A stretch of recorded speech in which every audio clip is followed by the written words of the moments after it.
Good afternoon, everyone. Could you please take a seat? Call this meeting to order. Please end your conversations. Appreciate it very much. If you find a need to talk, please take it outside.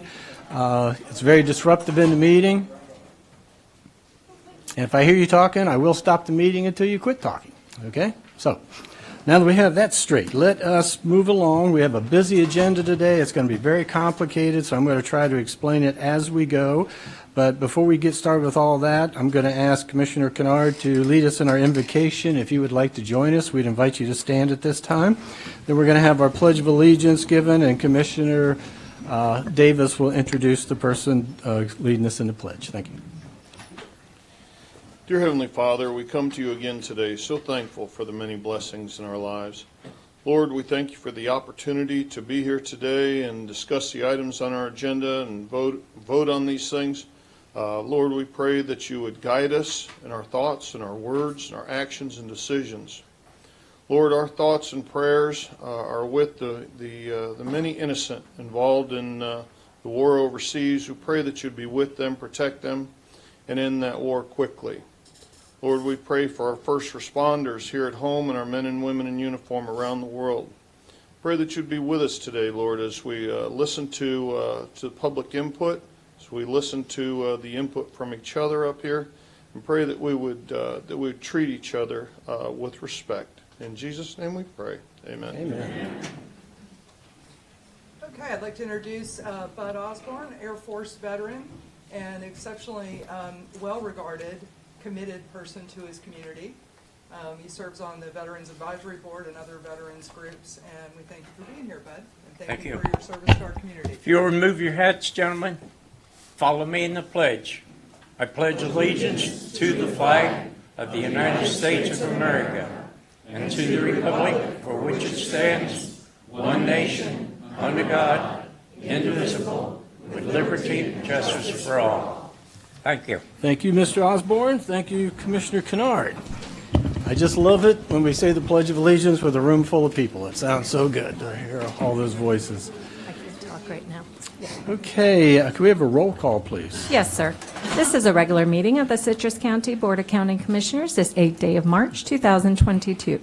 In attendance are Chairman Ronald E. Kitchen, Jr., First Vice Chair Ruthie Schlabach, Second Vice Chair Holly Davis, Commissioners Scott Carnahan and Jeff Kennard, County Administrator Randy Oliver, and County Attorney Denise A. Diamond Lynn. Thank you very much. You're welcome. Okay, under approval of the agenda, I see no deletions, additions, or any changes whatsoever. Is that correct, Mr. Oliver? That is correct. I have one comment to make when we get to the consent agenda, but yeah. Okay, very good. So let's see. Let's go ahead and have a motion to approve the agenda. Mr. Chair, motion to approve the agenda. Second. So Commissioner Kennard makes that motion, second by Commissioner Schlabach. Commissioners, any other discussion? All in favor say aye. Aye. Any opposed say nay. That passes unanimously. Before we move ahead, let me give a little bit of housekeeping here. We're going to have to do some starting and stopping of the meeting, so I'd like to give you a little idea of what's going on so there's no confusion or as little confusion as possible. We have 6 time certains that begin at approximately 1:30, and that doesn't include the 1:15 library board meeting. So what we're going to do is we're going to continue on with our regular agenda at 1:15, and we'll probably be, I'm sure we're going to be in public comment. I'm going to stop the public comment at 1:15. That's when we'll have the meeting of the library board. That should be relatively brief. When we finish the library board, we will go back to the BOCC meeting. We'll reconvene that. And then, as time permits, we'll move into the time certains after that. Okay? So the one we really have to give priority to is the library board, since we have 2 additional members here for that today. So when we do that, I'll ask those 2 additional members. We have some chairs for you up here, and ask you to come up during that time. And so we'll address each meeting and cover what's going to be done at each time. But at this point, we are now at item B, which is the consent agenda, which includes item 1 through 11. Commissioners, what's your... I have one comment to make. Yes. On E16, we're waiting for the insurance certification, so I would ask you all to approve that, subject to us getting that. On which one? E16. Well, we're on the consent agenda, which is item B. So Okay. Okay. Mr. Chairman, Yes. Sorry. I move to approve the consent agenda B1 through B14, 11, 11. excuse me, Okay. B11. Second. So I have a motion by Commissioner Slabaugh, second by Commissioner Davis. Is there any public comment on the consent agenda? Any further board discussion? No, sir. Okay, all in favor, say aye. Aye. Any opposed, say nay. That passes unanimously. Item C, Commissioners, we have 5 presentations and proclamations. What's your direction? Mr. with Chair, that? motion to approve items C1 through 5. Second. So I have a motion by Commissioner Kennard, second by Commissioner Slabaugh. Davis. Excuse me, Davis. Is there any further board discussion? Okay, all in favor say aye. Aye. Any opposed say nay. And that passes unanimously. Ready for us down there, Doug? Okay. Let's go ahead.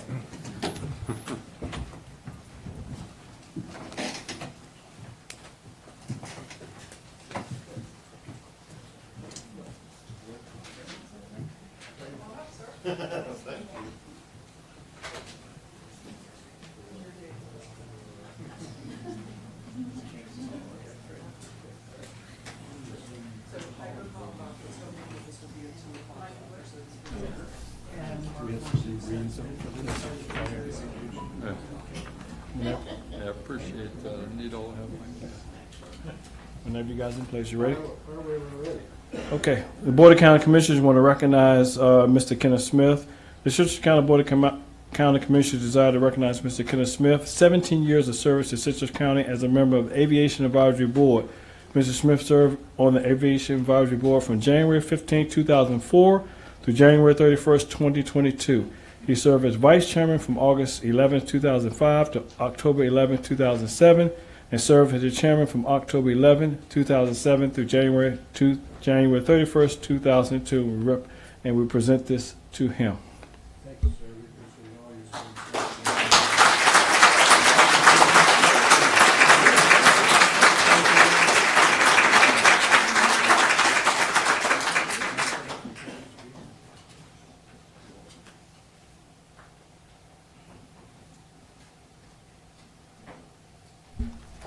For those individuals representing March 2022 as a 20th annual March for Meals Month, come forward, please.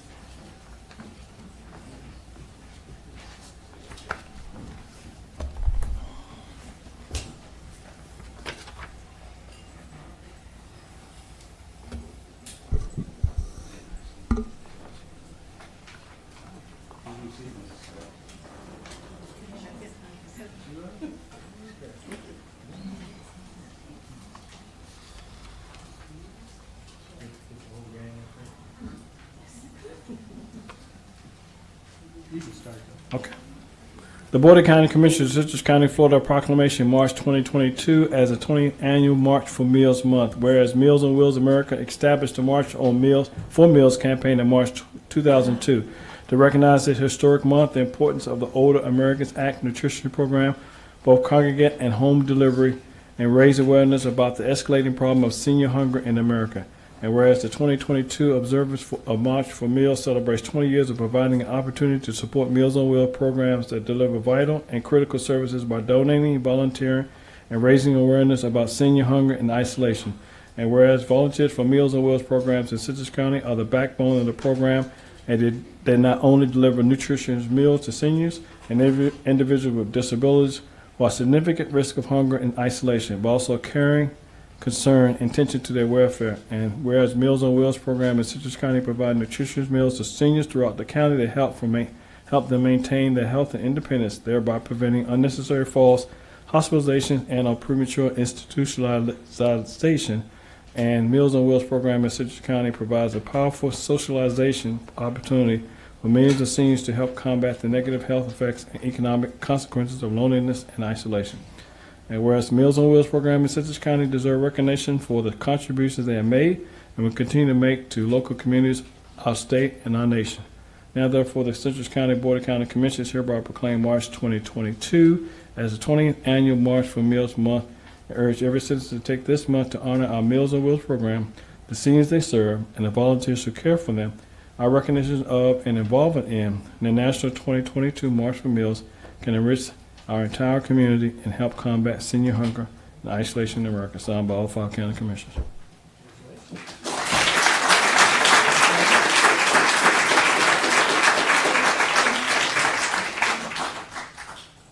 My name's Janice Hale. I'm the supervisor of the Meals on Wheels program in the community centers where we have senior services. And I would just like to thank the Board of County Commissioners for supporting our programs and this large group of ladies up here, some of our most dedicated volunteers to for the program. And they have a presentation to make next. And I just thank the community for their support. Mary wants to say something. Good afternoon. My name is Mary Laughlin. I'm the president of the Friends of the Community Center.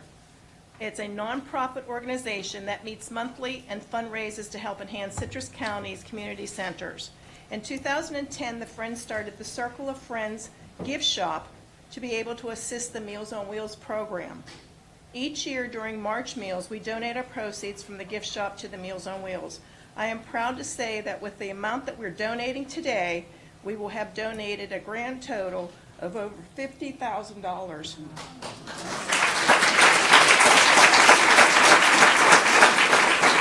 That money stays here in the county, only for Citrus County, and it's only for homebound clients. So help us to continue supporting the Meals on Wheels by shopping at our gift shop that is located in the Citrus County Resource Center, open from 10 to 2 Monday through Friday. And I gave all the commissioners coupons. So, and I do have some extra coupons if anybody would like them. Thank you so much.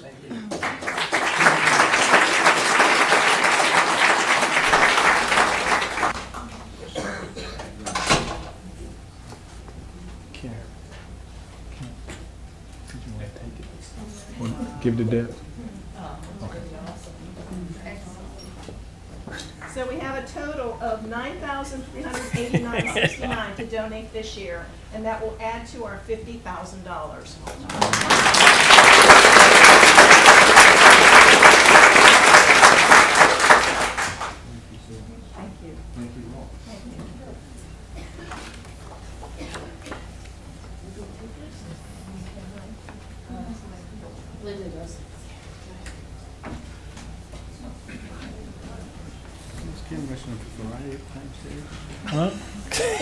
Stop.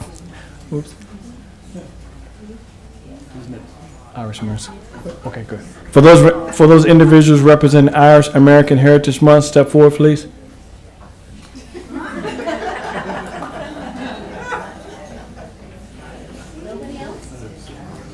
When we get to the Scots. 67.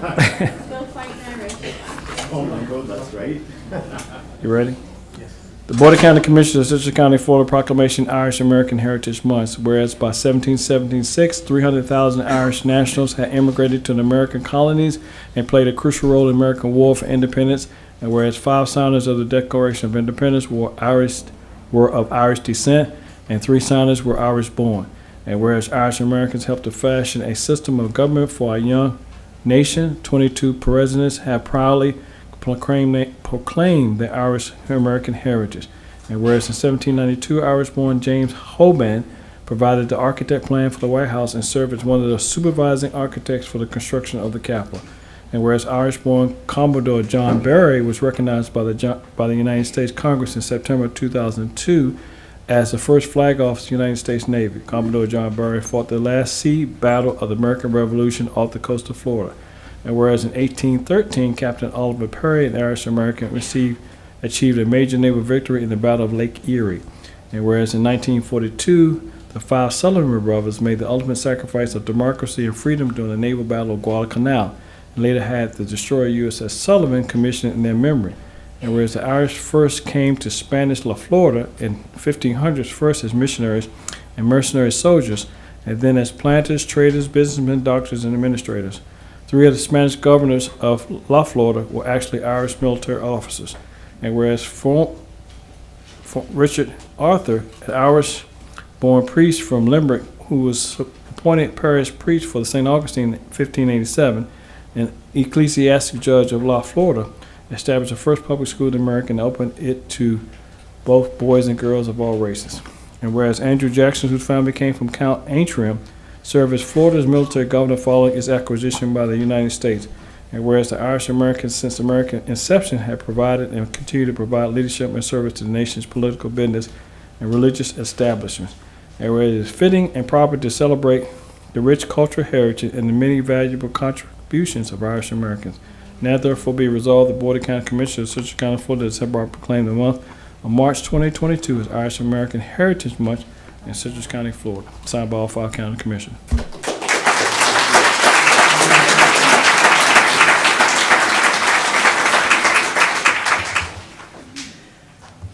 Commissioner Kitchen, County Commissioners, ladies and gentlemen, G.H.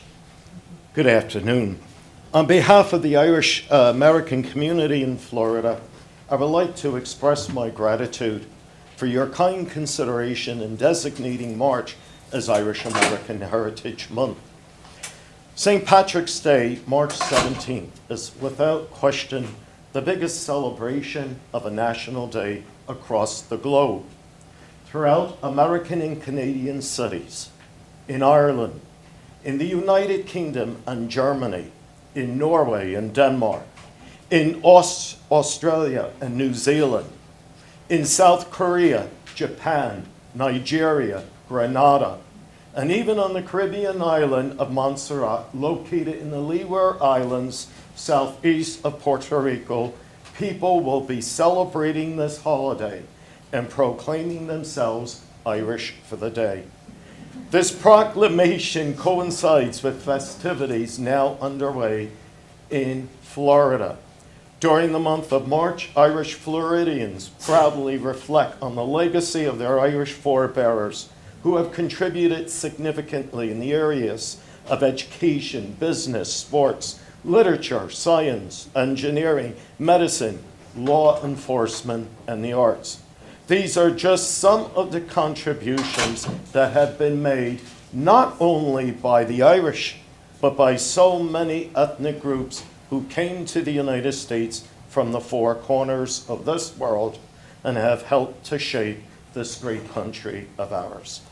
As the current Florida AOH State Secretary, the immediate past National Director for the Southern States, and the past Florida State President of the Ancient Order of Hibernians, oldest and largest Irish organization in the world, going back to the 1500s. I would like to acknowledge the esteemed honor the county commissioners have bestowed upon all Irish Americans living within this county, as well as the great state of Florida. Gora mahagad agus lo ela padric fe honagrich. Thank you and have a blessed St. Patrick's Day.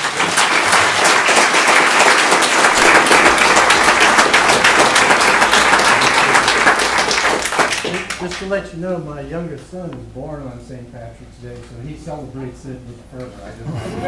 Well, if I can also add, as an Irishman, this is great, coming to the state of Florida, because most people don't know this. Take the flag of Florida, remove the seal in the middle, and what you have is the cross of St. Patrick of Ireland. So let your son know that.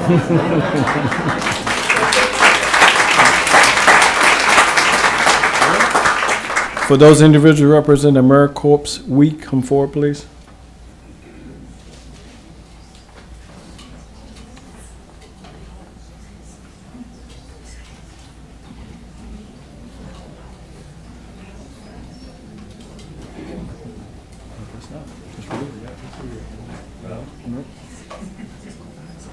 Oh, they're coming.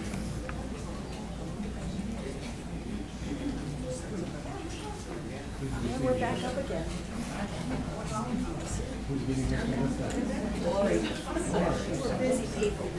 Actually, yeah, Ken's in the room. That's Ken.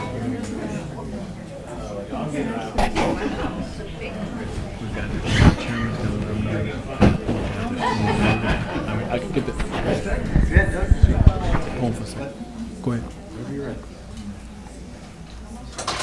Whereas service in the hallmark of American character has a unique ability to bring people all background together in a common cause, and throughout history, citizens have stepped up to meet our most pressing challenges of the day by volunteering in their communities. And whereas AmeriCorps provide opportunity for more than 250,000 Americans to serve their country through service as nonprofits, schools, public agencies, and community and faith-based groups across the country. And whereas in the Citrus County, more than 500 AmeriCorps senior volunteers of various ages and backgrounds help to meet local needs in more than 40 locations in the county by serving those who are food insecure, tutoring or mentoring children and youth, supporting veterans and military families, restoring the environment, and responding to disasters. Whereas AmeriCorps seniors and RSVP volunteers collectively serve 48,900 hours at the value of $1,395,609 in value of 2021.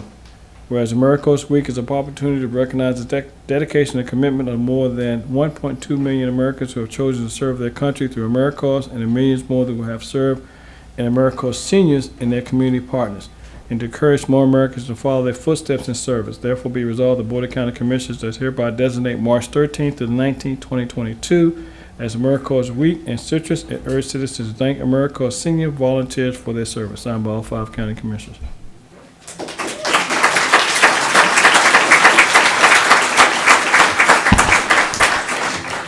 As we recognize AmeriCorps Week, we pay special attention to the AmeriCorps Seniors RSVP volunteers, many of whom are here today. They work in places like thrift stores, museums, food pantries, state parks, libraries, and the Circle of Friends gift shop. Those are just to name a few. We thank you for your support and the acknowledgement of their outstanding volunteer efforts in Citrus County. Thank you.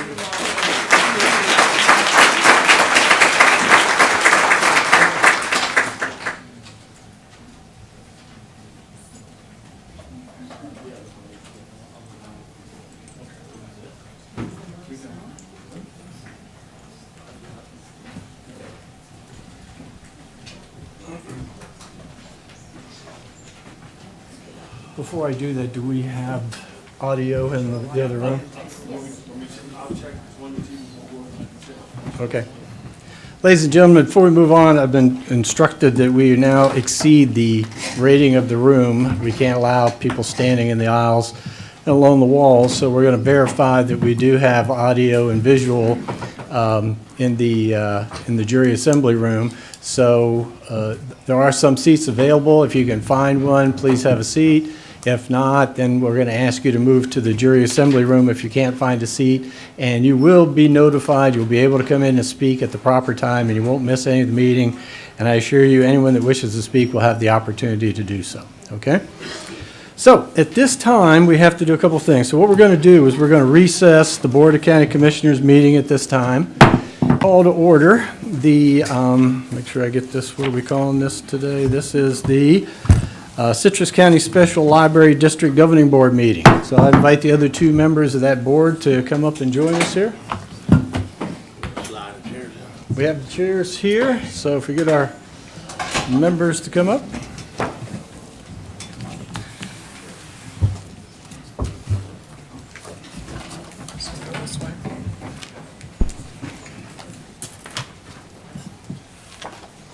Hey there, Councilman Brown. How you doing, sir? Good, good. One of my favorite people. Have a chair here, ma'am. Thank you, sir. Okay, this is the special Library District Governing Board meeting. These happen very infrequently. We have today members of the board. By the way, I guess we need to have a separate roll call for this board meeting, so can we have that now, please? This is a special Library District Governing Board meeting of the Citrus County Board of County Commissioners this 8th day of March 2022. In attendance are Crystal River City Councilman Kim Brown, Inverness City Councilman David Ryan, Chairman Reynolds. Nope, David Ryan's not here. It's Jackie Hepburn. Okay. Jackie Hepburn, sorry. Chairman Ronald D. Kitchen Jr., First Vice Chair Ruthie Schleba, Second Vice Chair Holly Davis, Commissioner Scott Carnahan and Jeff Kennard, County Administrator Randy Oliver, and County Attorney Denise A. Diamond Lynn. Thank you very much. You're welcome. Thank you, city council folks for being here. Appreciate you doing this. Today, I'm going to let the attorney talk about what we're doing here, but I just want to keep people focused. We have one question to answer today and one question only, okay? And that is, there's been several ordinances drafted for your perusal, and we're going to need to decide what direction we go today with that. So with that said, before I have the county attorney kind of explain why we're here and what the future holds, I'm also going to ask people, if you're here to speak about the library board, the only thing that you can speak about during this time is the question that's before this board. Okay, when we open it to public comment, you can speak about anything you want, anything to do with the library or whatever. But when I open this to public comment, it's going to have to deal with specifically with the question that's before the board. Okay? So, Madam Attorney, can you give everybody an update on why we're here and what we hope to do today? Yes, as succinctly as I can. The question before this governing board today is whether to adopt one of two resolutions. At previous meetings of the Board of County Commissioners, it has been recognized that a previous resolution of this board, 86-54, set up a scheme of nominating individuals and creating a library advisory board. That resolution was a resolution of this board, and it set forth that this board would be the body which appointed individuals to the library advisory board and took care of any vacancies on that board. Included within that resolution was a provision for one lifetime appointment on the library advisory board, and that was Mr. Joseph Bowler, B-O-W-L-E-R. So within that resolution, it set up the library advisory board. It talked about many of the procedures of the library advisory board and granted that one lifetime appointment to that one gentleman. The gentleman, I understand, is now deceased. But before you today, questions have been raised as to the Library Advisory Board, and the Board of County Commissioners requested that this meeting be held to consider whether or not this board wanted to adopt a similar resolution or wanted to adopt a different resolution. So the two resolutions before you are basically to keep it the way it is now, which is this board appoints individuals to the Library Advisory Board, or whether this board would like to delegate its authority to the Board of County Commissioners to make those appointments to the Library Advisory Board. So the only thing before you are those two resolutions with those two questions. Leave the authority with this board or grant that authority to the Board of County Commissioners. So, board members, that's the question before you. You have resolution one draft, which basically I call it draft A, which is packet page 5. That says providing for delegation of the authority to announce vacancies to the Citrus County Board of County Commissioners, and version B, which is packet page 9, that says delegating the authority to appoint members of the Library District Advisory Board to the Citrus County Board of County Commissioners. We brought this up because, as you know, a few years ago, this board wasn't even meeting to discuss the budget until Mr. Oliver and Ms. Lynn pointed out that this is the board that's supposed to meet at least once a year to do that. Also, you know, this spells out, cleans up some of the misunderstandings over the years, but at this point in time, I think that was pretty succinct. Either, you know, we have to move forward with one or the other, and that is given the BOCC the authority to do with this board what it's done with all the other boards, or to keep it this way and for us to meet to do that. So before we move forward with what happens after today, that's the only question we need to resolve today. So, Mr. Chair? Yes, sir. Commissioner Kennard. I'm inclined to have, because the cities participate in the tax and making those decisions, I'm inclined to have this board make those nominations to the Library Advisory Board. However, I'd like to hear what our two city representatives have to say. If they prefer not to participate in those appointments, then you know, we go with the other resolution and have the BOCC fill them. But I would like to see them hear what they have to say. Okay. Yes, Mr. ma'am. Chairman? Yes, ma'am. I enjoy doing the board work, and I am very happy to leave it to the board's discretion whether if it's going to be just appointed or appoint citizens in general with it understood that each city would have a representative. That's not, is that clear?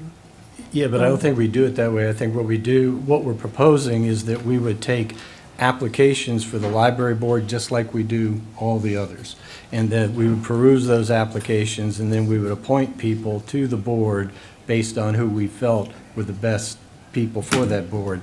So the members of that board wouldn't have anything to do so much with where they lived. The question before us today is, should this 7-member board advertise the applications and make the appointments, or should this 7-member board say, we're okay with the BOCC doing it and giving that authority to the BOCC to do it? That's really the only question. And we can do it either way. It's just that if you want to continue to do this, then you're going to have to meet to announce these things. Then we'll have another meeting to do the appointment and so on and so forth. Also, this ordinance changes that the advisory board, not this board, but the advisory board meets a minimum number of times now. Is that correct? The advisory board always had a minimum meeting. It was, in the first resolution, it was every month, but practice has changed to every other month. So this recognizes every other month. And I would only make one change to what you said. The resolution which leaves the authority with this board to make the appointments also delegates the authority to advertise to the Board of County Commissioners. So this board wouldn't meet to announce the vacancies. That's kind of a ministerial type function. You would be giving that to the Board of County Commissioners to do like they do for every other board, but the actual appointment would come from this board. That was the only change. Okay, so we would make it so that the BOCC announces the openings, but either the BOCC would make the appointments or the 7-member board would. And that's what you have to decide. Do you want the 5-member board or the 7-member board making the approval of the appointments? Chair? Yes. If I may address, sorry. Just hold on a second. I want to make sure that Commissioner Hefner was finished since she had the floor. Yeah, I just was wondering, then, instead of it just being that the city would have representation, we would have to go through the process of selecting someone to put up to apply for our board. When you say your board, you'll need to... For the city council representation. You're represented on this board, which you always will be. Okay. So what this is going to come down to, it doesn't change the makeup of this board. The only thing it will change is who has the authority to appoint people to that advisory panel. Okay. All right, did I explain that correctly? Clear. Yes, sir. Okay, Thank you you. good? Good? Yeah, Yes, I'm Commissioner Davis. I was actually going to address her excellent point, Councilwoman Huffner's excellent point about local representation. I believe, and one of the things I personally would like to see is that all of our boards get made consistent as much as possible across all the boards. And if there's 7 members, are there not 1 from each of the 5 districts and 2 at large for library board, like there is for aviation advisory board, which is the most recent one? That's that I not got in our into. current ordinance, though, is it? No, that's not in the current ordinance. So the question before us is adoption of A or B. Mr. Chairman? Yes, Commissioner Do I Slade. get to speak? If you ask for the floor, you do, yes, sir, but you got to I ask. thought you were going to recognize both city council members. Well, I was waiting for. I'll defer to him. Councilmember. Okay, you are recognized. Councilman Brown, please All proceed. right. Well, because I wanted to answer Commissioner Kennard's question.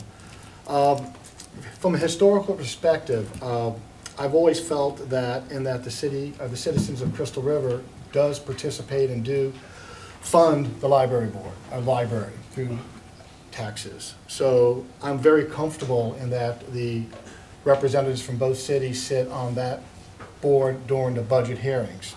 As far as making policy, I'm torn, because one side of me says that's a county responsibility since it's a county board.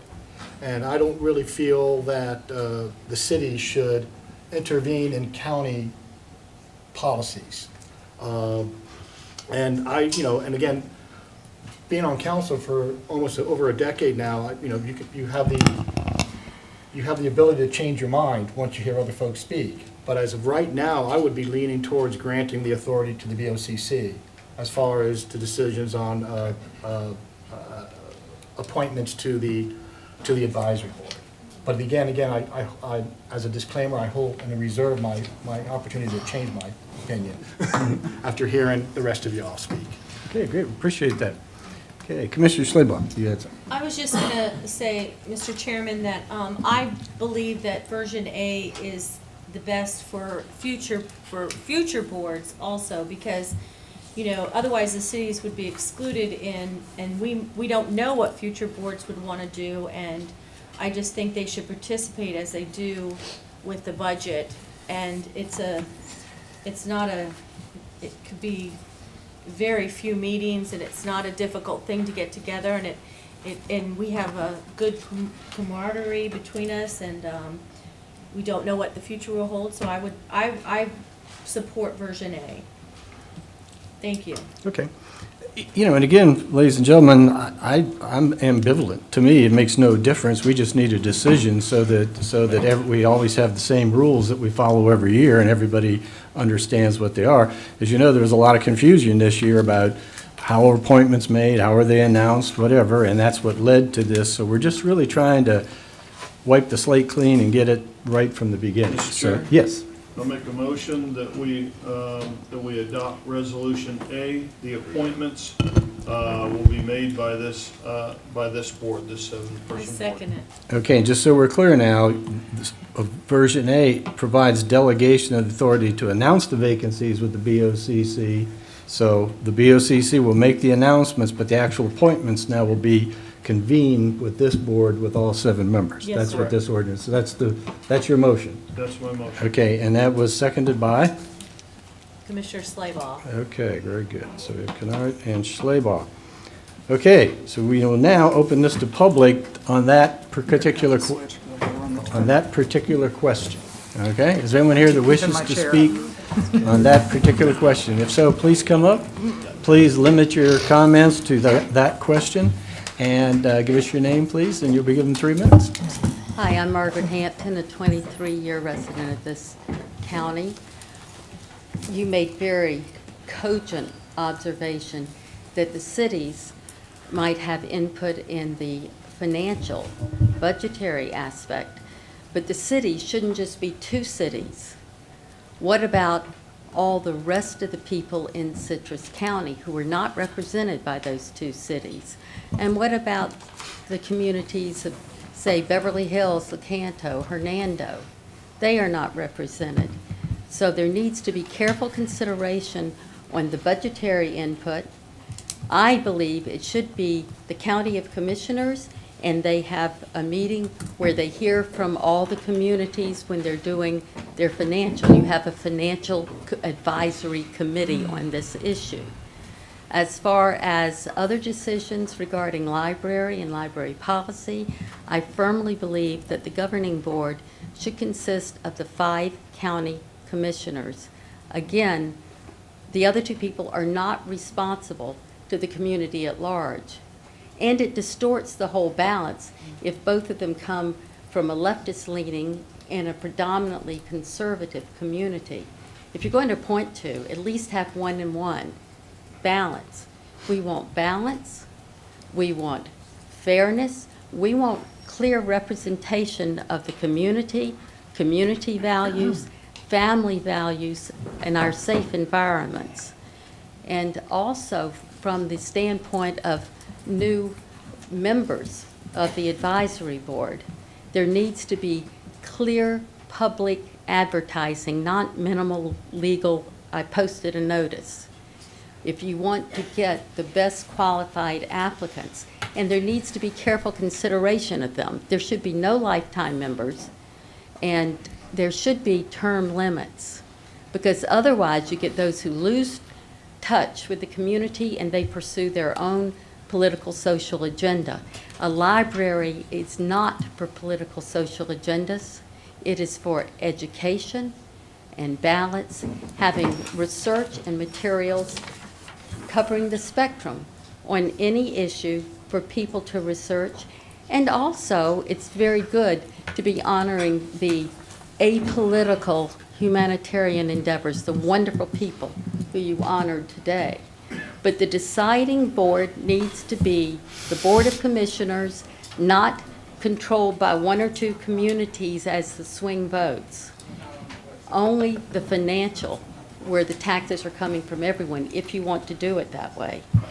But everyone in the county is supposedly represented by the BOCC. And I feel very firmly. Thank you very much. I appreciate your comments. Is anyone else to speak on this question? Yes, ma'am. My name is Sandra Price, and I just want to let you know that I served on the Library Advisory Board for 10 years, chair for 9. And I want to say that David Ryan at the time and Ken Brown attended every meeting, and they had valuable input to what we were doing on the Library Advisory Board. Thank you. Thank you. Is anyone else that wishes to speak to this question? Anyone else? Let's hurry along, folks. We're going to be here a long day today. If you know you're going to speak, please be ready to come up and speak. John Abuela, Inverness. I just wanted to address, the point was made by the attorney that this would keep things the way they have always been, but in fact, it hasn't been done this way. As you all know, this is the very first time that this board has been brought up here to discuss the appointment process. I've looked through the minutes for years and years and years going back, and it's always been the 5 county commissioners in every single case where there's been a vacancy or somebody has decided to step down. So the question really that you have to ask yourself is why we're here in the first place. And the reason that we're here in the first place is because a number of people obviously got upset about the LGBT propaganda displays, and that brought about, the meeting that took place in January, where the commissioners, or one of the commissioners, Holly Davis, stated that if you don't like the displays, then you're welcome to join this library advisory board. When people then sent in an application, the county attorney stated that these are lifetime appointments. Now she's saying that was never the case, but that was stated, and it was discussed, and Chairman Kitchen stated that we need to end lifetime appointments. But now we're here for a different reason, which is to bring in 2 additional people. And I'm not saying that that's good or bad necessarily if they come in, but what I am saying is that obviously something has changed because conservative activists or conservative citizens wanted to come into the process of the Library Advisory Board to replace some of the liberal activists that have been there for a long time. And one of them has been serving for 15 years. So I think the issue of the lifetime appointments is it sounds like it's kind of been taken off the table. No, but we'll clear, but okay. It's not. But the more important issue is not whether to end lifetime terms, but whether to end the terms of the people that are there now, period. Put term limits on them, replace them. Because if you can say, well, we're ending lifetime appointments, or we don't have lifetime appointments, but if you keep reappointing the same people, that has the effect of lifetime appointments. One of these people has been on there since 2007. Another one has been there over 10 years. So it's really not about the lifetime appointments thing, which apparently is now, gone into the memory hole of it never happened or it was never discussed. But it really is the issue of it's time to open up this library advisory board to people that reflect the community values. And that's really why we're all here today. So I would like you to consider term limits, not just ending life terms or admitting that there were never life terms or whatever you want to say, but to actually put term limits, retroactive, say 6 years and no longer, to give other people a chance. And the other issue, of course, I'm happy to see that Jackie Hepfer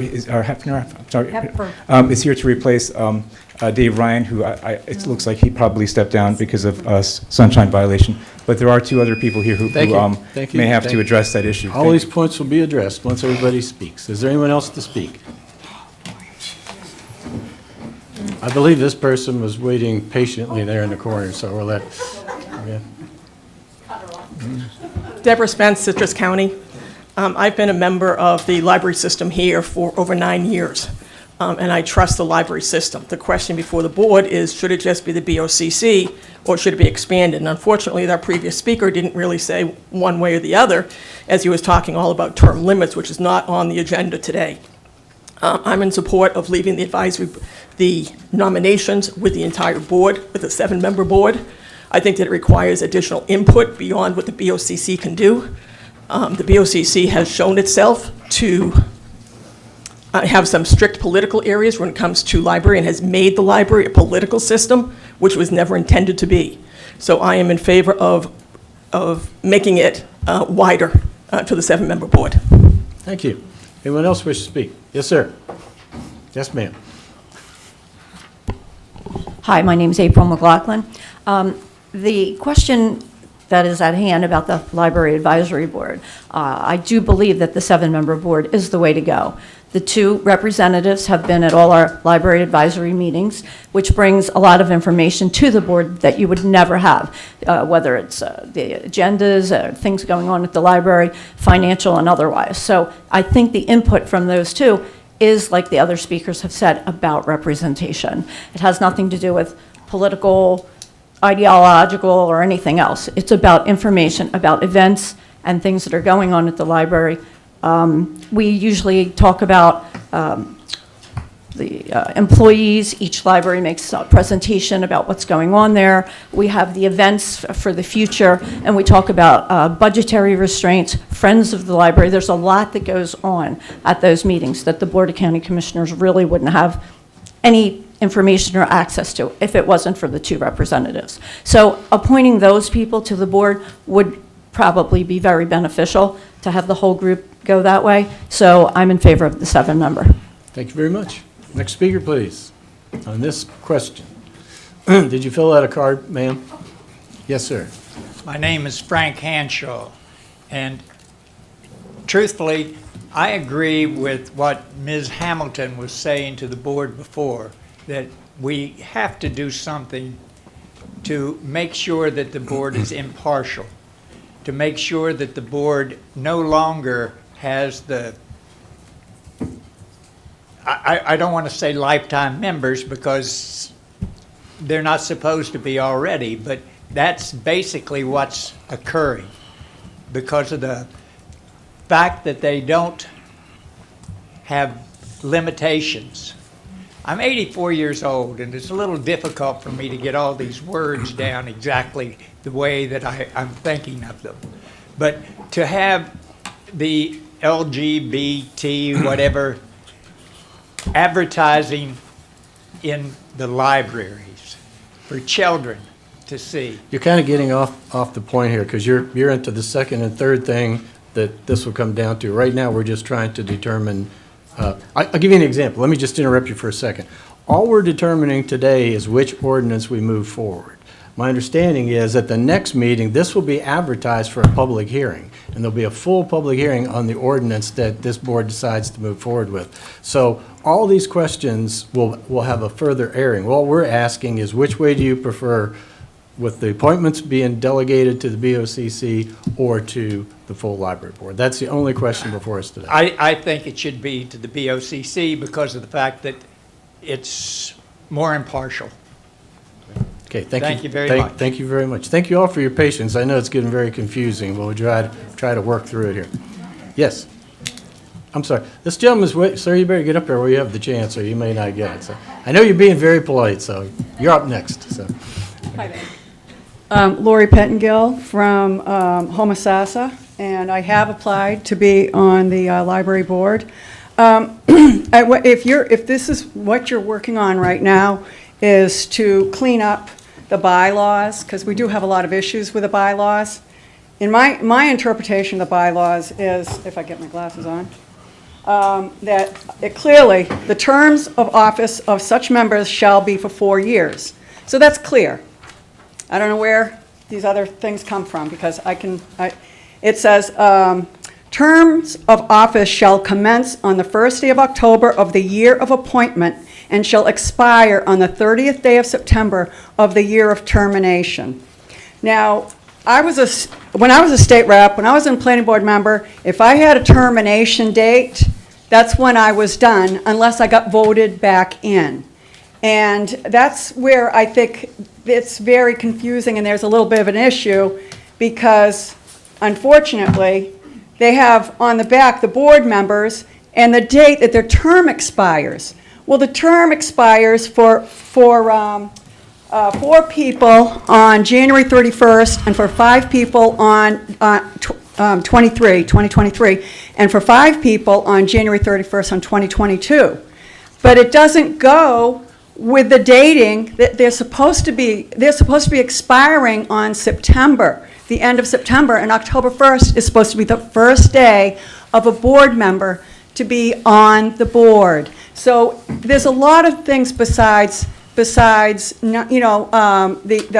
the term limits issue on the board, so that if you're talking about getting the board clean, this document cleaned up, it would be really good if you could do those other things too.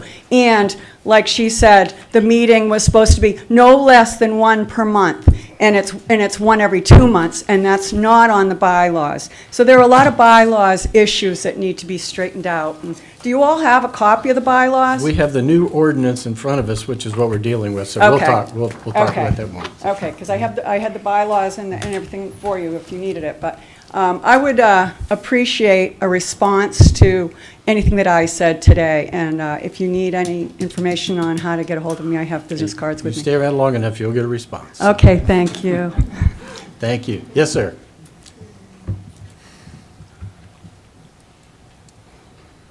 My name is Tom Barnum. I've been a Citrus County resident now for 17 years. I had a nice speech prepared, but since we're limiting it to just the one issue at hand, I would like to say that I believe that going forward, the county commission alone should be the ones to appoint new members to the Library Advisory Board. I appreciate the input from the two cities, but I don't think, since they don't represent everybody in the county, I don't think they should be in on actually appointing folks to the board. And I also would support term limits for these board members, 4 to 6 years. Thank you. Thank you very much. Is there anyone else that wishes to speak at this time on this question? Again, just letting you know, this isn't even the ordinance hearing. We have to determine which one's going to be, so yes. Bonnie Wilder from Hernando. I want to address why so many of our citizens were surprised and deeply disturbed about the LGBT ideological displays But you're, excuse me, ladies and gentlemen, would I ask you about being quiet, okay? Pardon me, ma'am. Please, only about the issue of who makes the appointments. That's all we're discussing right Okay, now. I'm going to give my just to place that. to someone else. Okay. Thank you. Thank you. And again, if you wish to speak to that under public comment, you can talk about anything you want to talk about, okay? So don't go anywhere. Is there anyone else that wishes to speak to this issue? Yes. Margaret Martis, Citrus County. Could you get a little closer to the microphone, please? My name is Margaret Martis, and I live in Citrus County. I just want to say I believe that the board should be replaced with conservatives who respect the community's values. Thank you. Is there anyone else who wishes to speak on this? Yes, ma'am. Cheryl Cushman. I'll keep it short and sweet. I'd like to keep it with the BOCC. Okay, thank you very much. Is there anyone else who would like to speak on this issue? Anyone who has not spoken yet? Yes, ma'am. Also, if you have spoken, please don't forget to fill out a green card and give it to the clerk, okay, so that she knows your name and initials. Yes. My name is Rena Murray. I have been a lifetime resident of Citrus County, unlike many of the people here. But the problem with the board is when people be in a position too long, they start putting their opinions and stuff, and that's what we don't want. We want the public knowing everything that's going on in the library. The library doesn't belong to anyone here, it belongs to all of us. And when it starts becoming stuff that isn't supposed to be, we need to replace the board. So again, I just ask you, in your opinion, should it be the 7-member board or the 5-member board that makes the appointments? That's the question before us. I would put the 7. Okay. We need to have people that represent everyone in this county. No one should be excluded from what's actually happening here. Because one thing leads to another. Thank you. Thank you very much. We appreciate your comments. Is there anyone else to speak? Yes, ma'am.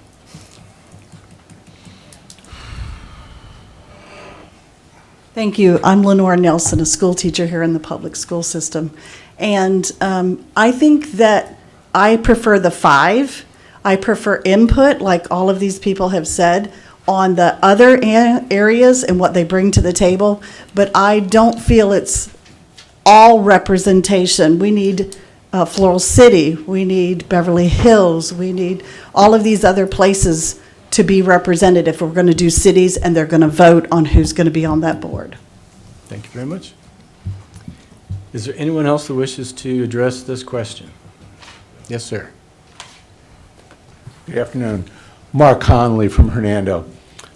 I agree with many of the prior speakers who have said that they think that the choices as to the Library Advisory Board should be called for and decided upon by the BOCC, not this 7-member committee.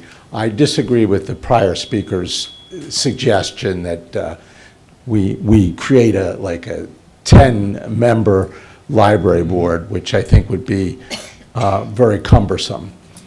And as somebody from Hernando, I object to the fact that my city is not represented, but 2 other cities are represented. I am being disenfranchised. I vote for the county commission, and I think the county commission should have that power. Thank you very much. Thank you very much. Appreciate it. Is there anyone else to speak? Yes, if you haven't spoken yet, please come forward. Fill out a green card if you haven't. Please limit your comments to the question before the board. Greetings. My name is Terry Morriston from Lecanto.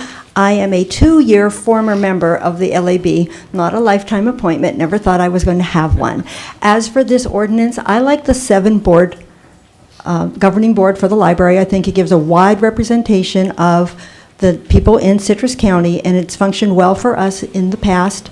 The representatives from the city were a constant presence in that board, and they do represent those communities, and the 5 of you have represented the county well. I think all the other communities are represented in that way, so I do prefer the 7-board member. Thank you very much.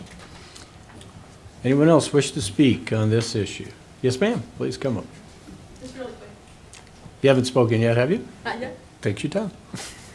I'm Patty Kendrick from Floral City. I've already turned my green thing in. And I just want to say that I think just the board, the 5 Board of County Commissioners, just for the fact that, like we said, we have 2 representatives from Crystal River and Inverness, but what about Floral, what about others? So I think you all would do a better job of the Board of County Commissioners. Thank you very much. That's it. I appreciate your comments. Is there any other public comment about this question before the board? Okay, I see no further comments, so we're going to close public hearing. We have a motion before you to adopt what I'm calling Resolution A, page packet 5, which the main difference it provides for the delegation of the authority to announce the vacancies to the Citrus County Board of County Commissioners, and then that appointment would be made at a future meeting by the 7-member board. Is that correct, Madam Attorney? Yes, sir, and I can respond to some. Yeah, if you would, and I just want to make people understand. So all we have, what we're trying to get to right now is we have 2 draft ordinances. This meeting's about which one do we go forward with. Once the board votes on which one we go forward with, the attorney is going to advertise this, and then we're going to have a public hearing on the ordinance. And then you all will be able to come and speak to all these other issues that concern you, but you may wish to address, I'm just going to throw a few things out, which the attorney may or may not get into. Everyone, this is exciting because, see, when we usually appoint boards all the time, appoint members, sometimes nobody applies. Lately, we've had more people apply than we have openings. The way it's supposed to work is just like this. If we have openings come up, a term may end in 4 years. That doesn't mean that person automatically gets appointed. If nobody else is there stepping up, then sometimes they get reappointed. But if we have 5 people that are applying for one spot, the board's job is to look at all those resumes and make a motion and move forward with that. And that's when the public gets to stand up and say, we support this person or we support that person. So you have say in who these people are. It's just that nobody ever did it in the past. There was never any interest for it. So this is kind of an exciting thing to see people having this kind of interest. So that's my little background to it. You want to clarify those questions about lifetime appointments and et cetera. So. Yes, thank you. I have to say that the reason that this matter is before this board today is because of citizen involvement. Because of Mr. Labriola and his friends or colleagues, this matter was brought to the attention of Mr. Oliver and myself. Once the citizens brought the matter forward, then we were able to dig into the historical documents. That's where I found some conflicts. The young lady, I'm sorry, I don't remember her name, raised the issue of the bylaws, and there were some conflicts between the bylaws and the resolution. She's absolutely correct. When I delved into the matter, I found the resolution, and then I found an amendment to the resolution. I actually found another amendment which was not properly adopted, but we had been acting under it. And I did find that there were conflicts between the bylaws and the resolution, but we all know that the resolution is the primary document.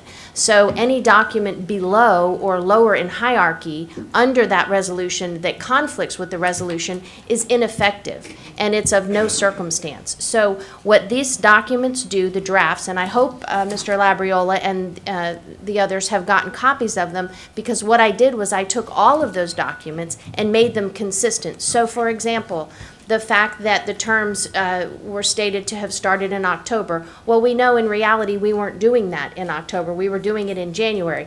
I fixed that. We also found the lifetime appointment of Mr. Bauer. In this resolution, you are removing that lifetime appointment.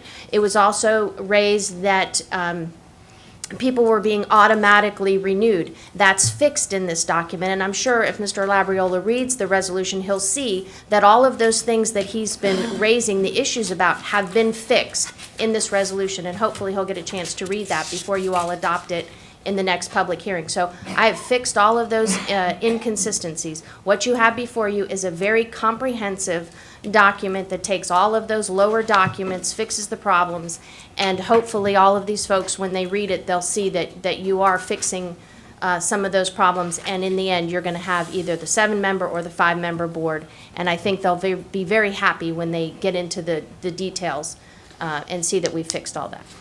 And I could, some of the folks were requesting response before they left. I just want to point out a couple things. This ordinance, or the resolution, starts off with kind of the way it's been, and then it talks about the corrections. And a couple things I'll point out. The term of appointment will be for 2 years, okay? And that means when those terms are up, then we advertise for those positions, and those people can reapply, and other people can reapply or apply for those positions. Item 4, all appointments will be made by the Special Library District. That's what this board will be. So, the way I understand it, if this ordinance passes, the BOCC will make the announcements, hey, we have some openings coming up, get your applications in, then this board, this 7-member board would meet and make those appointments, okay? And number 5, there will be no lifetime appointments to the Library District Advisory Board. Okay, and number 7, the authority to announce vacancies in the Special Library District Board is hereby delegated to the Citrus County Board of County Commissioners. So it reiterates what all of us have been saying. So if we vote today, what's going to happen is we're going to advertise this ordinance. It's going to come back. This will come back to the BOCC, correct? No, Or that this will come back to this Okay, that'll come back to this board. So we'll convene again, and my understanding is that will be on, I have it down here someplace, the date of that will be, I'll announce it here in a minute. I think it's the 22nd of March. March 22nd, Okay? yes. So if you're following along, the ordinance hearing will be on March 22nd. It'll be advertised. And then, let's go from there. What happens after So that? first, it's a resolution, so we're all clear, Right. not an ordinance. Right. Then, once this board meets, if this board adopts this resolution in its current form, then the Board of County Commissioners, pursuant to the delegation in the resolution, will announce the vacancies. We will collect those. Anybody who's applied in the past year for the Library Advisory Board, their application is still on file, it's still good, they don't have to reapply, they will be put into the mix of anybody else who applies. So I think one lady said she'd already applied, so her application will carry forward. Then however many applications we receive, that will be brought before this board at a 3rd meeting, and this board will select the members of the Library Advisory Board. So that would be April 12th. Yes. So if you're keeping track out there, today's the 8th, we pick which resolution. March 22nd is when we vote on that resolution, and if it passes, April 12th is when the appointments will be made of any applications that have been received, okay? So if you want to come and lobby for yourself or for other applicants, it appears from this schedule, April 12th is the day to do that. So hopefully we've answered those questions.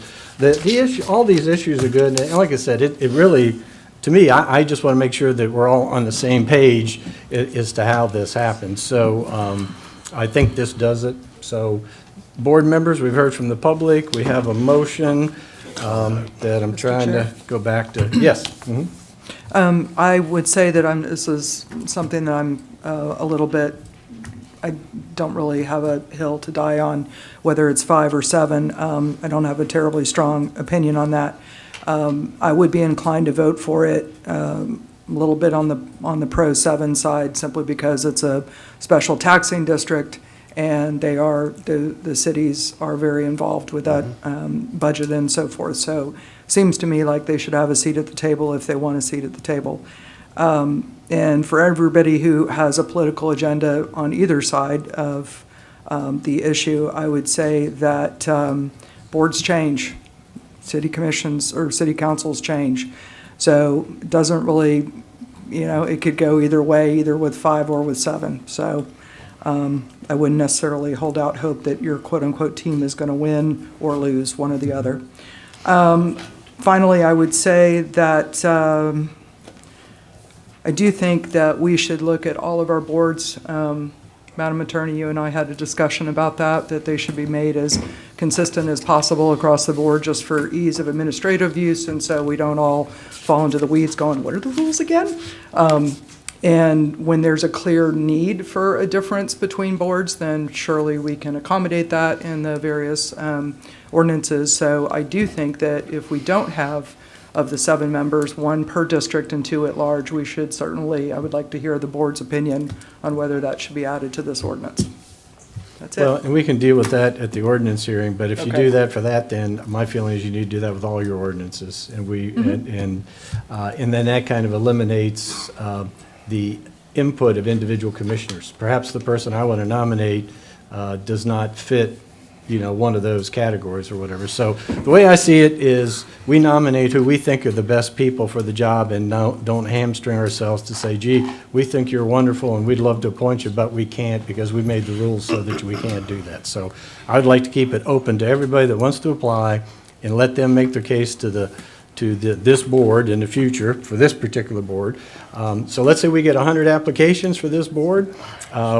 This board is going to have a lot of homework to do to read those and come up with who you want to do in that spot, and then that's when we'll do it. So just keep in mind, who gets on the board is not the next hearing. The next hearing is going to be adoption of this resolution, okay? Am I clear on that, Madam Attorney? Am I good? Call the vote. Yes,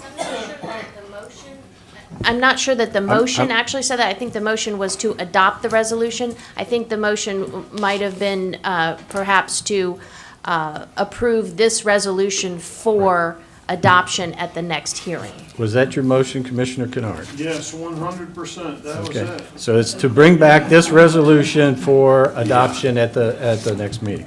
Commissioner Slayball, you second that. Was that your understanding? 100%. Okay. Mr. Chair, So- call the vote. Just one second, trying to get through it here. Okay, so we've had the discussion, we've had the motion. Is there any further board member discussion? Okay, no further board member discussion. All in favor, say aye. Aye. Any opposed, say nay. That passes unanimously, so we'll see this resolution coming back on whatever that date was I told you. March it was. 22nd. March 22nd, Yeah, okay. say it one more time. Very good. Okay, so we have those dates. Thank you, folks from Inverness and from Crystal River. We will now adjourn. We will now adjourn the special library convene the Board of County Commissioners meeting to pick up where we left off. Okay, thank you, Good to see you, Jack. Ken. Okay, so here's where we are. I'll see you tomorrow. See y'all.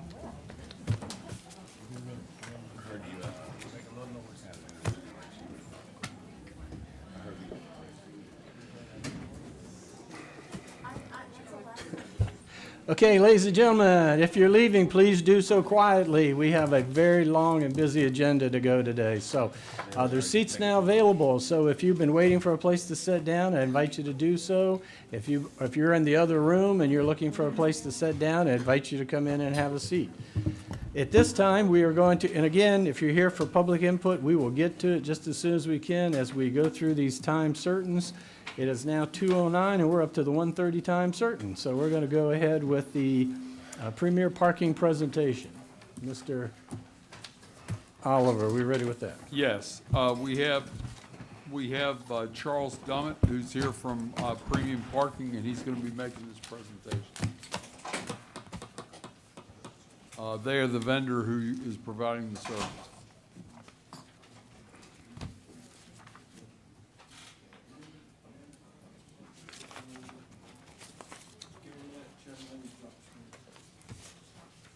Do we have to? Do we need the screen?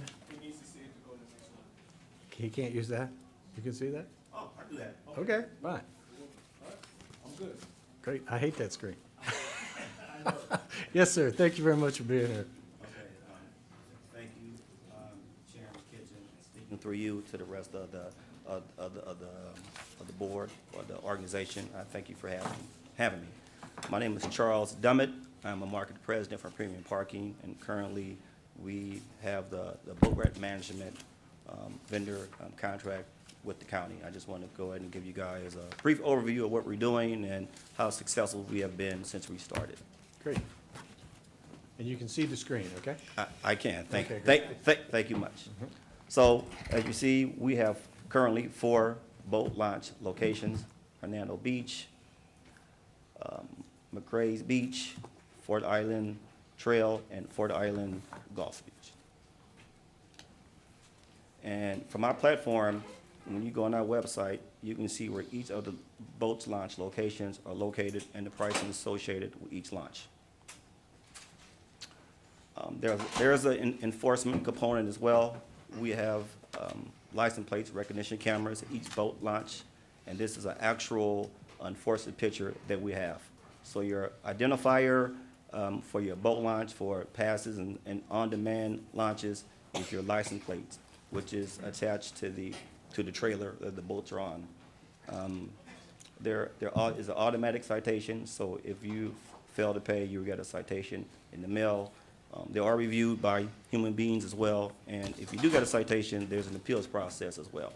And we're not in the business of giving out tickets, but you have to have some type of culture of compliancy, and there is an appeals process. So if someone gets a ticket by mistake, or if they don't know the rules, we'll go ahead and give them, and they can submit an appeal, and we will review it and void it or deny it. 95% of the time, we'll go ahead and void the citation. So far, these are real numbers from last week. So we've had 2,064 visitors who launched their boats. We've had 70 citations been distributed, and you have somewhere around 97% compliancy rate, which is great. I mean, the industry standard is anywhere under 3% for a compliancy rate. It means we're doing something right. If it was something around 5% or 10%, then we know we have some type of science problems or the message not being communicated correctly to the members of the public. Go ahead, thank you. So yes, so how to pay? We have a lot of ways that you can pay for your boat launches and buy your passes. You do a text payment on your phone. You can do a camera pay. We have signs at each boat launch where you go ahead and take your camera out and you scan the QR code. It goes to your phone and you go through the workflow.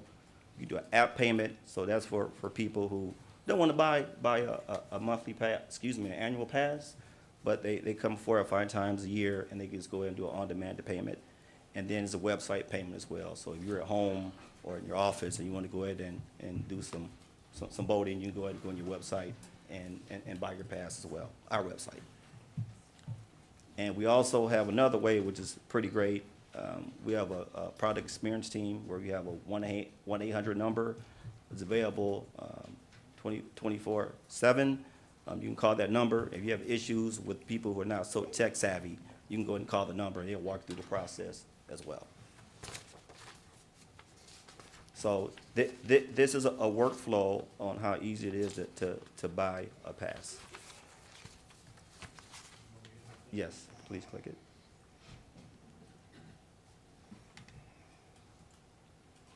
So this is your landing page. Click subscription. Figure out which pass you want to buy. Put your number in. You can launch it.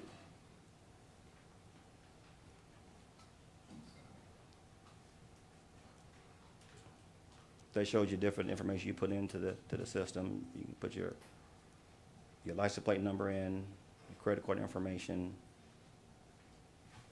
And this is actually me on my cell phone recording the session that I did. So that was actually the first time I ever did it for my cell phone. So it's pretty easy for first-time users like myself.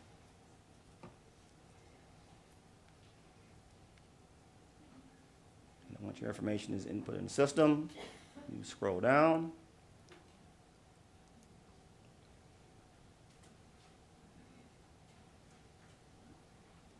and you're done. I have a quick question, if I may. Sure. Probably the number one question I get asked, and I think I've been giving people the correct information, was that they have to put in a location, but the pass is good for all 4 boat ramps, is it not? That is correct. Okay, but just because they're asked to enter a particular boat ramp, it's good at all 4? Correct. Okay, thank you very much. Just wanted to make sure I was giving them. And from a data perspective, you can kind of find out like, which boat launches are being used more than the other ones as well. So if you want to do any capital upgrades or improvements or something like that, you have the data to see where you want to go and allocate dollars for maintaining your boat ramps as well. Great.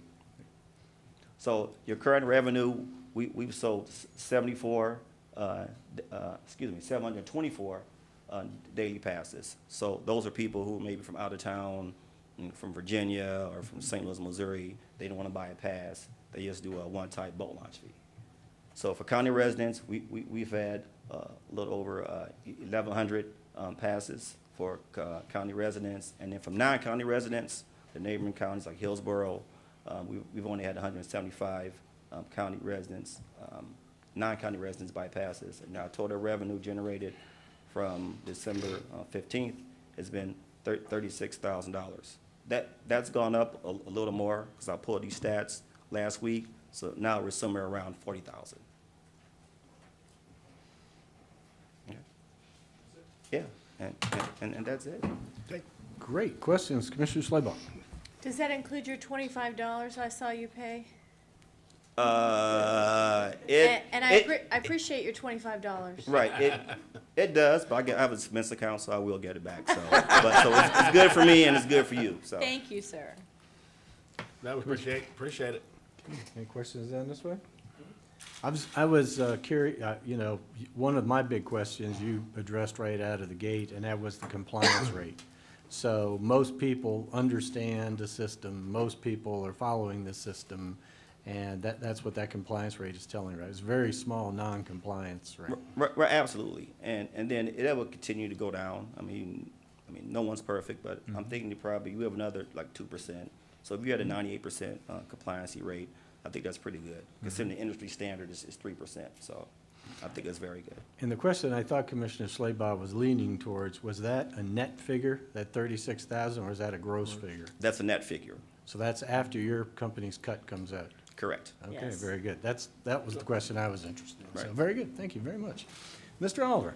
Yes, I would be remiss if I didn't thank Maricel Rodriguez and Francine Noble, who were responsible for implementing this.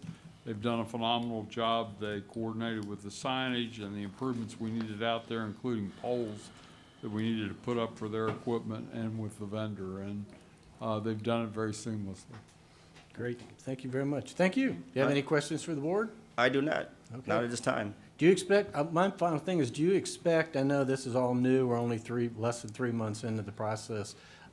What's your history on this? Do you think people will catch on and get more comfortable with it and it'll grow? Or is there a point in time where this plateaus out, do you think? I'm just curious because we're not even in the scallop season yet. I think this is going to go crazy in scallop. It's going to skyrocket in the scallop season. And once people have the adoption rate goes up, it'd be pretty much easy to do it. So so the test was my mom. I had her do it, and it took a little bit longer than me, but she was happy. So if she can do it, anybody can do it. And my one final comment would be, not to put words in anybody's mouth, but if I was Mr. Oliver, I'd say, okay, so about $40,000 in the slow season on the kickoff. That should be the minimum that we'd see coming in. I mean, that's the way I'm processing this information. Yeah, that's the minimum. So we still have like a very, very long time to go, and it's not even high season yet. So That's I think right. we'll be okay. Round numbers, $160,000. Yes, sir. Commissioner Cook. These numbers, we've talked about putting a page up on our website, homepage. Done. It's done? It's not on the homepage, no, because the homepage gets pretty cluttered. But yes, we have them up on the website. Where can we find it? I can send you the link. I don't have it right handy.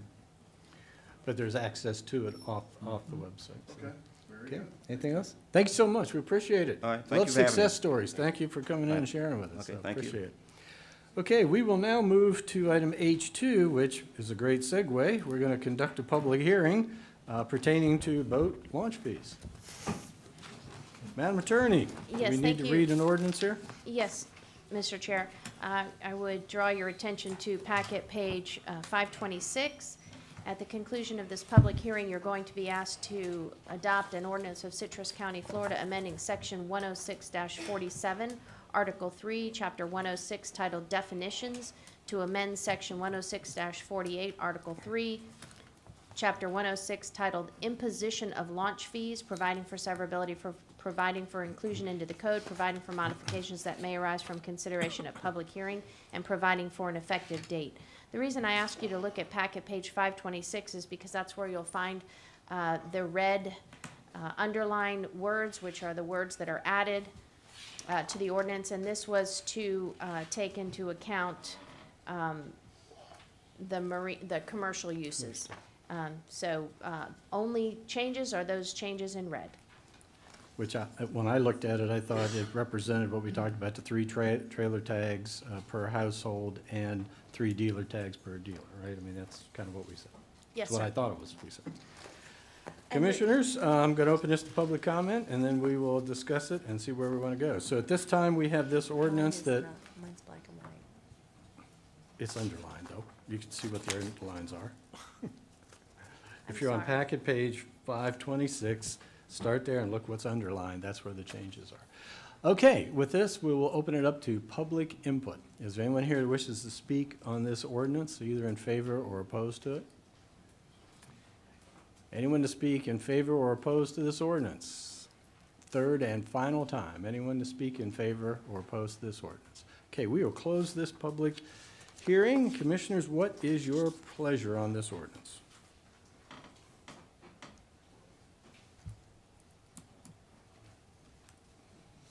Anybody want to adopt it? Anybody- Chair, Yeah, move that we adopt the ordinance. Okay, so Commissioner Second. Carnahan makes a motion to adopt the ordinance, second by Commissioner Davis. We've already had public input. Is there any additional board discussion? Okay, seeing none. All in favor say aye. Aye. Any opposed, say nay. And that passes unanimously. Thank you very much. Okay, moving right along. Item H3, I had this put on the board agenda today. I'm going to do my best to stay calm, cool, and collected as we move through this, but I am deeply, deeply upset about even having to have this conversation. The board will know that at our last board meeting, we left this board meeting with a 5-0 vote, unanimous for those counting, for a smooth transition from our current administrator to find a replacement for our current administrator. It was his proposal that he brought forward. He discussed it. I won't go into the detail because we discussed it in great detail, but the concept was we'd advertise for a headhunter service. We would select a headhunter service. They would interview commissioners. Then they would go out, find applicants, vet those applicants, bring them back to us, and then the board would make selections on who they wanted to interview. Then we also pointed out that it's vital that no commissioners talk to anybody about this, did not go out and try to get their own candidates, that if they had candidates or they thought there was people locally qualified, they should ask them to go through the process. So we left that meeting with a 5-0 public vote. Okay?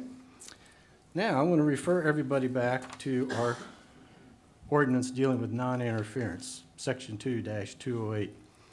In case you all aren't familiar with this, I keep a copy of this in my book all the time. The Board of County Commissioners hereby reaffirms its role as the governing body of Citrus County, responsible for establishing fiscal and legislative policy for the county. The board shall do so only when acting as a deliberative and collegial body, and not, underline, not through the acts or communications of individual commissioners. Okay? All direction of the Board of County Commissioners to county employees shall be made through the county administrator. Except for purposes of inquiry or information, members of the board are expressly prohibited from interfering with the performance of duties of any county employee who is under the direct or indirect supervision of the county administrator by giving said employee instructions or directions. Item C, any such actions in violation of this section shall be malfeasance within the meaning of Article 4, Section 7A of the state constitution. And what that means is that if we believe malfeasance has occurred, that's under the governor's purview. We could petition the governor for malfeasance charges to be brought up on commissioners that we feel are guilty of this, and then that would be up to the governor to decide the penalty for that. And the penalty is up to removal from office. Okay, so it's a very, very serious thing. And so I want to make that very clear. This people on this board, these 5 people sitting up here have zero authority to do anything. Okay, period. No question marks, exclamation point. Only when we operate as a board and with the majority of that board. Okay, so I'm saying that because this is what's happened. We leave this meeting with a 5-0 vote, okay, to follow what the public said, good idea, smooth transition. And that led to Commissioner Davis leaving this meeting, going up to the administrator and telling him she wanted him out of his office by Friday. Okay, so Commissioner Davis has no authority to do that. Point of order? No, That's a it's not. flat-out lie. That's not. Well, then you take It's that not. up. Well, you take that up after I'm done. I have the floor. You can have the floor when I'm done. Okay, again, I don't make accusations that cannot be substantiated. That's why I've done my homework. That's why I've looked into this. Here's the other issue. We have other commissioners that are advocating for their friends to have county jobs. Okay, that is malfeasance.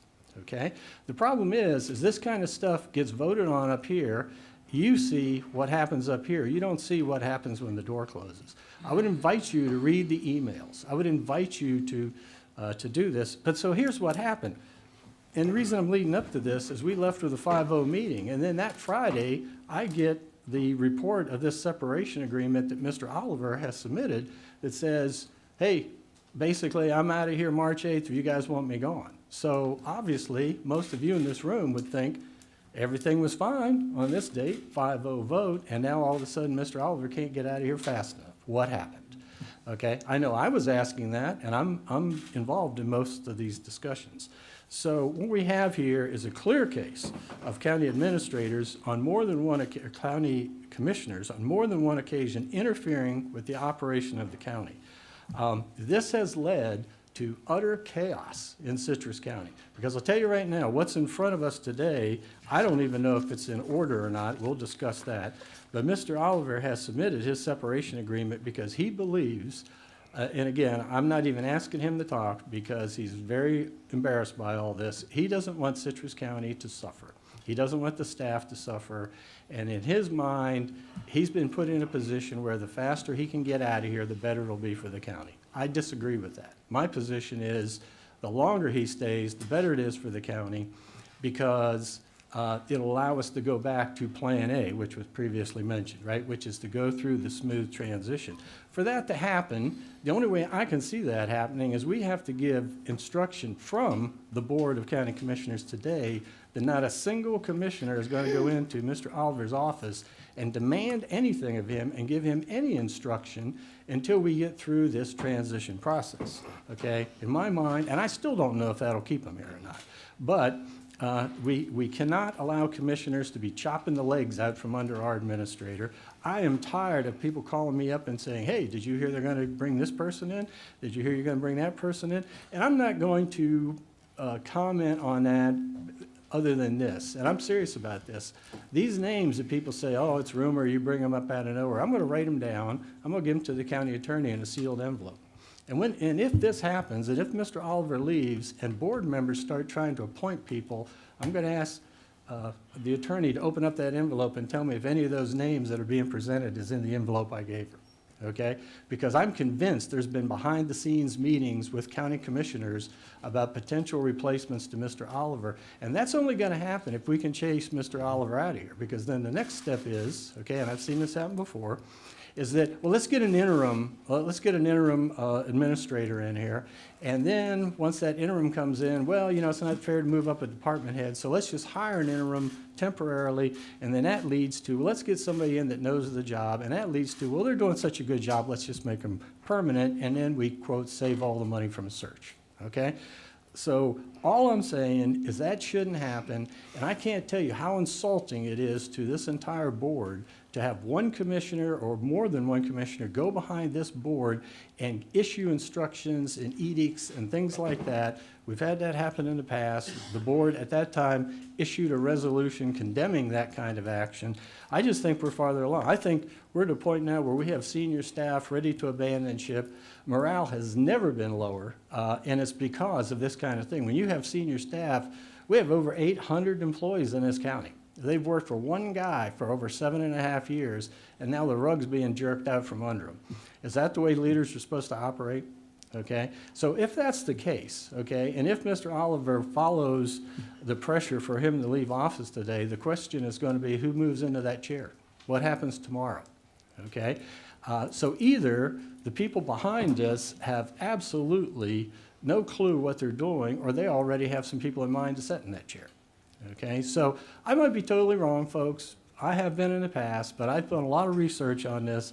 I can tell you clearly what the ordinance says, and I think if you read these emails, there's ample evidence from everything I've said. So I've been called a liar. That's fine. I deal with evidence. I don't deal with innuendo. And all I'm saying today is, board, here's the question before you. Mr. Oliver has submitted his separation agreement. He is proposing to leave today. And again, this is for the public's input. What he's proposing is he'll leave all the stuff, he'll go out the door, we'll never see him again. He just wants paid 20 weeks pay. He wants paid all of his, which any other employee would get, his vacation, so on and so forth, which I'll tell you in round numbers, we're talking about $100,000. Okay, so citizens of Citrus County, is it worth $100,000 for you, for one commissioner or more than one commissioner, to interfere in the operation of the county and to buy out the contract of a wonderful administrator that everyone I talk to loves the job he does? And if that happens, who's going to stand up and tell you when it's time to pay that bill? I'm not saying he's not due it. I mean, if he leaves tomorrow, he's due every penny he got. But let's be clear, he's not leaving because he wants to. He's leaving because he's being forced out. I know Mr. Oliver, he's never quit. He sticks with it. He just fears he cannot be effective when he has commissioners coming in and chopping the legs out from under him. And I know this is strong speech, but it's exactly what's happened. So we can get debating. Yes, I did. No, I didn't. I never said that. Yes, I did. No, I didn't. So here's the question in front of us. Mr. Oliver submitted his separation agreement. Will you say, okay, thanks for submitting that to us. We're going to file that away. We understand you're upset, and we're going to do whatever we can. My suggestion was, how about if all 5 of us agree to not talk to you and stay out of your way unless you want to talk to us, and then you can get us through this process of getting these people in and getting your replacement up to speed, which to me, we're still back in that transition, or we can pay him the $100,000, send him down the road today, and have a big question mark over who's running Citrus County, and it's 800 employees tomorrow. Mr. Okay? Chair? Just one second. And then, I just want to leave it with this, All right. okay? And again, because I've told myself, I've lamented over this greatly, and this is where I am with this, is that you can vote, you can do whatever you want, but as far as I'm concerned, Mr. Oliver's separation agreement, I don't recognize, okay? Because when we left this meeting last time, the vote of this board was to move forward with the transition. We did not instruct the administrator to come back with a separation agreement. We didn't say, hey, thanks for the offer, but we want you out of here sooner. So I'll leave it up to you, but I'll tell you right now that if you guys want to move forward with that separation agreement, I will not vote on it. I won't support it.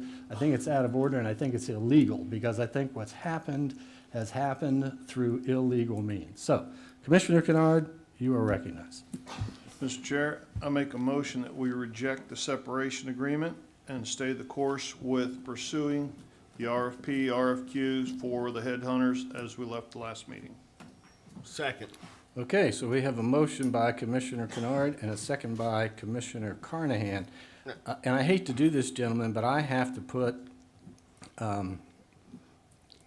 Oliver on the spot. And I have to say, you have a motion, and I can tell you that's going to be supported by at least 3 people. Mr. Oliver, what will it take to get you to know that we're not rejecting your separation agreement because for any other reason than we want you to be effective in your smooth transition. What will it take for that smooth transition? Well, you know, in coming to this conclusion, it was my feeling that the relationship has been damaged to the point that I can't be effective. Okay, and if you can't be effective in a position because your authority's been undercut, that makes it so you can't be successful, and that's the position that I feel in. And I understand it, and that's why what I was proposing, gentlemen who made the motion and seconded, just so you understand, what I was proposing is we go back to the way this board's supposed to operate. Mr. Oliver, I would like you to look into this. Well, I don't go to him. I come to the board and I say, board, I would like Mr. Oliver to look into this. Do you agree with me? Do I have your support? And he gets board direction. He does not get an individual commissioner's direction. That's what I would propose. Yes, sir, Commissioner Carney. I seconded the motion, but I'm not going to vote for that. And I'm going to tell you why. Mr. Oliver just stated why he can't be effective here anymore. The rugs have been cut out from under him, or his legs have been cut out from under him, and I do believe Mr. Oliver he wants to go. Okay, and with that being said, I agree 100% with the things that you have said up here. Okay, only because you know, it's a small tight community. You hear all kind of different things out there. So I'm not going to vote for it. But then if it fails, I'm going to come back and make the motion that we give him the separation agreement and we let Mr. Oliver go have a happy life. Okay, it's unfair what has gone on here. And then I want to see, okay, this is going to be the telltale sign. Then I want to see everything that we heard if that starts to go into motion. Okay, we're going to see where these commissioners are that had meetings and things of that nature. We're going to see what happens, okay? And I'm not saying it's one or two, but you know the rumors are out there. Okay. So with that being said, I will not support keeping Mr. Oliver, but I will say he has been one hell of an administrator. Simple as that. He has brought stability. Let me tell you this: when me and Commissioner Kitchen got voted in 2014 because of how terrible the shape financially this county was in. And if they think that we're going to let somebody that come back in here that put the county in that position, no way. Medical corridor, I could go down the list on why we got elected. That man right there straightened it all out. And we got better ratings today than we ever had in the world. Okay? So with that being said, he has had a very rough 2021. In 2022, he should be happy and he should be able to go on his way. And the reason we're here is because of his legs being cut out from underneath him. So I will support his separation, and I will not support. I just wanted to have a discussion. I will not support Mr. Oliver staying here because he doesn't feel he's effective, and that's not the right thing to do to him. Okay, Commissioner Kennard, you made the motion. Do you have any other comments to make on that? No, I'm going to support the motion. Okay, and I will too, and here's why. I agree fully with Commissioner Carnahan, but I'm not voting to give $100,000 to a gentleman that's perfectly willing to do his job and is perfectly able to do his job. And because commissioners have interfered with him, I just can't stand before the Citrus County taxpayers and say, well, you know, a couple commissioners overstepped their bounds, did things they weren't supposed to do, and now you're at another $100,000. Okay, so I just can't support that. I told Mr. Oliver that if this comes up and he wishes to go, I won't support him leaving. As far as I'm concerned, Randy Oliver, he says the legs are cut out from under him. Randy Oliver, with both his legs cut out from under him, is more effective than any county commissioner or county administrator we've ever had. So I would take Randy Oliver with no legs over any of these other names I've heard about coming in fully capable. So that's kind of where I stand with that. So please, ladies and gentlemen, don't. But I just do want to say that since this all has come up unanimously from people that have come up to me in the community have said that same thing. What kind of craziness is this when we move from 7.5 years of stability, low taxes, increasing in services? You know, remember, this is a guy that led us through the fire department and led us through the EMS acquisition and did all that. Oh, no, but I want you out of here. you know? So that's the kind of craziness that we're dealing with, and that's what I'm saying.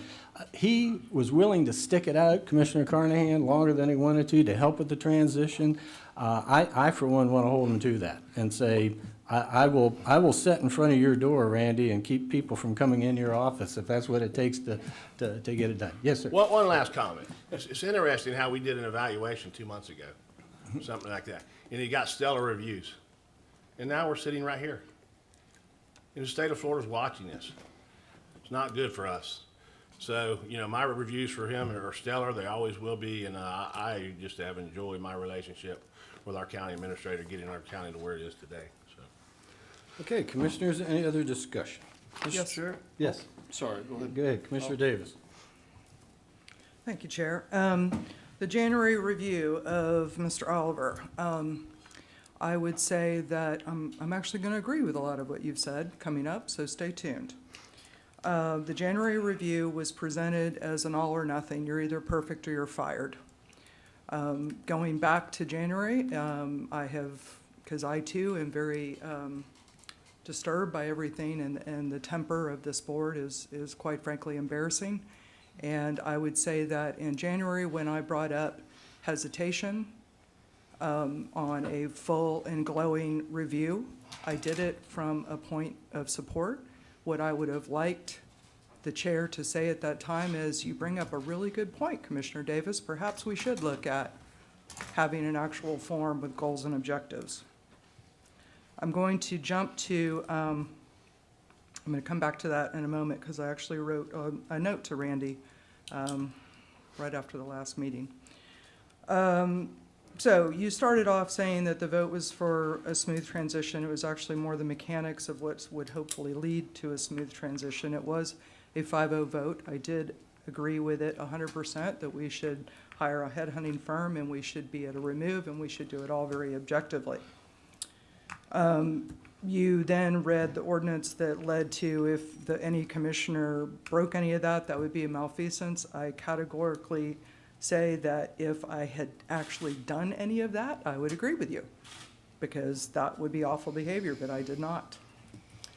After what did happen after the last meeting, when I brought up my very serious concerns with the employee survey, is both Chair Kitchen and Commissioner Carnahan, from what I understand, did a virtually identical public records request within 7 minutes of each other of Randy Oliver's email, which I would be a little concerned about a sunshine violation there. I want to read, for all the emails that I have sent to Randy have been very, just me forwarding stuff, him giving very good replies, etc. There's one that actually speaks to this issue. And I have always looked at Randy for his strengths. He has done an amazing service to this county.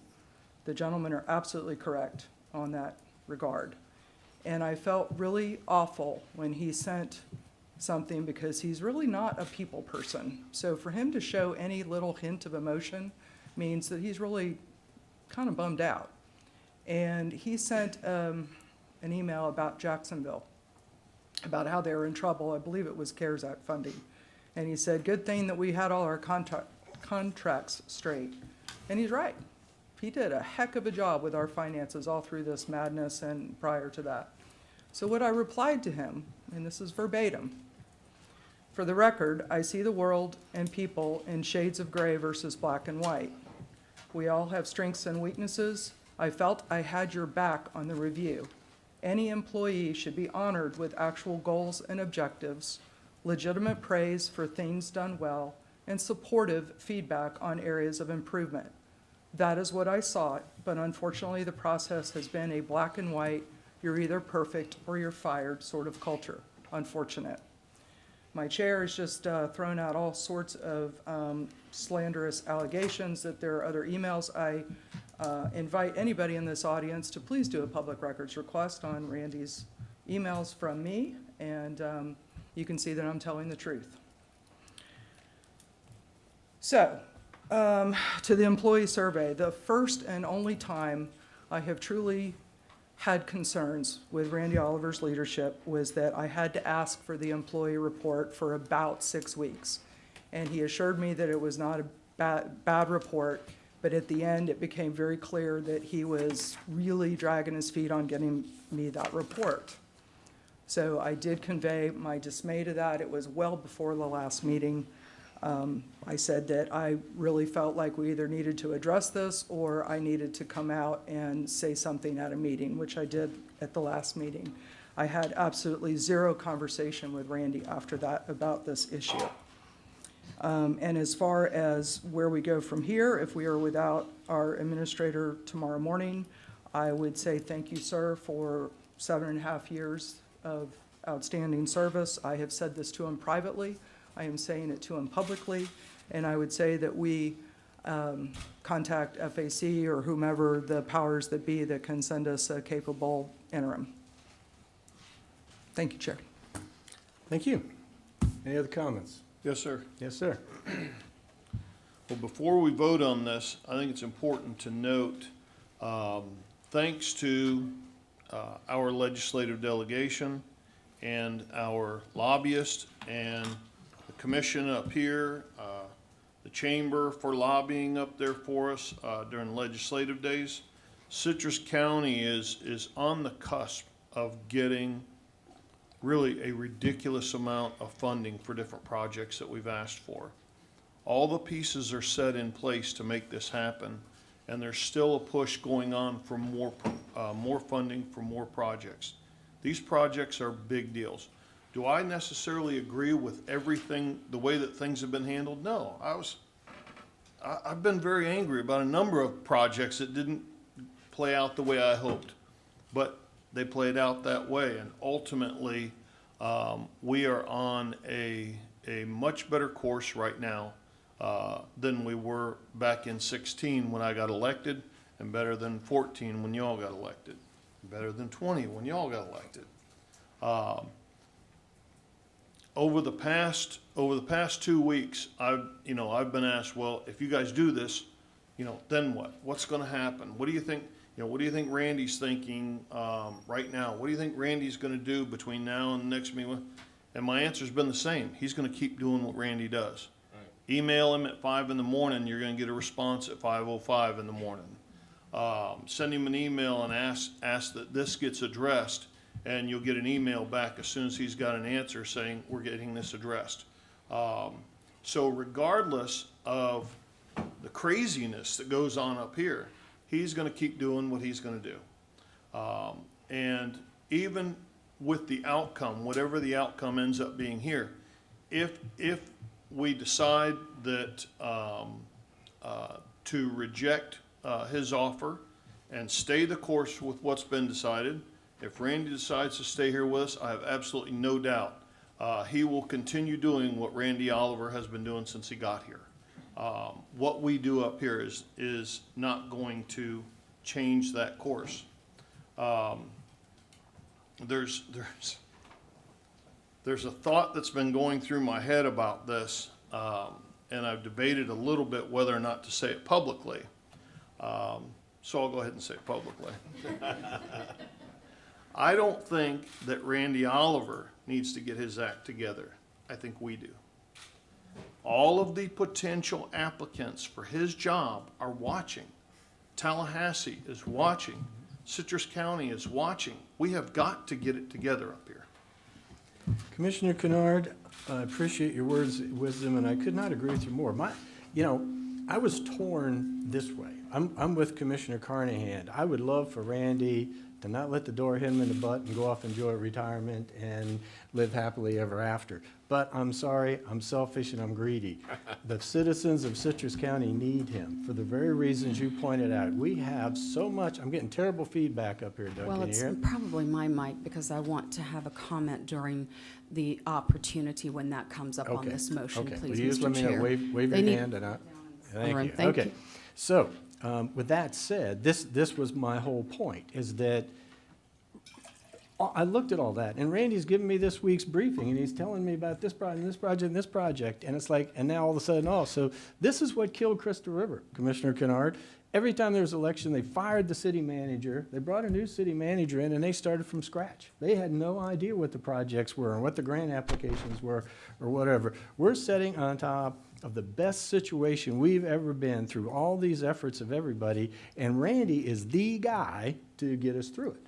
And if Randy can lead us through the process of getting a replacement in here in 1 month, fine. When Randy says to me, okay, we're good, we're smooth, I can get this guy in, I can get him up to speed or whatever, I'm good with that. If it's 3 months, 6 months, whatever, but I do not want the citizens of Citrus County thrown under the bus, okay, because we want to micromanage the county operations. That's what I said. We get up here and we talk, we ask questions. As far as I'm concerned, that's the last time Randy should hear from us. When he leaves here, he has his instructions from the board. That's the only people he works for, is the board.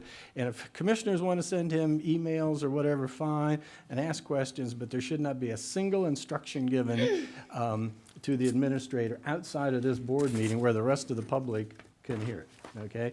And that was my number one concern, is I'm thinking, my gosh, how long have we been pushing for some of these projects, and now they're ready to happen. Do you really want to bring somebody in here tomorrow and try to explain to them what they all are and how we get them done, and then talk about interference? You know, then you're going to have every commissioner up going, oh, no, you're not supposed to do that. So that's why I will support the motion. I will say, I think, Randy, if I've said what I think the citizens or do the best that we can offer Citrus County, and the best that we can offer Citrus County is Randy Oliver at this time. So I will support the motion to reject the separation agreement today, okay? And if things don't change, I'll say this on the record too, if things don't change and Randy tells me in 2 weeks, well, Ron, nothing's changed and it's even worse, I'll bring the motion back up to approve the separation agreement. Okay, so that's where I'm with. Yes, Commissioner Well, Carter. I guess the question that the chairman needs to ask the administrator, that if we reject it, is he going to stay or is he just going to go anyway? Okay, that's where we're at here. We can talk all day long about it. That's right. Hate to put the heat on you, but I think the majority of your employers, Mr. Oliver, are telling you we don't want you to leave just yet.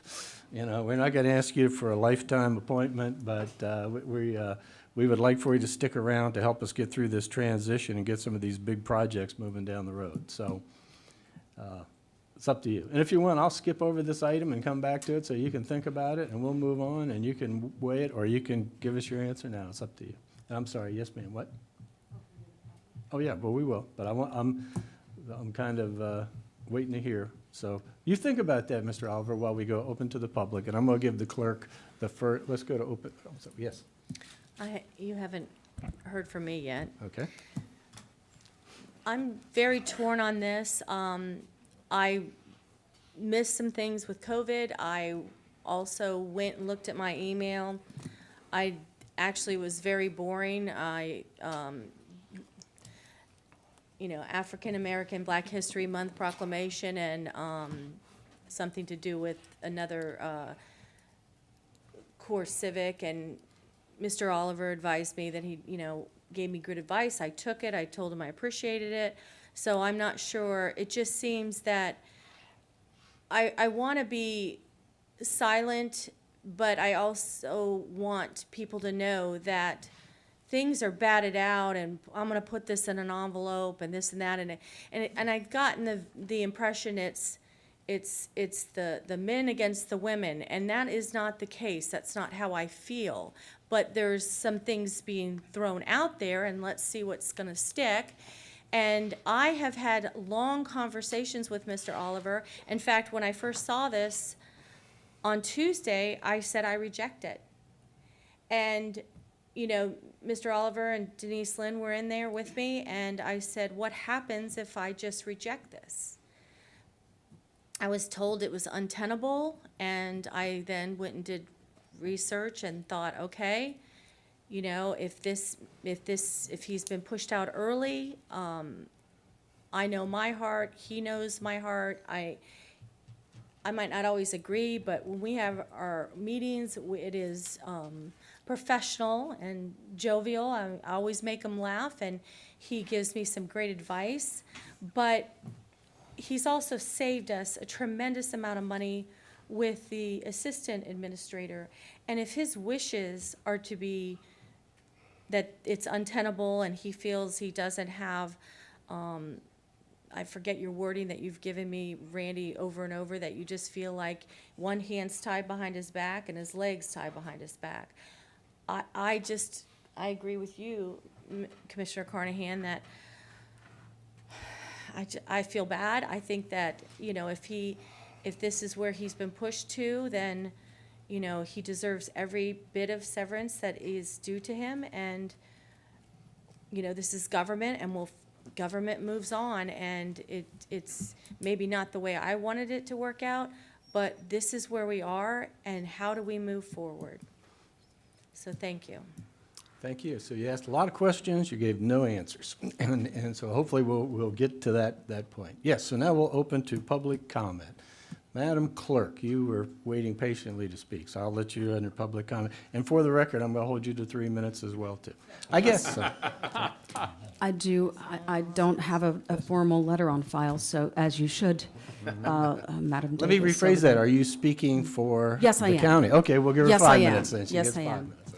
I appreciate all the comments that have been made and certainly understand the emotions and the opinions and the logic that all of you have brought to the table. With 31 years of experience in this office and having worked side by side with former county administrators, with all of the great folks, your directors that head up the county departments, I would beg you, Randy, and beg this commission, if the vote can go that way, to give us the next 6 months to make a smooth transition to someone who can at least partially fill your shoes. I have experienced a history of extremely scary financial conditions in this county. I have experienced the days when we did not have a county administrator, someone strong at the helm.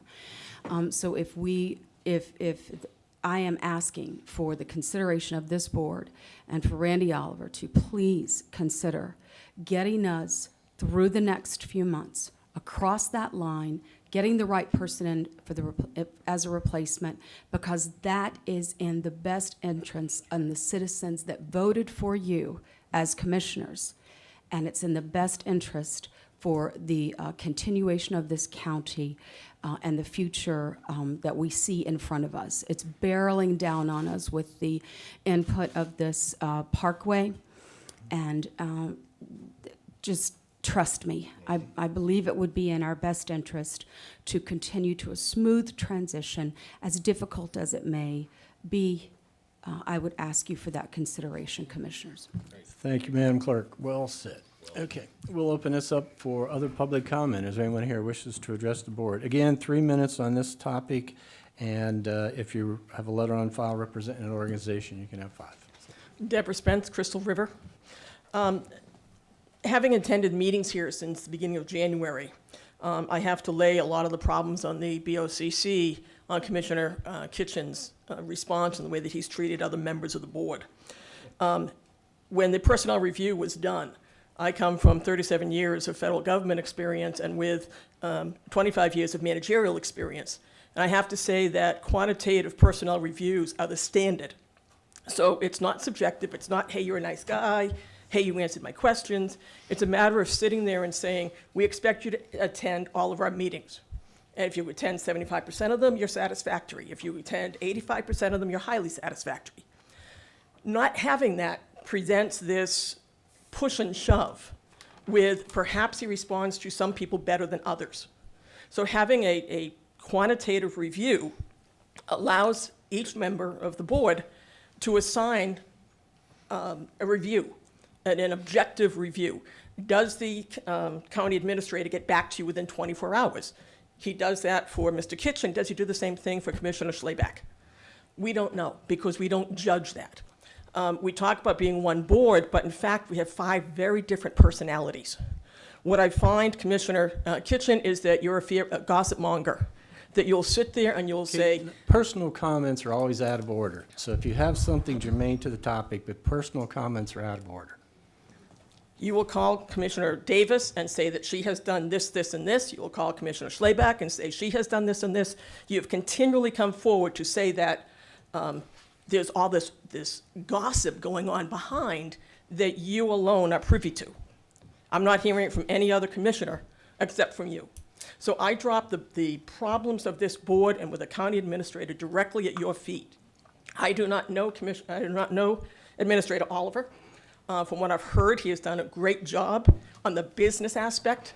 But if he doesn't have his own personal review, I have to think that he has failed in not doing that for his staff either. Thank you. Does anyone else wish to speak on this topic? Hello again. My name is Terry Morriston from Lecanto, and I want to address what Commissioner Kennard said earlier when he said we need to get our act together. And perhaps I'm somewhat reflecting what our previous public speaker said. I wrote down a couple of comments. I get calls. There are rumors out there, and I'm not speaking to anyone personally, but I'm repeating what some of you have just said in the last 20 minutes.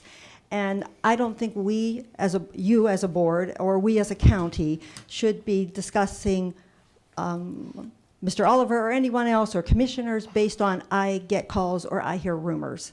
And that's where I feel we should get our act together as a county and as a commissioner board. When we have facts, let's talk about them. And let's show leadership, and let's not talk about the rumors that we hear out there. We all hear rumors. Yeah. So rumors don't, I feel, belong at this board today. Thank you. I would agree with you, and I'll address that in a minute. Is there any other speakers?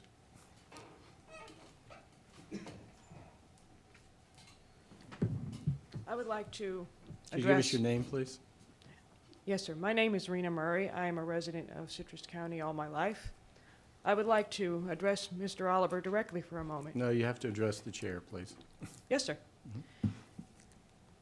This is really more of a case of the fact that Mr. Oliver has done his job.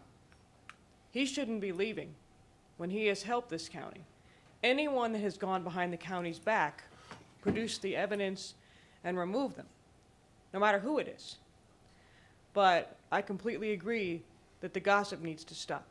That's how so much trouble starts, and everyone's been hurt by it at some point in their life. I've spent much of my life having things difficult just because I'm built differently due to a medical mistake. But I don't ask anyone for anything because of it. I've made something with myself because of it. And in this case, I believe anyone that's done injustice to the county needs to be removed, and that's really what we should be discussing. Thank you. Thank you very much. Does anyone else wish to address the board on this topic?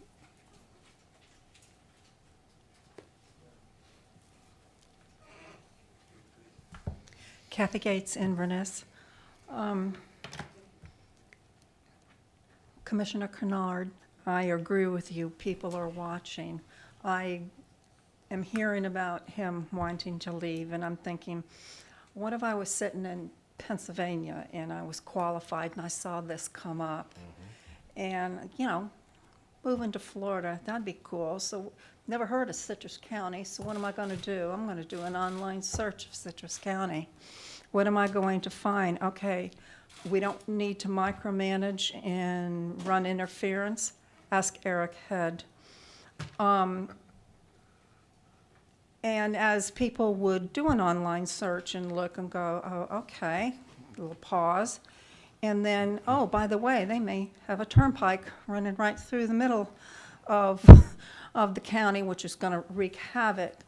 So it's going to be hard, I think, to find somebody to replace him of the same caliber. And if you choose to leave Mr. Oliver, then I wish you the best. Thank you very much. Does anyone else wish to address the board? My name's Margaret Hampton. I want to say that the citizens appreciate your comments, Mr. Kennard, and I respect the way you were conducting this, Mr. Kitchen. And I agree with Ms. Murray that anyone who has, it will be, if shown, anyone who has gone behind the backs, anyone who has breached any law should be removed whether it's in this situation or any other sunshine law violations. They know better. And I thank you so much. And as a citizen during all this time that Mr. Oliver has been here, I want to add my commendation of him. He has been a godsend to this county. I hope he'll stay and help us through the transition. Thank you very much. Thank you very much. We appreciate your comments. Is there anyone else that would like to speak to this topic? Yes, ma'am. My name is Rohini De Silva. I have something to say. I'm an attorney, but I have also run businesses, and I've had as much as 240, 45 people working under me in my home country. First thing I want to say, never ever would I get a gentleman who has done a good job, as all 5 of you voted, who had worked for us for 7.5 years, and let him go. No possible way would I let him go. Nor would I ask him, how do you feel now that you have been insulted or whatever has been done? It's not a question to ask. It is a question for the board to say, thank you for what you did.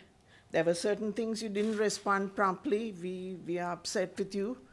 Maybe I'd have yelled at one of my staff, but I would think, who do I have to replace him before I did that yelling? And if I don't have anyone, and it is such a big organization with 800 people under him, there is no possible way I would let him go. Whether he wants to go or not. I would say, we need you.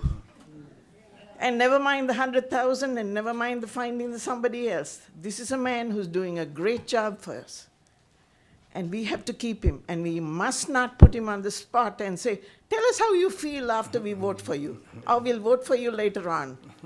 It's up to us to tell him frankly, you've done a great job.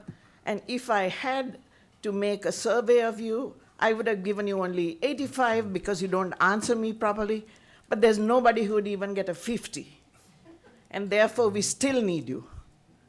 And we would like you to improve the following things, especially when he's reaching the end of his service. Why would we want to denigrate him as he's leaving? What we should be doing is giving him a medal, a gold watch, or whatever.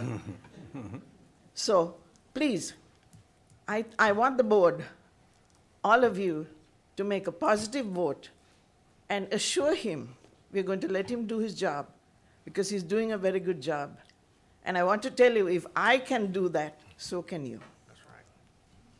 Thank you very much. That was excellent comments. Is there anyone else that wishes to address the board on this issue? Anyone else? So we're going to close public comment. Board, after that last speaker's, first of all, let me address a couple of things. Yeah, it's all my fault. Okay, so we'll settle that. So there we go. I'll take the blame. It's all my fault. Remember, this is a collegial body. There's nothing happens up here without the direction of the board. I'm a bully. I pick on women. I've heard all of that. That's not true. I work with county commissioners. I don't care what gender they are or whatever. I mean, and the people that know me know that, okay? There's people in this room that have known me for 35 years while I've lived here. You know, I don't look at people other than their professional setting. So all that's aside, there's a difference between saying I've heard rumors and being a rumor monger. And I'll tell you this, flat out, and I'm going to follow the last speaker's advice. I'm so happy she was here today. But here's my position. If somebody comes to me and tells me something, I go, yeah, that's a rumor. If somebody else comes to me and tells me the same thing, then I start to listen. Then I go to the person this supposedly happened to and ask them. And if they say, yes, that happened, that's not a rumor. Okay? So if somebody says it happened and somebody didn't and somebody's lying, it's down to me to decide who I think is lying and who's not. Okay? So I'm not going to sit up here and I'm not going to put Mr. Oliver in the spot because Mr. Carnahan asked a good question, but I'm going to follow. I would like to see us do this. Commissioner Kennard, you made the motion to decline the separation agreement, and that was seconded by Commissioner Carnahan. If you gentlemen would like to do this, I would like to see that motion modified to say, we affirm our position as the Board of County Commissioners that we only instruct the administrator through the board. okay? And by that, this board would tell Mr. Oliver, from this day forward, if any commissioner comes in any way and interferes with his ability to do his job, he's to report back to the board and tell us that, okay? Seems fair to me. That way, he's not going to be dealing with rumors, somebody said they said this, somebody said they didn't, or whatever, and that's a clear-cut case. And I think that last speaker, that was great wisdom that says you don't let good people go because we've treated them bad. We have, okay? And I'll be right out there. When I say we're a board, and I'll take the blame for it being my fault. But I must put out to you that I only have the authority that this board gives me, okay? So if you're going to say I'm a bully, then have the commissioners make a motion and say, you're a bully, we want you sanctioned for being a bully, and let it be voted on. If I'm taking us down a road that the other commissioners don't think we should go, they can vote against that, okay? So it's great. People want to point out and take credit for things and put blame on people, but Commissioner Kennard is exactly right. We're a county. Ronald Reagan said a rising tide raises all ships, okay? Well, the same thing is true. When you flush the toilet, we all go down together, right? So if we're behaving badly, we you know, it's all on us. So I would like to say that we move on this motion. We decline the separation agreement with the understanding that Mr. Oliver will not be interfered with by any member of the board, and if he is, the board is directing him to come to us and tell us. Okay? Yes. Mr. Chair? Yes. Well, I appreciate your position. I don't think it's necessary. I want to see us reject, I would like to see us reject his proposal unanimously. I would like to see Mr. Oliver stay here, get back to work, meeting with his directors as he does, making decisions, helping us move through the projects that hopefully are going to get funded, help us to get the next administrator in here, get that administrator up to speed, and most importantly in all of this, I would like to see this board move forward. Whatever was behind us is behind us. Okay. Let's move forward as a collegial board with an administrator that everybody up here agrees has done a phenomenal job. Do we agree 100% with the way that everything's been done? No, I don't think anybody up here can say with 100% certainty, I agree with the way he's handled absolutely everything. But we're never going to find that unicorn administrator that's going to please 5 different bosses. That's simply not going to happen. So I do not want to amend my motion. I think it stands as it is, and I would really like to see this board put this stuff behind us and get moving forward with a lot of very good positive things that are going on in our community. Okay, Commissioner Kennard, I respect your opinion, and I'll still support the motion, and for all the things we said. I hope that Randy will say he's heard loud and clear that we don't want him interfered with, and he knows, I've told him directly, as the chairman, I think it's my prerogative, you are to follow the direction of the board and the board only, okay? So, okay, if he doesn't think he needs to bring it back, but I've asked him to let me know if he feels like his legs are going to be continually cut out from under him. And that's where I hope we are with this. So I just think it should be understand that I will vote to support that motion, but I think that's part of it, is that he can't expect it's going to be situation normal. You know, we have to get him from dealing with this nonsense so he can get on with dealing with his job, okay? So is there any other board discussion?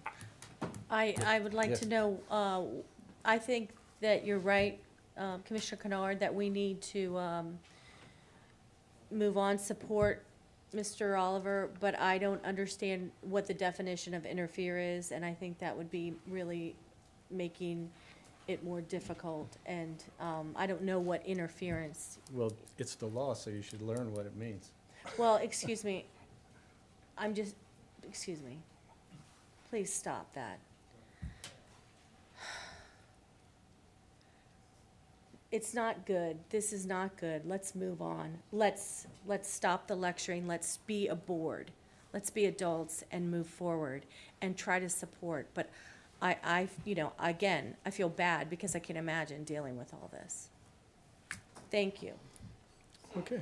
So, just a second. Clarify, the motion was not changed. No, the motion stands to, as recorded, to decline the separation agreement. That's what the motion was. Correct. Thank you, Mr. Chair. Yes, And sir. and again, I hate to put anybody on the spot, okay? But, and listen, I'm gonna tell you, great words of wisdom from the audience today, the clerk of court, and I agree with that 100%. I agree with everything that Commissioner Kennard has said up here. But again, I've already stated how great of a job he's done and what he deserves. And if Mr. Oliver's willing to stay, then I can support the motion. If he's not willing to stay, then he needs to get compensated for being cut out from underneath. Well, I agree with that, and I think here's what we need to do. The motion that I put on here was to have a discussion about the role of the administrator and deal with consider the separation agreement, okay? So if we tell him no, then he's gonna have to come back and say, well, now here's my official letter of resignation, I'm gonna be out of here in such a day. And then we can deal with that, and we can put it on the agenda. That's why I even hated dealing with it this way, because you know, the place was going crazy, the staff not knowing who they're working for tomorrow and that type of stuff. So we need to restore some stability here, at least for the interim. So that is the motion. I'm not even going to listen to what Mr. Oliver has to say. We're going to take the direction of the board, and then I'm sure he'll tell me after this meeting what he wants to do, or he'll get back with the board. Excuse me, he'll Yeah. tell the board, that not just you, he'll tell the board what he wants to do? Well, if that's the direction that you want. But, you know, we all can't sit down in a room with him after this meeting, so. Yeah. So, as I pointed out, I don't care. I just don't think that, you know, the only reason this is on the agenda today, that it happened this way, you know? Remember how this started out, folks. We left here 5-0. I thought it was a done deal. I thought it was over with. Okay? Then this all happened behind the scenes. I just don't want to leave here today and have more behind-the-scenes stuff going on. So that's I all. want to say one thing too, you know, because the commissioner, you know, thought something was odd. You know, that's probably the only public records request that I made. But when I got hit with that, I knew something went on, okay? And I wanted to see emails, okay, period. As simple as that. So don't throw stuff out there like that, that you don't know what you're talking about. And the reason we're here is because of one commissioner. Right. Okay, so with all that said, I think we've had plenty of discussion. We've heard from the public, and on the motion to decline the separation agreement, all in favor say aye. Aye. Any opposed, say nay. Nay. Passes 4-1, so there we go. Okay, so, and by the way, on these other things about how I run things heavy-handedly, it's always open to what anybody else wants to change. If you don't like the review process, there was no other options coming forward, and there's going to be a new chair next year. So anything the board doesn't like to do, instead of being critical, they can change those things. But I have yet to hear any positive changes coming forward. So with that said, let's move on to our next item, which is the 145 at 3:17, time certain, to talk about the public hearing for the FTA American Rescue Plan Act. Mr. Oliver, are you dealing with that? Yes. This is just a public hearing, so we're eligible to get the money. Well, let me turn to it. And this is for transit. They put a lot of money, the federal government has put a separate pot of money in for transit, to subsidize transit as a public purpose with the COVID funding and everything like that. And this is a request for 5307 funding, and it's part of our annual appropriation. This is dealing with the, we're just having the public hearing about whether, to hear what the public has to say about the grant itself. That's what we're looking for. Correct. Okay, so at this time, do we, Madam Attorney, do we need the resolution or just open it to the public? No, sir, just open it to the public. Okay, so we'll open public comment now on this resolution dealing with the application and execution of a contract to the American Rescue Plan. Is there anyone that wishes to speak in favor or opposed to this resolution? Anyone speak in favor or opposed? Third and final time. Okay, so we're going to close the public hearing. Commissioners, what's your pleasure with this? Is there any action that's needed? Do you going to apply for the grant? Do you need a motion to move forward, or is this informational? Approval of H4, my arm, doesn't seem like it's on. 4B, approve and authorize the chairman or first vice chairman respectively to sign the resolution authorizing the electronic submittal of an application for $250,554. Do I need to have to keep going there? That's good. Okay, so we have a motion. Second. By Commissioner Davis and a second by Commissioner Slaybach. Okay, and we've already had the public input. Is there any commissioner discussion? All in favor, say aye. Aye. Any opposed, say nay. And that covers that. I believe we're up to item 5H5 now, the public hearing on the manatee protection zone. Yes, the state wanted some changes to it. We had submitted it in draft first, and we thought we got all their changes, but they then submitted it to others, and we got more changes. I'd like to commend the county attorney for her work on this in accommodating all the changes that the state wanted, even though some of them weren't as clear as what we thought we had originally. So, Madam Attorney, this is an ordinance. We're changing it, adjusting it. How do you want to proceed? Do you want to read this, or we just have public hearing and then vote, or what's the procedure you want to use? I would like to read the title of the ordinance, Okay. please.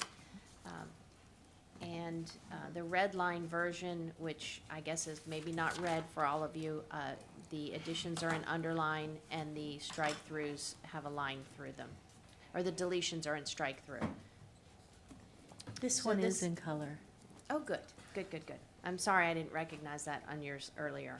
An ordinance of Citrus County, Florida relating to boating regulatory zones for the protection of manatees, amending Chapter 64, Article 1, Section 64-7, entitled Manatee Protection Zones, providing for severability, providing for modifications that may arise from consideration at public hearing, providing for scrivener's errors, providing for codification, and providing for an effective date. Thank you, ma'am. At this time, we will open a public hearing on this ordinance. Is there anyone here that wishes to speak in favor or opposed to this ordinance? Anyone here to speak? Yes, sir. Are you coming forward to speak? Yes, sir. Please do.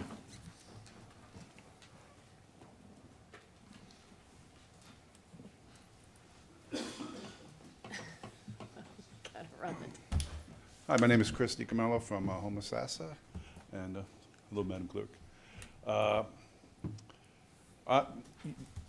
When this first came out, it sounds really great, and I was kind of into it. But then, I started looking at the data, and then I actually sent emails to all the commissioners.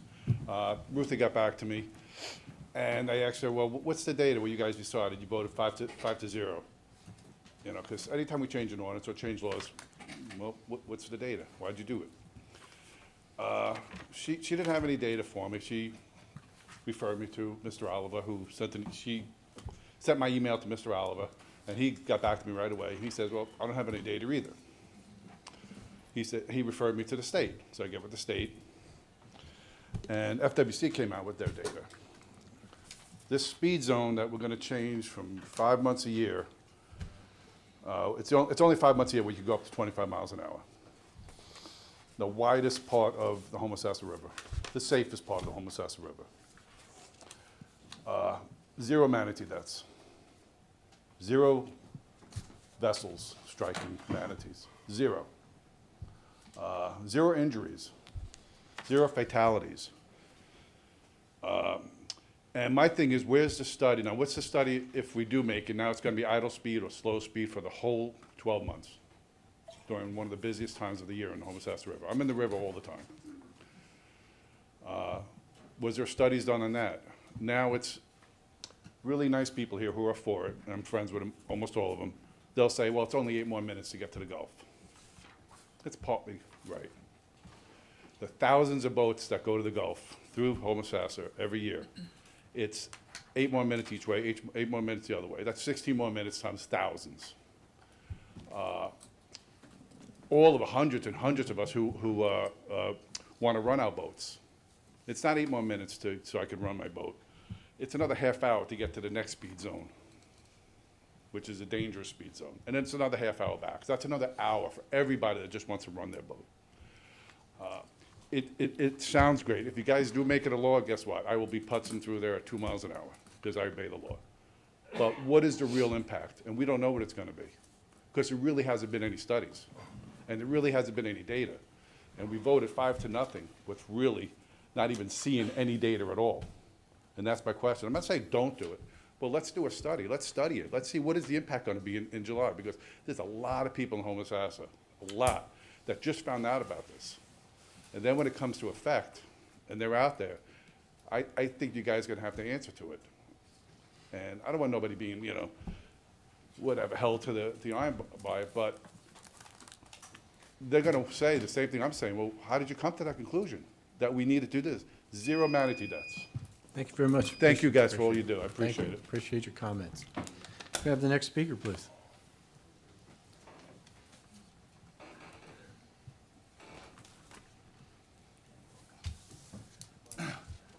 Good afternoon.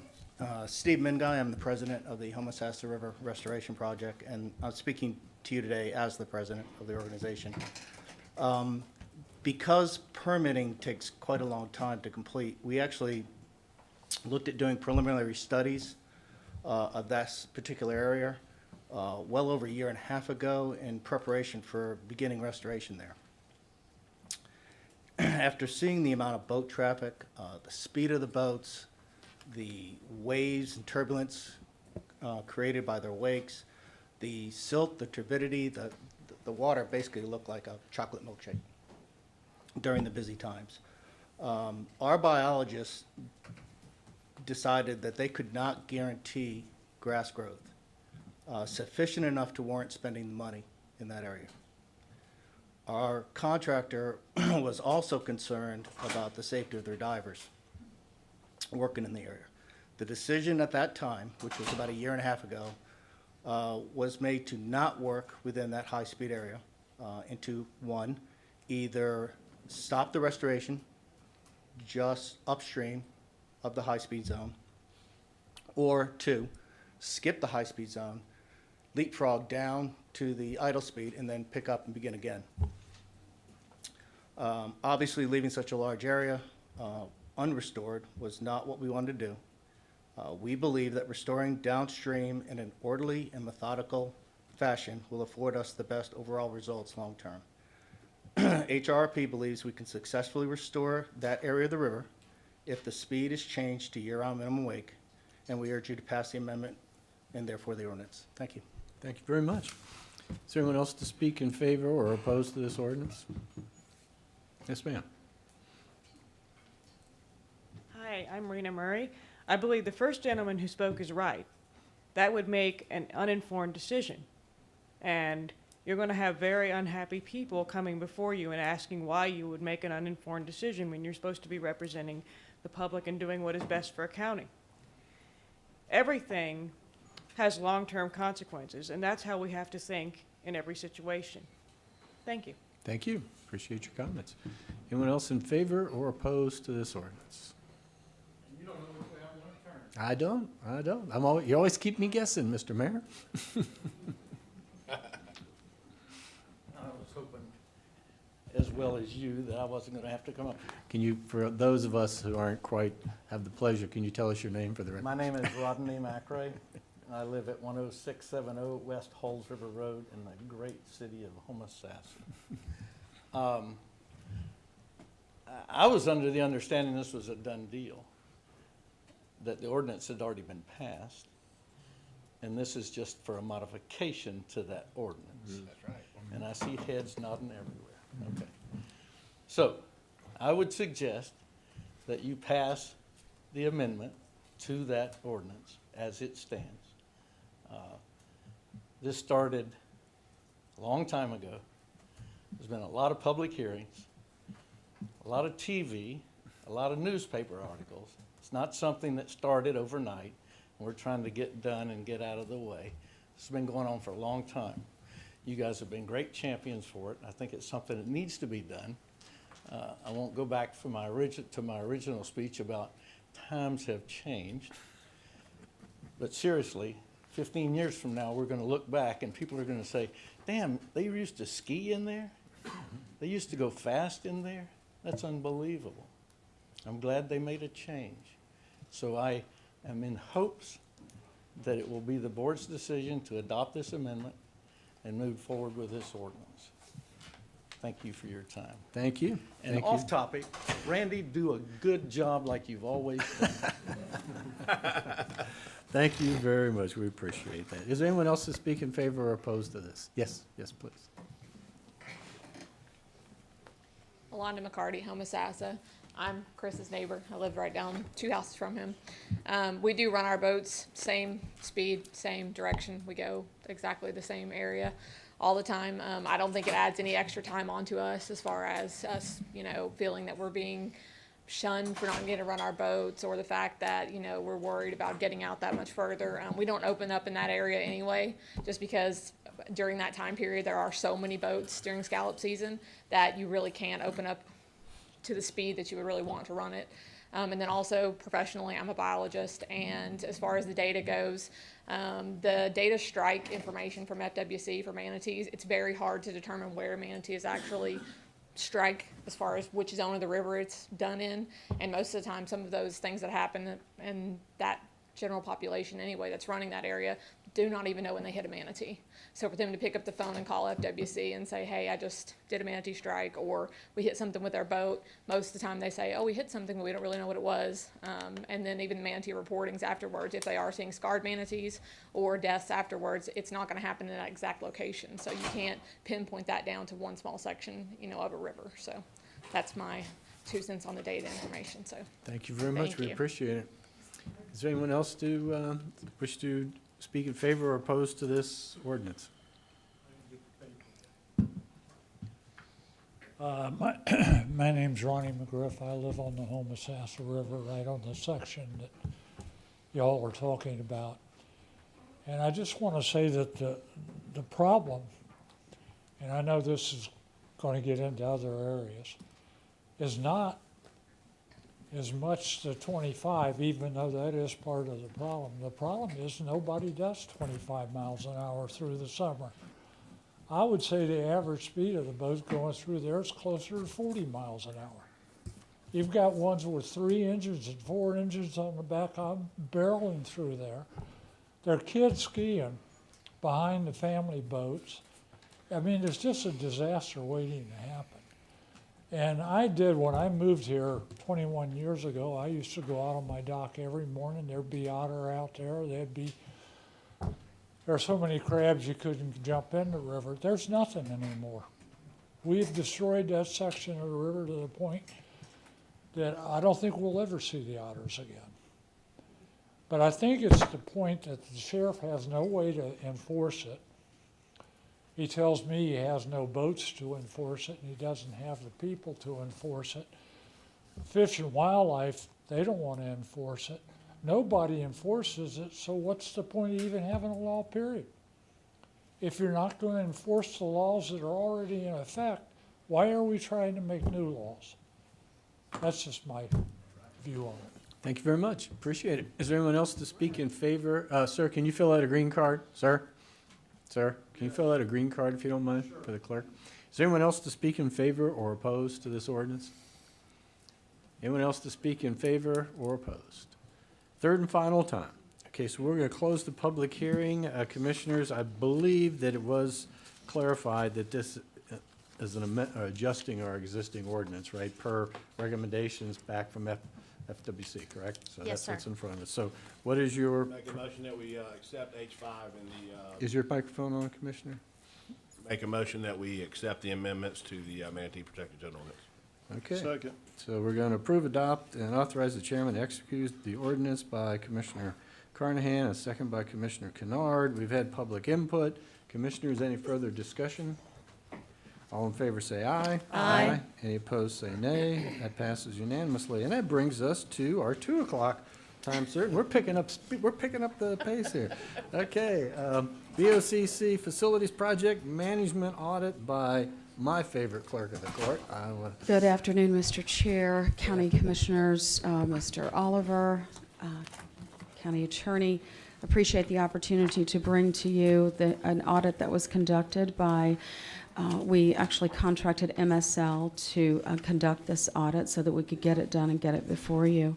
The purpose of the audit was simply to ascertain the procedures and processes were in place as agreed upon. Excuse me. I apologize. No, it's not your fault. Ladies and gentlemen, could you please keep the conversation down in the back? Show the clerk of the courts the respect she deserves. Thank you very much. Please continue, Madam Clerk. I think you've all had the opportunity to read the audit. I am simply here to answer any questions that you may have about it. Excuse me. Okay, in the back of the room, please keep the conversation down. Thank you. Okay, I apologize, Madam Clerk. That's okay. I'm simply here to answer any questions, but I would like to say thank you very much to Colleen, Scott, and everyone that assisted in the responses to the audit. There were some things that were included in the management responses that, had we had those, I think there would have been a little bit different. Some things would have been different, but at the end of the day, we do agree that the policies and procedures that they have in place are adequate for direction to the staff for the information that they need in order to perform their duties. I would stand by the recommendation, though, that there might be some detailed procedures that would benefit in addition to what's included in the policies and administrative regulations. An administrative regulation, by definition, is it's a general statement at a very high level.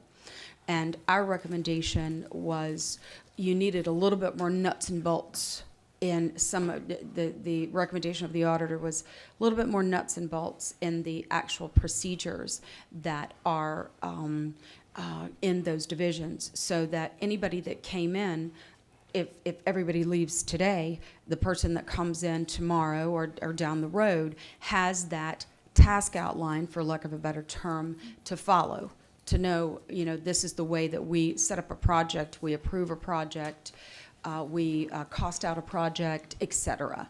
So a little bit more detail in those is what I think we were recommending with regard to an actual procedure in those divisions. But again, they're doing a massive job. The division oversees $130 million of the county's facilities, which is just astounding, the amount of county facilities that they have to oversee and take care of. And the department does have a $4.1 million budget. That's how it made it to the risk assessment as being an area of audit in the first place, because it has that level of risk associated with that budget.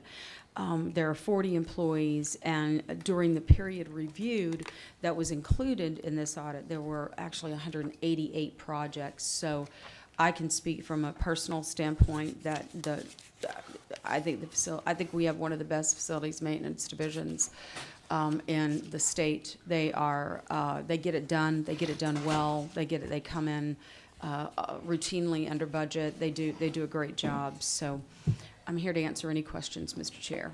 Well, Madam Clerk, you're very good at reading my mind. You know the questions I'm going to ask, so that's usually where you start off with your presentation. I always ask, what did you find? What did you report to management? What was management's responses? And are you happy with management's responses? And I think that's what you started off with, talking about that. So again, once again, an excellent report. Mr. Oliver, any comments on any of this? No, I would note that there were no audit findings. There were some suggestions. We think the suggestions are good ones, and we'll incorporate them as we can. Good. That's what I think audits are all about, finding out what we could possibly do better and look at them. So, Commissioners, any questions from the clerk? Great job. Any comments? Anything else? Thank you, Madam Clerk. We appreciate it. Thank you. Thank you. Okay, I believe that finishes the time certain. So we're going to go back to item D, which I believe is open to the public. So is there anyone here that wishes to speak about anything? And our ground rules here, 3 minutes if you're individual, 5 minutes if you had a letter on file representing an organization. And please give us your name for the record. My name is Dr. Paul John Reinhardt, candidate for the State House of Representatives. District 34. On March 3rd, 2022, a first-page Chronicle article written by Michael Bates read in its headline, "Water District Opposes Turnpike Routes." If you read the article, SwiftMud released this information on Valentine's Day, February 14th. It concerned conservation lands. So why was this suppressed from the Citrus County Commission of all government entities like the cities of Inverness, Crystal River, and the Citrus County School District, or was it? Why didn't the Chronicle report this information earlier? In the words of the Watergate Commission of Congress years ago, who knew what and when? The public needed this information prompt before public input of these government entities and before an FDOT presentation to the City Council of Inverness. I was asked a question by a new anti-toll road contact in Citrus Springs that just moved into her newly built house 6 months ago. She asked me, why are building permits being issued to developers that are building houses that are in a direct path of toll roads like her new home? Shouldn't those permits be on hold until a route is either okayed or stopped? What about the banks loaning the money for these homes to be newly built or purchased that are in one of these routes, not to mention realtors selling homes that are in these routes? It is morally and totally wrong to say there is no legal obligation at this point, and it's tantamount to concealment. You can't say it's just a rumor or just a study at this point. Some 40 people wanted these questions to be submitted to you by me. The majority of these people do not want to be kicked out of their homes, have wildlife destroyed, or contamination of their drinking water, or destruction of their small businesses. They feel their government should ensure that. I've been a gotcha person since 1994. I was called to Tallahassee by Karen Thurman, John Mixon, the governor's son, Senator King of Jacksonville, and Governor Lawton Childs. I participated with the FDLE, the Joint Legislative Auditing Committee. I was called in to Tallahassee because there's a fake doctor scandal involving Medicare fraud, involving fake Nicaraguan and Cuban doctors, and the AMA couldn't handle it. And it resulted in jail for a state senator. I was tailed around by the real press corps, Lucy Morgan, the bureau chief of the Tampa Bay Times, under 2 administrations. Under the Bush administration, I dealt with Dexter Douglas and Barry Richard, attorneys of the Bush versus Gore fame. So get it through your heads. When there's a problem, I'll always be around. Thank you very much. Can we have the next speaker, please?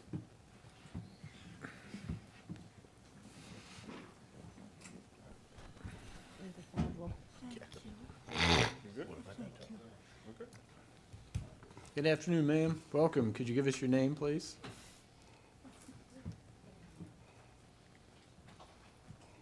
Yes. I wish to introduce. Could you give us your name, please? Yes. My name is Rose Leonardis. Thank you, ma'am. I've been a resident of Inverness since 1978. I, of course, came here when it was a very nice place.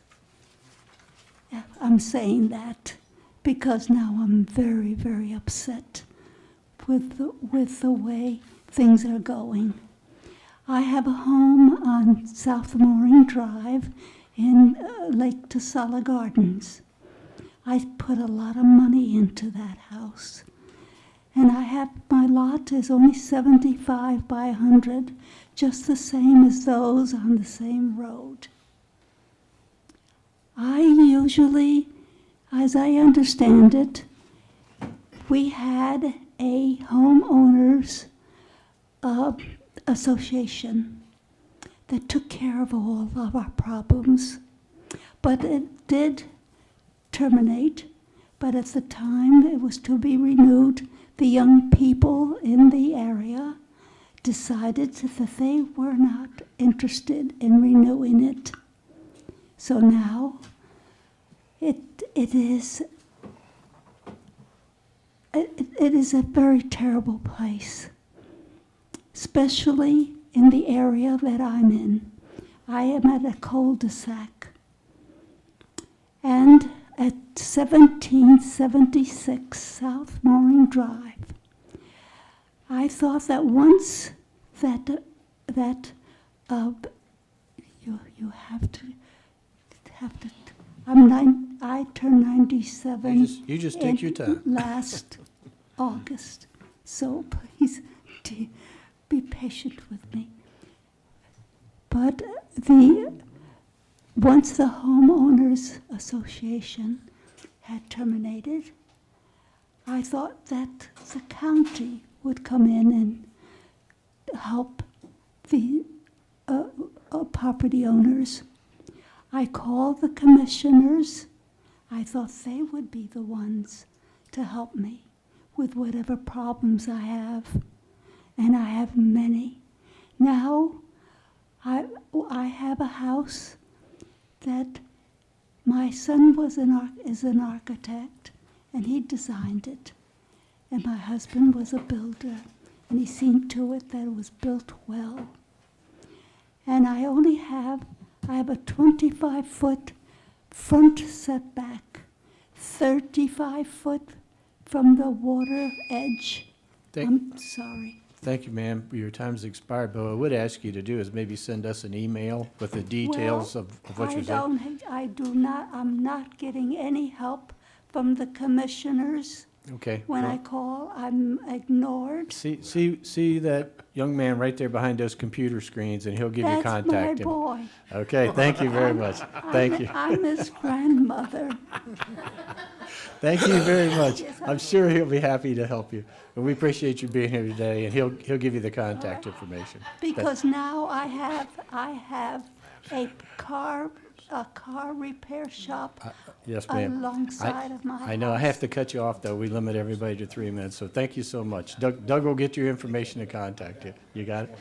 Thank you so much. I got to go. Thank you. Can we have the next speaker, please?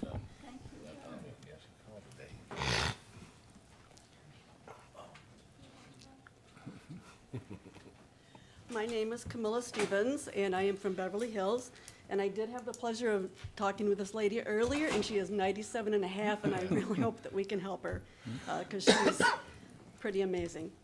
But I'm here to talk about the library board members and the display that's being asked to be presented in June by the LGBTQ. And I'm really hoping that the representatives on this board truly represent the people from the county here, and that they ask us, they want to know what we feel is good there. So it's my hope that their role is to give our children's books to enhance their education and to present to them the love of reading. And I believe that the books that are going to be on display there really don't do that. They're really there not to educate the children, but it's really more about a sexual ideology.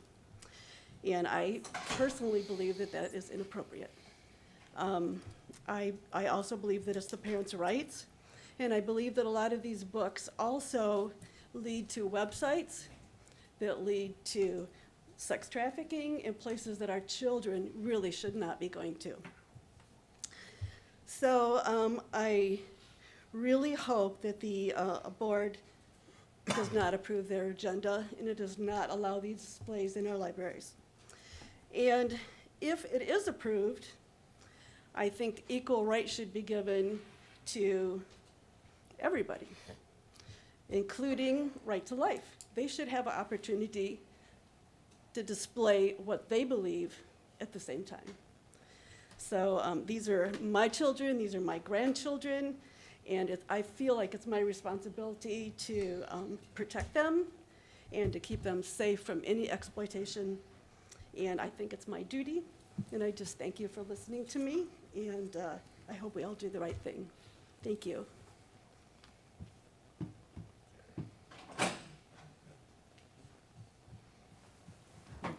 Hi, can you hear me okay? I'm soft-spoken. I'm Marcia Barnum, and I live in Beverly Hills in the Pine Ridge area. I've been there 17 years. I have to thank you and our commissioners. After today, in these 3 hours, it's like this is not an easy job. And I don't like to be negative, but I'm here about the LGBT displays that I feel are a sexual nature. I just don't think it's a proper place for when the kids are coming in. Nor would I think that I would want, as a Christian marriage, things about sex for a Christian marriage. I don't think it's proper at all. And I understand that the Library Advisory Board is the one that is promoting this whole month of June to be lesbian, gay, bisexual, transgender. I don't think it represents our county. Is that really what we want? It's a very small percentage. And if they keep being, I know they're not life terms anymore, and they have like 4 to, maybe 2 years, but if they keep being voted in, it's the same thing. So is there some way you can consider making it a lifetime 4 to 6 years commitment and not let them be back on the board for a while? Otherwise, nobody else is going to have an opinion. This is, I don't think, who Cobb County is. Cobb County, I'm talking about Georgia. I don't think it's who Citrus County is. And, you know, if they get a foot in the door, the minorities, then we don't want them dictating what our county is. Do we want to be Key West? We got off a cruise ship, and I didn't know it was Fantasy Week, and they had their parade, and it was body paint, and there was a guy in a pink tutu with nothing else on and body paint. And I know that this is a small area, but you're opening up a precedent, and I just don't think that's who we are. So, and the other thing is, if you want people to come up and speak and give you their thoughts, to make them wait through a 3-hour meeting for someone that's 70 or 97 years old, and even us that are elderly, 70% of our people that came to talk to you about this today are not here because it's at the end of the meeting. So I appreciate your time. God bless you, and I just ask that you pray about it. Thank you very much. Can we have the next speaker, please?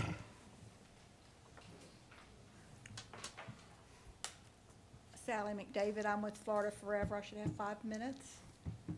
Do we have, yes, ma'am, please go ahead. Okay. Commissioner Carnahan, I wanted to thank you for your stand 2 weeks ago on the no bill. I hope you're going to hold hard and fast with that.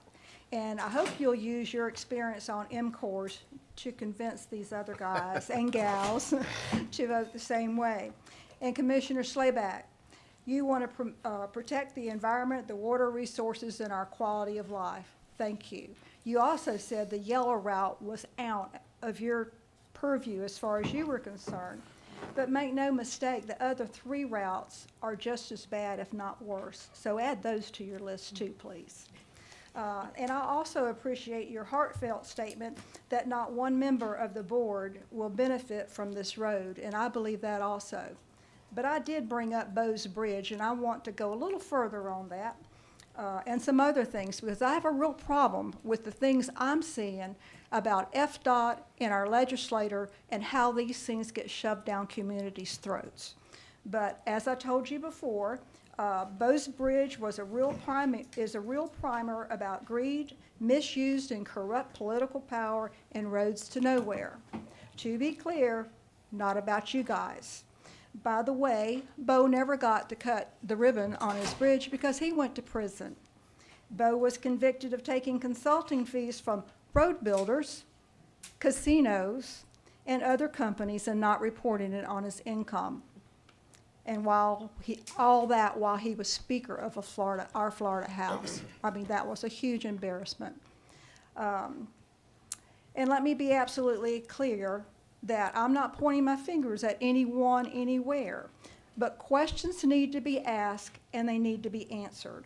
The process of approving roads is an unbelievable, convoluted, bumbling mess.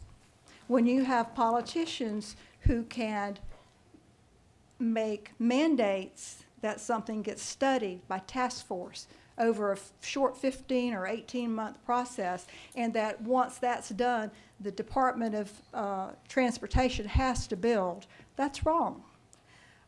Let's, little things like old adages, food for thought. Where there's smoke, there's fire. If it walks like a duck, and so on. So let's look at a few things. Let's talk about MCORS. It's part and parcel of this continued assault on rural Florida. It created 3 task forces to study the need and report to Tallahassee. All of them said no new toll roads are needed and were more of a want than a need. MCORS was repealed, yet they continue to push the Northern Turnpike connector. A want by whom and why? Some excerpts from Florida Tax Watch report in July of 2020. A risky project, a large price tag, little demonstrated need. And here's a real cherry. US 19 and District 2 operating at 16.3% capacity at peak hours. Capacity is projected to grow to a whopping 18.8% in 2048, and it's still underutilized by 80%. And now isn't there a 2-year study about how to make this a free-flowing road? How does that make sense? We all know that the projections for the Suncoast are way off base. Suncoast 2 was built, and Suncoast 1 wasn't even making their projections. I told you all about how they come up with the same group year after year, and they continue to get it wrong on all of these projects. Well, there's a toll revenue requirement that, a test for feasibility that's actually in the statute, and the toll revenue from the new roads must be sufficient to pay for the annual debt service. The people who do the projections consistently and continually get it dramatically wrong, but more than enough to do the project, to get it approved. Where's the problem with that picture? I mean, there's something dramatically wrong here. And also turned out, there's an article that Craig Pittman wrote, and he talked about Billionaire Boulevard. Turns out that one of the reporters dug up one of the real beneficiaries, a billionaire named Thomas Peterfree. He just happened to be a Mar-a-Lago member and a DeSantis contributor, and I do like DeSantis. He also just happened to own 561,000 acres in Lafayette, Dixie, Taylor County, and Taylor counties that are ripe for development. Billionaire boulevards. And Chairman Kitchen, input matters. Remember, this was suspended in 1999 because of lack of local support. Stand up to Tallahassee and FDOT, Thank please. you very much. Thank you. Is there anyone else who wishes to address the board? And again, just to remind everybody, once we're done with public input, the board will respond to all your comments. So if you wished an answer, don't run off anywhere yet. So, yes. Good afternoon, Commissioners. I have a couple of questions or points. The first one is we'd like to know when the cutoff, I didn't hear when the cutoff deadline will be for applicants for the Library Advisory Board, so appreciate to hear that, hearing that after all our comments. The second one is... Name? Can you give us your name, please? Oh, it's John Labriola, Inverness. I'm sorry about that. The second point has to do with what you all did earlier today, and that is, obviously you've decided to have the Library Governing Board, not just the 5 of you, make the appointments to the Library Advisory Board, which brings into play all the laws regarding boards and communications, including the Sunshine Law. And I believe you all noticed when the meeting started that David Ryan, who was supposed to be here as one of the members of the Library Governing Board, actually did not show up, and apparently was replaced by Jackie Hefner of the city of Inverness. And I'm assuming that took place because of a sunshine violation that was brought to his attention, and he received a number of emails yesterday asking him not to show up. So although nothing was announced, I'm assuming that had something to do with it. So he obviously, did the right thing and stepped down from, representing Inverness on that board because there was a sunshine violation that occurred between him and Commissioner Davis, who obviously both sit on the same Library Governing Board. Now, Commissioner Davis also received, I understand, many emails yesterday asking her not to participate in the Library Governing Board discussion or decision because it deals directly with making deciding on applications to the Library Advisory Board, and the communication based on public records requests that we obtained regarding her communications with Commissioner Ryan or Councilman Ryan were specifically having to do with one of the applicants to that Library Advisory Board. So I think, as I said, he did the right thing by not participating in this discussion, since now the library governing board is going to be the ones deciding on applicants, it's highly inappropriate that two members who were discussing applicants or one specific applicant should be the ones deciding on that applicant or other applicants. Now, Commissioner Davis replied to a lot of these emails saying that, it's not a problem because she made full disclosure. If that's the case, we'd like to know what that disclosure was and what her communications were with the other member of the library governing board from Crystal River. Did she also discuss applicants with him? And if so, she should not be participating in that appointment process, since they're now both going to be making applications if they remain on that board and making those decisions. So this matter is already before the state attorney. So I believe it would be probably appropriate for the county attorney to make a comment or suggestion about what should be done, but I would like to know what that disclosure was, and can we see what the disclosure was, what the communication was she had with the other board member. Thank you very much. The next speaker, please.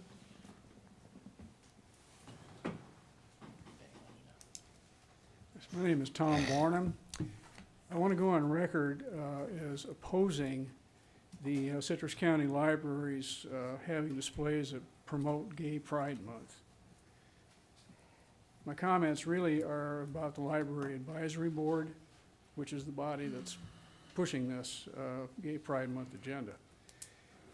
Even though they have limits on their terms, it's been too often that the people on the board have been just reappointed. And this leads you to a situation where a governing body that sets policy that has people that just serve there forever and ever, you see this in Congress all the time, they pretty much become unaccountable to the public at large. And that especially is problematic over time when the opinions, the political philosophy, the goals, et cetera, of these members start to not reflect the values of the community that they serve. Then you have a small minority that's dictating policy that the majority oppose, but have really no say in opposing that policy. That's why we have free elections in America. That's why you folks are accountable to the citizens of Citrus County. So I would urge you to consider changing the appointment of these library advisory board members and term limit them in years, 4, 6 years, whatever. Don't make them, in effect, lifetime appointments. And if you decide on a number of years, and whenever these board members whose terms are expiring in the next couple of years, if they have served that long, they should not be reappointed. I would also urge you that the county commission, and I spoke on this earlier, and not that library governing board, be responsible for appointing people to the advisory board. I appreciate that the folks from Inverness and Crystal River are part of that governing board. Inputs to the budget, that's fine, but I don't think they represent the whole county. So I think it's just the county commission that should make these appointments. That way we're going to have a board that's accountable to the citizens. Thank you very much. Thank you. Next speaker, please. Welcome back. Thank you. Okay. My hearing sometimes doesn't work. I have to let you know that, okay? Bonnie Wilder from Hernando, and good afternoon. I guess it's a good afternoon, commissioners, for you. I would first like to address why so many citizens were surprised and deeply disturbed by the LGBT ideological displays in 2 libraries. As far as I know, there was no information, at least in any of the libraries, in any way, in advance of our knowing this, for what the Library Advisory Board was actually planning. Nor was there any information ahead of time as to which books would be selected, nor was there consideration of any other exhibit for a counter project on this. Citizens have felt disenfranchised from the knowledge that these highly controversial displays were exhibited also close to the entrances and exits of these 2 libraries.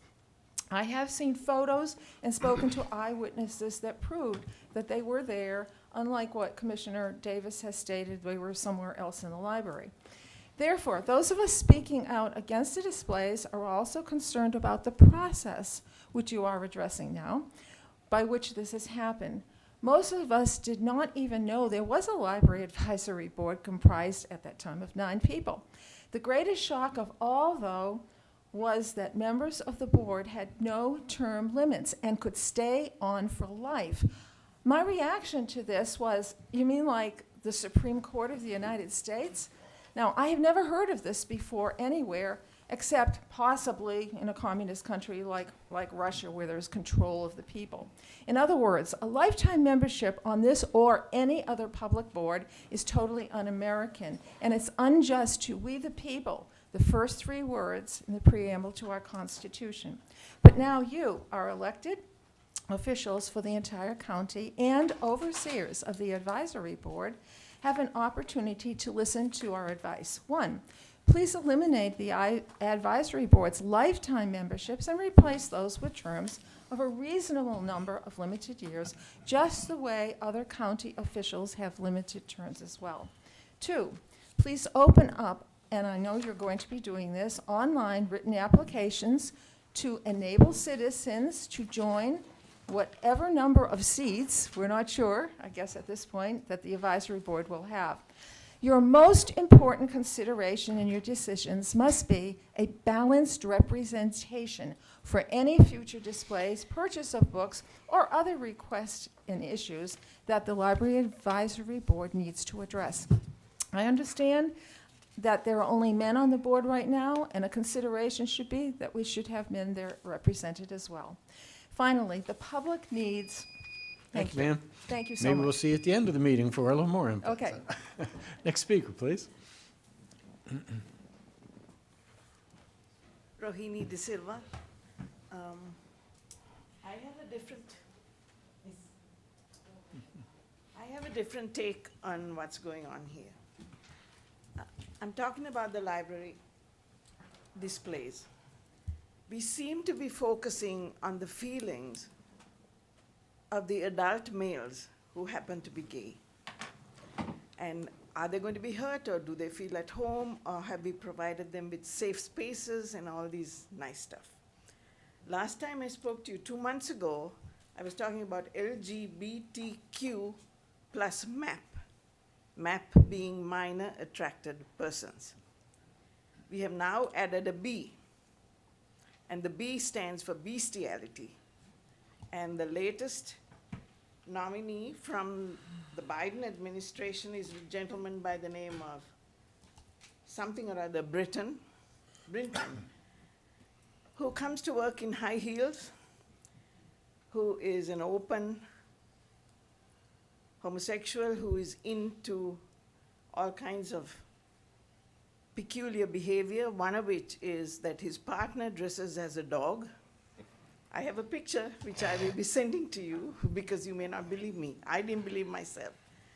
We cannot go around this path to utter perdition. Our job, as I have said, is to protect and educate our children. And that's what we should be doing.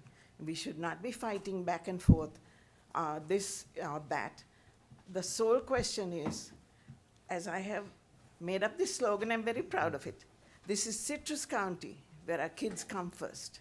And if we ask ourselves that question, the answers come automatically. So when we come to displays, I discussed with Mr. Head, can we put these displays in some place? For instance, my goal is that we have the library volunteers be at least as effective as a 7-Eleven clerk. You want to buy a cigarette? He goes and unlocks the door, make sure you're 18, and then you get it. So if you want all these books, and I've given a whole list of what are in libraries, put them somewhere segregated, where children can go with their parents, and if the mother comes in and says, I want to teach my toddler how to have oral, anal, and vaginal sex, you take them over to this place, this is what I have called the porn hub, and you give them the books. But if they're not wanting that, don't force it down them. And for you to know what is going on right now, University of Northern Texas, some man was trying to explain the agony he went through when Thank his you. daughter went transgender. Thank you very much. Appreciate So you appreciate can your look at comment. it. I will be sending you all a Thank copy you. of what I just gave the class. Thank you very much. Is there any other public input at this time? Any other public input? Okay, we're going to close public input. Before the commissioners respond, I want to make a couple of generic comments. The wait to talk. You're absolutely right. Today, it was a terrible thing to make all of you that came here for public input to wait, but it was one of those unfortunate situations. And I'll take responsibility, but I hate time certains. Anybody that knows me knows I hate time certains. So here's what I'd like to do. Future meetings of the library board have been scheduled, I think, again at like 1:15 or 1:30. I'm going to ask that all time certains begin at 4 o'clock. Okay? Well, what I'm saying here, just so you know, that we got bogged down because we were restricted to deal with the library board, all these other time certain things. We couldn't just go down the agenda. That's why we couldn't go right to open to public. We had to keep going back and forth. I think it's only fair that we give the citizens top priority. That's why it's at the beginning of the meeting, right after proclamations. And so in the future, I'm going to give open to the public. I don't care when we list time certains in the future. I'm going to do open to the public first, then we'll get into the time certains. The law says we can start later than the time, but we can't start before it. So if we want, I mean, I can see the attorney with their poker face over there already trying to get my attention. You are. I know. But my point is perhaps instead of saying 4, we'll say 3, because I know we'll be here at least till 3, because if we say 4 and we're done at 2, we have to sit around till 4 to get to it. So all I'm saying is I'm not stopping in the future at 1:15 or 2 o'clock or whatever. I'll stop at the first time certain when we finish open to the public. So I just wanted to address that too. So we won't make you sit here and wait all day and listen to things that you probably don't want to be listening to. And I just, one more thing, just generally speaking, and I know Mr. Oliver or Ms. Leonard, somebody is going to talk about the application things. I don't think that even happens yet until we have the ordinance hearing, and we have to get to that. But on the time limits of the boards, it's going to be a 2-year time, and it's up to, I want to say I agree with the concept that people in District 2, okay, voted for me, but the people in Inverness could vote for me. The people in District 2 could not vote for the elected people in Inverness, okay? So county commissioners represent the county as a whole, where people in both the cities represent just the people in those areas. So citizens can vote for county commissioners in those cities, but not the other way around. That's why I would have given a little more leverage to making the BOCC. But remember this, of the 7 members, the BOCC is 5.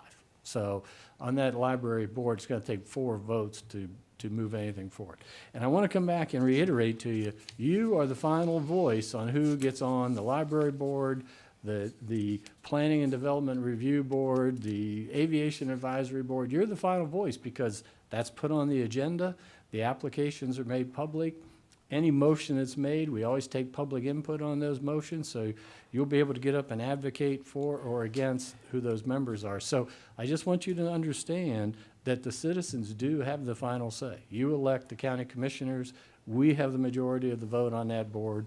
We make the appointments, okay? So, commissioners, Commissioner Carnahan, you want to start? Yep. You were pointed out in a positive way to begin, so I'll let you go. Well, the good thing is, Paul, the good thing is Swift Mud did come out against the toll road.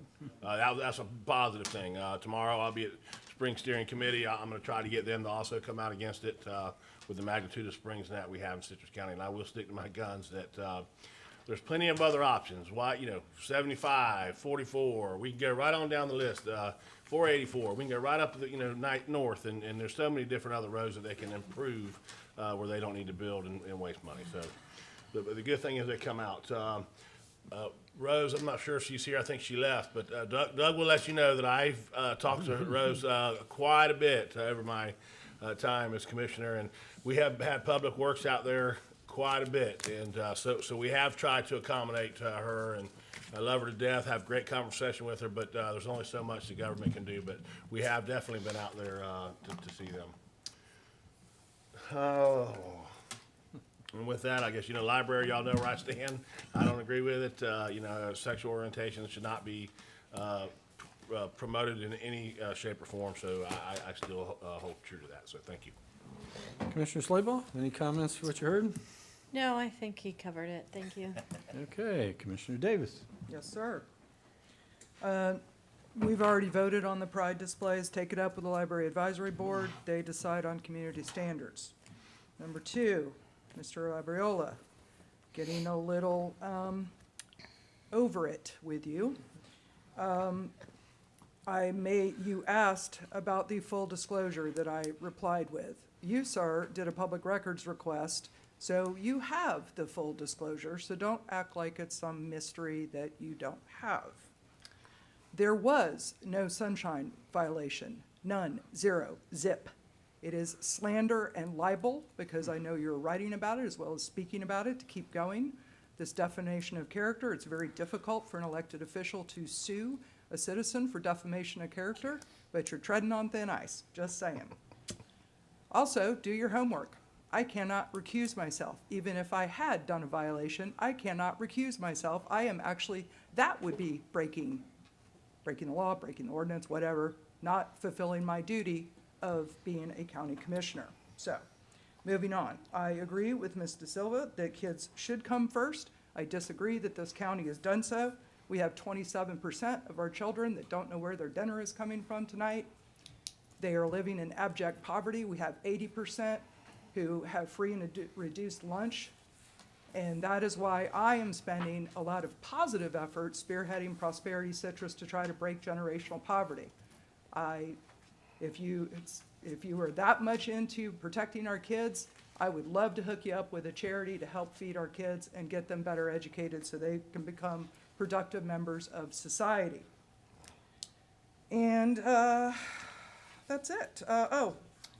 I did answer all emails from yesterday that Mr. Labriola sicked on me, and I would say I received actually quite a few kind and respectful replies. I think they're actually a bit surprised that I didn't have double horns, that I'm actually a reasonable human being. He's made me a whipping child of this whole thing. I have never wanted to be a quote-unquote activist and all these other things that he has said. So I pretty much had it. That's it. Commissioner Kennard, any comments? Yeah, I am, I'm looking forward to hearing the additional input between now and ultimately when this board takes a position on preferred routes for the turnpike. I think we've got a workshop scheduled for the end of May, is that right? But, we're hearing from the community, and that's what we've said, is let's put it off until that point, get feedback from the community, get feedback from the business community, and then whether or not DOT just throws it in the trash or not, we don't know, but at least we can tell them these would be our preferred routes, whatever those end up being. That's it. That's it? Okay, well, I made a couple of comments about the procedure and stuff, and hopefully everybody gets that. Just like I said, I apologize, it was very confusing and complicated with the starting and stopping, and I like to get in here and move on through, which, believe it or not, we might get back on track here, it's hard to say. I do want to comment on the turnpike. I will say this, I am the same mind as Commissioner Kennard. I'm playing my cards, I'll throw about a bunch of cliches out, playing my cards close to my vest, keeping my powder dry, and all the others until I hear all the information. But I can tell you that I have only heard from people that are opposed to any turnpike extension. I have not had a single person come forward in any way telling me that they were in favor of it. I had many people telling me how excited they were about the Suncoast Parkway. Okay, Right. but not the same thing about the turnpike. So I'm not telling you I've come to some conclusion yet. I'm just sharing with you openly what other people have shared with me. So that's what I'm hearing at this point. I think Commissioner Carnahan, as he always does, has made a compelling argument. This was looked at before, and so those questions need to be answered. When we say we want the best road that's most environmentally sensitive, is that something with 75? Is that something with 44? Or is that some route that maybe hasn't even been talked about yet? So I just think that the answer is not saying no, no, no, no, no matter what. We have to listen and hear what's out there. But at this point in time, I'd say from what I'm hearing, it's going to be a push, you know, to get that, or what do they call that, a heavy lift. There's another cliche I'll throw in there on us today. So, and with that, I think everything else pretty much has been addressed. Can you tell us again, just to clarify, the application cutoffs for the library board?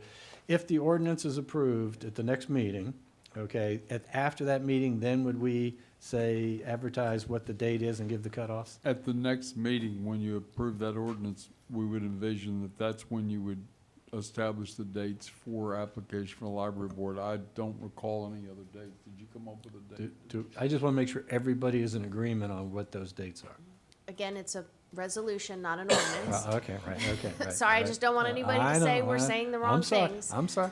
What did I tell you this morning? By the book. We're going to be By the book, right. Okay. So the dates haven't been set yet, but once you adopt the resolution, if that's what you do, then the advertisements will go out and we will have the dates and everything available to you at that meeting. I'm sorry, I don't have Okay. those. But then the resolution says that the full library board will make the appointments, but the BOCC will advertise the openings. Correct. Okay, so just so everybody's aware of that. Yes. Okay. Okay, and I think that was the only thing I had down here that one other thing, just about the sunshine issue. Many people have asked me questions about who can vote, who can't vote, or whatever. It's up to the individual commissioner, okay? Commissioners are required to vote unless they feel, okay, and it's their call to make, unless they feel there is a conflict. And if they feel there's a conflict and they abstain from voting, then there's a form that they have to file that explains they have to state at the meeting what the conflict is, and they have to file a report, right? Did I get that right? You did. So I paid attention during ethics class, so I'm trying to share that information. So the bottom line comes down to, it's always down to the commissioner to make the decision if they have a conflict and they should abstain. So we leave that up to commissioners to make that call. Okay? And with that said, I believe we are ready to continue on. Mr. Oliver, you ready for the lightning round here? I am. Mr. Okay, Chair. we're going to move to bids. How do you want to do with it? Mr. Chair, Yes, sir. move to approve E1 bids A through E. Second. Okay, so Commissioner Carnahan makes that motion, second by Commissioner Kennard. Is there any public comment on that motion? Is there any further board discussion?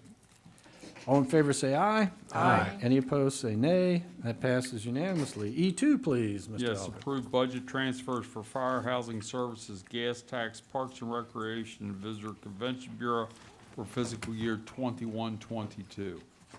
Board? Motion to approve item E2. Second. Motion by Commissioner Kennard, second by Commissioner Davis. Is there any public comment? Any commissioner discussion? All in favor say aye. Aye. Any opposed say nay. That passes unanimously. Item E3, please. Yes, adopt and authorize the chairman to execute a resolution amending, adopting Parks and Recreation CIP, landfill vehicle trust budgets, and the old Homosassa Phase 5 septic to sewer grant budget for fiscal years 21-22. Mr. Chairman, I move to approve E3. Second. Okay, so a motion by Commissioner Schlebach, second by Commissioner Carnahan. Is there any public comment? Any further board discussion? All in favor say aye. Aye. Any opposed say nay. That passes unanimously. E4, please. Yes, as you recall at the last board meeting, Commissioner Kennard asked that another member be appointed to the canvassing board as an alternate, and the board asked Commissioner Carnahan to do that, so this appoints him as the alternate member of the canvassing board in lieu of Commissioner Kennard. Okay, so you good with that still, Commissioner I Carnahan? am, I'll do that. Okay, very good. So board? Motion to approve item E4. Okay. Second. Commissioner Carnahan surprisingly makes that motion, and second by Commissioner Davis. So is there any public comment? Any board discussion? All in favor say aye. Aye. Doug, real quick, I just need to get the information when I've got to be, I guess like in Orlando or somewhere for. Yeah, I think it's March 31st or something like that. But There's a one-day training class. Okay. Thanks. all right, thank you, Commissioner Carnahan, for volunteering thank for you. that. E5, Only please, for you, Mr. Oliver. Commissioner Kennard. Yes, approve and adopt the following updated administrative regulation, AR 9.01-19, purchasing policy. Do you want to elaborate on what the, I mean, the way I'll I let- saw it, it's very, very, it's like one line almost of the whole I'll thing. let Colleen up. She was the one who spearheaded that. What I saw it basically had to do with the electronic approval, and so it didn't look like anything major, but, We're moving ourselves into the 21st century. yeah, just so the public doesn't need to read this whole thing, if you could just give us what the highlight of this update is. Yeah, so basically, we were electronically approving it, and then we were turning in the paper too. So this just eliminates the paper, and all you have to do is sign it electronically. Great, thank you very Yep. much. Okay, board, what's your Motion to approve item E5.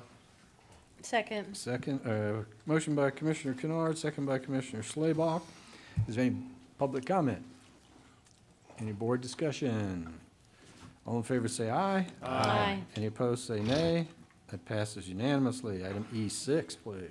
Yes. A, authorize and approve the chairman to execute a resolution reducing the assessment amount for AK 3521041 at 5558 South Garcia Road, Homosassa, within the 2019 South Garcia Point Sewer Project Assessment Area.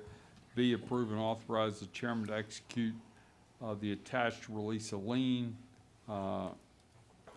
and with the AK number at 5558 South Garcia Road, Homosassa, within the 2019 South Garcia Point Project Assessment Area. And C, authorize the clerk of the board to record the documents in the public records of Citrus County. Mr. Chairman, Yes, ma'am. move to approve E6, A, B, and C. Second. Okay, Commissioner Slaybach makes the motion, second by Commissioner Carnahan. Is there any public comment? Any further board discussion? All in favor say aye. Aye. Any opposed say nay. It passes unanimously. E7, please. Yes, approve and authorize the chairman to execute the agreement to provide additional insured status between One Blood, Inc. and Citrus County to provide an additional insured endorsement to their insurance policy as a county requirement when conducting business on county property. Commissioners. Move approval of E7. Second. Okay, Commissioner Davis makes the motion, second by Commissioner Kennard. Is there any public comment? Any further board discussion? All in favor say aye. Aye. Any opposed say nay. Passes unanimously. E8, please. Yes, E8, so everyone knows, this is an appraisal of our properties. It's what I call a windshield appraisal or a flyover appraisal. We get a waiver of insurance values, which means that if you have a loss more than 80% on your home and your insurance amount is less than that, you participate in the loss. We get a waiver of that requirement, but in order to get the waiver, we have to get this appraisal done, which we do every so often. So we're asking you to approve and authorize the chairman to execute the professional services agreement between Asset Works Risk Management, Inc. and Citrus County to appraise county properties and buildings in the amount of $33,660. Mr. Commissioners, Chairman. yes. I move to approve E8. Second. Motion by Commissioner Slaybach, second by Commissioner Davis. Is there any public comment? Any board discussion? All in favor say aye. Aye. Any opposed say nay. Passes unanimously. E9, please, Mr. Oliver. Approve and authorize the chairman to sign the grantee user account request form as the authorizing official. B, approves submission of grantee user account request forms. Again, this is, everybody's moving to electronic signatures. Okay, so we have to send them something on paper to tell them we're moving to electronic, right? Mr. Chairman, I move to approve E9, A, and B. Okay. Second. So a motion by Commissioner Slaybach, second by Commissioner Davis. Is there any public comment? Further board discussion? All in favor say aye. Aye. Any opposed say nay.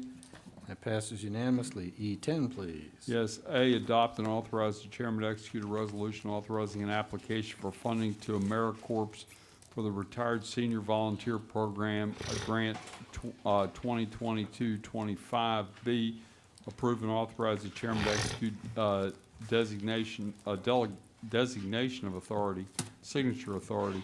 The first year funding for this grant is anticipated to be $90,855. The required match is $38,938, which will be budgeted However, only $32,560 is a cash contribution, and the remainder is an in-kind contribution. And this is a program that we do every year. Okay. Commissioners, what's your pleasure? Move E10. approval of E10 A and B.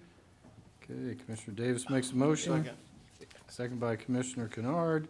Is there any public comment? Any board discussion? All in favor say aye. Aye. Any opposed say nay. That passes unanimously. E11, please. Yes, adopt and authorize the chairman to execute a resolution authorizing the execution of a resulting contract and any amendments and necessary documents after review by the county attorney for acceptance of the State of Florida Department of Transportation block grant funding in the amount of $314,604 and the required county match of an equal amount, which will be used to cover the local match for federal transportation sections 5307, 5339 in the Florida Department of Transportation.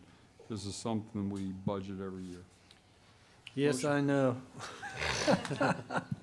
Your favorite. Motion to approve item E11. Second. Commissioner Kennard makes a motion, second by Commissioner Schlebach. Is there any public comment? Any further board discussion? I'll save you mine. You know my position on these. All in favor say aye. Aye. Any opposed say nay. It passes unanimously. Okay, E12, please. E12, adopt and authorize the chairman to execute a resolution authorizing the execution of a resulting contract and any amendments and any other necessary documents after review by the county attorney for the acceptance of the State of Florida Department of Transportation Section 5311 funding of $247,102 and the required county match of $247,102, which will be covered with the FDOT state block grant funding. Okay, commissioners. Move approval of E12. Second. Okay, Commissioner Davis makes the motion, second by Commissioner Kennard. Is there any public comment? Board, any further discussion? All in favor say aye. Aye. Any opposed say nay. Passes unanimously.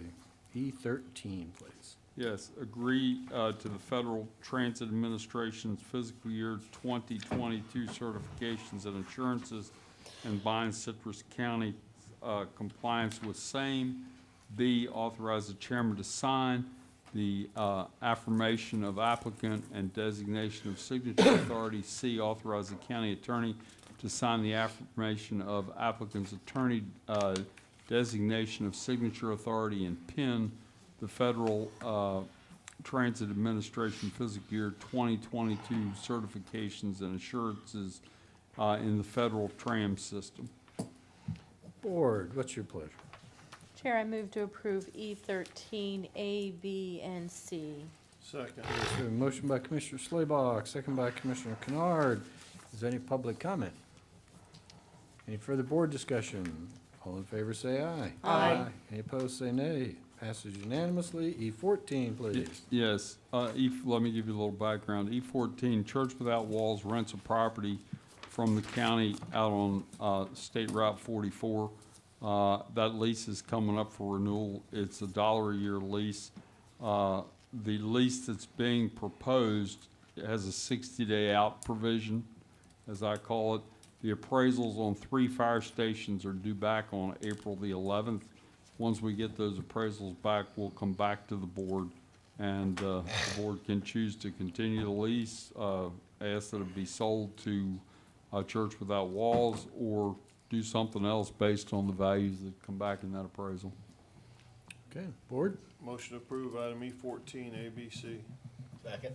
Okay, Commissioner Kennard makes a motion, second by Commissioner Carnahan. Is there any public comment? Is there any board discussion? This is like what we've done with the other ones, I understand, is if we sell it, we let them know we're selling it if that's what we choose to do. And then we haven't. give them 60 days notice to Right. make arrangements. Okay, great. All right, so all in favor say aye. Aye. Any opposed say nay. That passes unanimously. E15, please. Yes, we had a contractor who got the road resurfacing contract. It was approved by the board at the first meeting in January. We issued the notice to proceed the end of February. They're asking for an additional 60 days to complete that contract. Of we do have some concern that they have a lot of work on their plate, and, but we wanted to ask you all if you want to extend that contract. It doesn't have significant financial consequence to us, if any. But you know, there has been a lot of discussion about how various, you know, construction contracts have progressed, specifically as it relates to paving. Well, board members, my thought on this was, it looks like there's a disagreement in what has happened. The backup report says the notice to proceed was issued February 28th, and bid award was almost, the notice to proceed was almost 60 days. And then back over in here, it says that they were awarded the work by the surety in September and expected to start work right away, but there were delays starting because of the legal requirements and Citrus County approval of the surety agreement. So they're saying it's the county that they didn't get to start until November.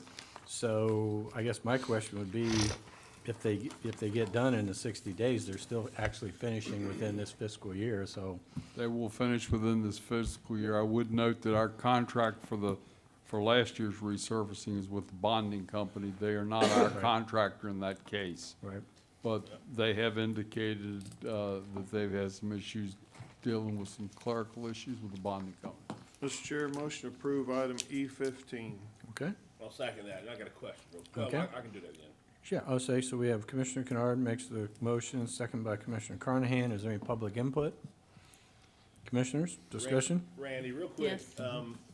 Has the bonding company been paying the contractors and things like that? Because About 2 weeks ago, they paid the December invoice. We were invoiced about a week to 10 days ago, or, yeah, we were invoiced a week or 10 days ago. I think that payment's probably going to be processed this week for work through January 24th. so the bonding company has been paying. They've been a little slow, but yeah, they've been Okay, paying. thank you. Okay. Commissioner Slaybaugh, you had a question? I have just a couple questions. It seems like the staff recommended against this. Is that the extension? Well, our concern is the volume of work that they've got, but because they are the low bidder on a Scott project we've got coming up too. And that, just that they haven't started the work, but they need the extension, and whose Yes, fault ma'am. is it pushed back? So, I definitely would lean towards staff recommendation, so I'm not gonna support it. Okay. Any other board discussion? I'm not really sure what the motion is, because it's the, Commissioner Kennard said E15, but it's provide direction. So if you could clarify your motion, I'd appreciate that. Yeah, I would say to approve the 60-day contract extension. That's the way I read I'll it. second that. That's what I assumed it was, but Yeah. it wasn't. We're playing it by the book today, so. All right. So, good. I hope we all remember that. I hope that becomes the motto of this board as we play it by the book. So. Fantastic, huh? All right, let's see. Okay, so we have a motion. We've had board discussion. Is there any further board discussion? All in favor say aye. Aye. Any opposed say nay. Nay. So that passes 3-2. Okay, let's see, item E16, please. Yes, E16, we ask that you approve and authorize the chairman to execute a facilities use agreement between the school district of Citrus County, Florida, for their driving facilities located at Lecanto High School driving range at no cost to the county. B, approve and authorize the chairman to execute a defensive driving contract between Intercept Close Quarter Combat, Inc. and Citrus County, Florida for defensive driver training, which will begin on Monday, March 14th and conclude on May 19th, 2022 to train 400-plus employees in a total amount of $19,200. We would ask that you add on to that, subject to getting the necessary insurance, because we have not, as of today, gotten it, but we were expecting it and should get it tomorrow. Share approval of E16A and B with the approval. or Subject to proper subject to, insurance. the insurance. Okay, so Commissioner Carnahan makes that. Second. Excuse me, Carnahan makes that, second by Commissioner Kennard. Is there any public comment? Any further board discussion? All in favor say aye. Aye. Any opposed say nay. That passes unanimously. Okay, E17, please. Yes, approve and authorize the chairman to execute the grant certification assurances for funding assistance through the U.S. Department of Justice program, affectionately referred to the JAG program. Bureau of Justice Assistance, Edward Byrne Memorial Justice Assistant Grant, JAG-D. Local solicitation in the amount of $30,198. This is what we apply for every year, really just kind of Yes, goes over sir. to the sheriff. Motion to right? approve item E17. Second. Okay, Commissioner Kennard makes a motion, second by Commissioner Slaybaugh. Is there any public comment? Any further board discussion? All in favor say aye. Aye. Any opposed say nay. That passes unanimously. Madam Clerk, on the 3-2 vote, did you get the record of who voted what way did? Okay, thank you, sorry. Okay, E18, please. Yes. Authorize the chairman to execute a resolution authorizing county administrator to execute and submit Prudential Insurance Company annuity benefit claim form on behalf of Citrus County, Florida, to receive funds bequeathed to the Citrus County Animal Services and the Animal Shelter. Commissioners. Motion to approve item E18. Second. Motion by Commissioner Kennard, second by Commissioner Davis. Is there any public comment? Any further board discussion? All in favor say aye. Aye. Any opposed say nay. And that passes unanimously. And item E19, please. Yes, we're asking that you approve and authorize us to go to the RFQ process for wage and compensation study for the county exclusive of all non-public safety and EMS positions, which we believe those are benchmarked appropriately, with the budget amendment to be considered when the contract's awarded. I would know, I mentioned this during the presentation on the Teamsters thing, because of the market in the trades particularly, I would know that we're not benchmarking as well to market as we should. I would also note that it's probably a little bit the same way in mid and upper management. I think our administrative clerical salaries are fairly comparable, but this would do all of them and provide that information. What's put additional pressure on this is that the state is going to require the school district, assuming it passes in Tallahassee, to be at a minimum of $15 an hour for all positions that they have, regardless of what they do for the school district.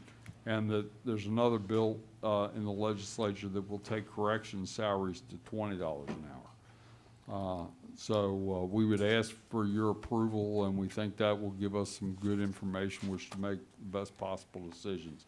I would note that this will be an item that will have to be negotiated with the union, and the unions typically want the bottom of the salary and the top of the salary brought up by the same range. And in my opinion, the salary brackets, particularly in certain areas, need to be narrowed a bit. I think we're closer at the top, but we're further out at the bottom. And so I think that needs to be drawn closer together, because in the private side right now, if you can drive a truck, there's about a $2 spread between the bottom and the top. It's not 60% like we've got. Motion to approve item E19. Okay, Commissioner Kennard makes that motion. Second. Second by Commissioner Davis. Is there any public comment? Any further board discussion? Implementation is the key to success. And I would also point out that on my copy, there's a typo that said the schools plan to pay $15 per year. Oh. Correction officers, 20 an hour. That's a big pay spread there, so. I didn't but catch But I that. think it means hours, so, yeah. Okay, so we have a motion and a second. There isn't public comment. No further board discussion on that. All in favor say aye. Aye. Any opposed say nay. That passes unanimously. Item F, Mr. Oliver. Yes, we would ask that item 8, 9, 10, and 11 be deleted. 8, 9, 10, and 11. Board, what's your, Motion to approve item F minus items 8, 9, 10, and 11. Second. okay, Commissioner Kennard makes a motion, second by Commissioner Carnahan. Is there any public comment? Is there any board discussion? Did you get this? Okay, all in favor say aye. Aye. Aye. And for the record, again, that was removal of 8, 9, 10, 11. Correct. All right, now we're going to move along to, Mr. Oliver, you didn't have anything under your category? No, sir. Think we talked about you and to you enough today. We'll move on. So let's go into I, Advisory Board announcements and nominations. Yes, nominate and appoint 2 individuals to the Water and Wastewater Authority Board as technical members for a 4-year term that begins February 1st, 2022 and ends January 31st, 2026. So if I'm reading this correctly, we have 2 openings and we have 3 applicants. Is that correct? Yes. Yep. Okay, so Board, what's your pleasure with this? Chair, I would move to nominate William R. Reese and keep Bob Rudemiller. Okay, second. Okay, so I have a motion by Commissioner Slabaugh. Extend, not keep. Better known as Skate Bob, by the way. Okay, so Commissioner Carnahan, Slabaugh made the motion, second by Commissioner Carnahan. On those nominations, Rise and Ruttenmiller. So, is there any public comment on those nominations? See, if this was the library board discussion, this would be your time to get up and speak to these things, so, okay? Seeing none, Commissioners, any further discussion? All in favor say aye. Aye. Any opposed say nay. That passes unanimously. Committee reports. Commissioner Kennard, do you have any committee reports? Yeah, we had the MPO board meeting, and really, I guess the big thing to come out of that is, again, we had a presentation on the safety of our roads, and we don't score well at all. But, you know, there's grants out there for the sheriff's office to apply for. I understand their position that some of these grants take $20,000 in effort to get a $12,000 grant, and some of them just aren't. The return isn't there on them.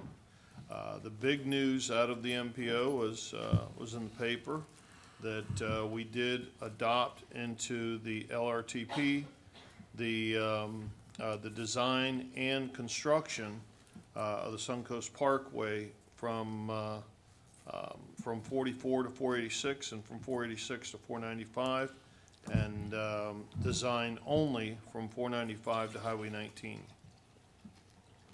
Thanks, sir. Is that it? Commissioner Davis, any committee reports?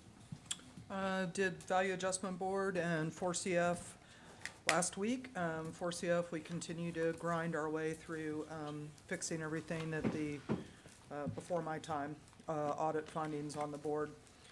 Getting closer and closer to, I think, making the clerk happy, which is a good thing because she does an awesome job. Tomorrow I have TDC, and I also have the National Association of Counties Community Affairs Committee meeting, and I think next week I have WRSWA with you. That's it. Okay, Commissioner Slabaugh, committee reports. I had the MPO meeting, but Commissioner Kennard filled you in on that, and I have my first Veterans Advisory Board that I'm able to go to on the 10th, Thursday, so I'm looking forward to that. That's all I have. Commissioner Carnahan. Spring steering committee tomorrow, but nothing else. Okay, and myself, Monday I go down to beautiful Pinellas Park for a day at the Tampa Bay Regional Planning Council. All right, let's see, we'll go to item K. Commissioner Carnahan, anything for us? No, sir. Commissioner Kennard, you have an item on here, L1. Chair, I'm sorry. can we get Davis votes on the 2 items that she was out of the room Oh, for? really? I thought I she and came back. I. Thank you. Well, let's clarify what it was. Was it F. F? Yes. Okay, and what? I. Oh, and the appointment. Okay, I'm sorry. Yes, F and I. Okay, thank you for keeping me on my toes. All right, now, where do we leave off? Commissioner Kennard, item L1. Yeah, board members, I've been approached, not a bunch of times, but I'll say several times about this intersection where Gospel Island hits 44, as well as the roads on the north side, a little bit east of that intersection that are on the south side rather, east of that intersection, Brisson, Sunfish, and Shad, that there are an awful lot of accidents through that little short corridor there. And so what I'm asking, what I told these people when they asked me about it, you know, can you guys look into it? This is a DOT issue, but the way the process works, I'll bring it to the board. If the board thinks it's appropriate to ask the MPO, then the MPO would vote on it and ask DOT to look at those intersections and just see if it meets enough warrants to do either a light or some type of safety improvements through that area, because there apparently are some pretty wild crashes that are occurring at those intersections there. So what would your motion be? I would make a motion that we send this to the MPO and ask the MPO to request that DOT do a safety study. Second. Okay, so we have a motion by Commissioner Kennard, second by Commissioner Carnahan. Is there any public comment? Any further board discussion? All in favor say aye. Aye. Any opposed say nay. Actually, you're a little quick. I do have one question. Yes.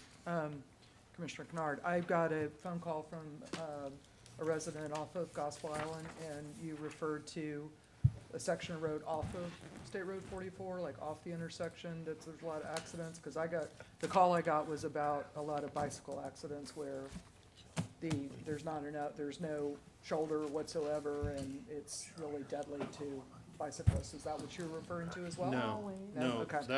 that's where you're talking about is on Gospel Island Road. Yeah. I got the same phone call, and that's just a very dangerous road to ride a bike on. Okay. I believe the county did go out and put some millings down in some of the ruts out there alongside the road.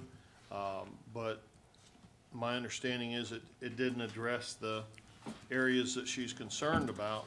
She's also very concerned about the Sand Hill cranes getting hit out there. Yes. Because cars are speeding. That's Which a is law enforcement issue. Which The is a sheriff issue, yep. Sheriff's got to slow them down out there. Okay. Thank you, Chair. Okay, we voted on that. So M1, Commissioner Davis. I just wanted to discuss the employee survey. I feel very strongly that when you ask a group their opinion on something, you should at least have some sort of follow-up with them in terms of addressing their concerns and thanking them for their praise, too.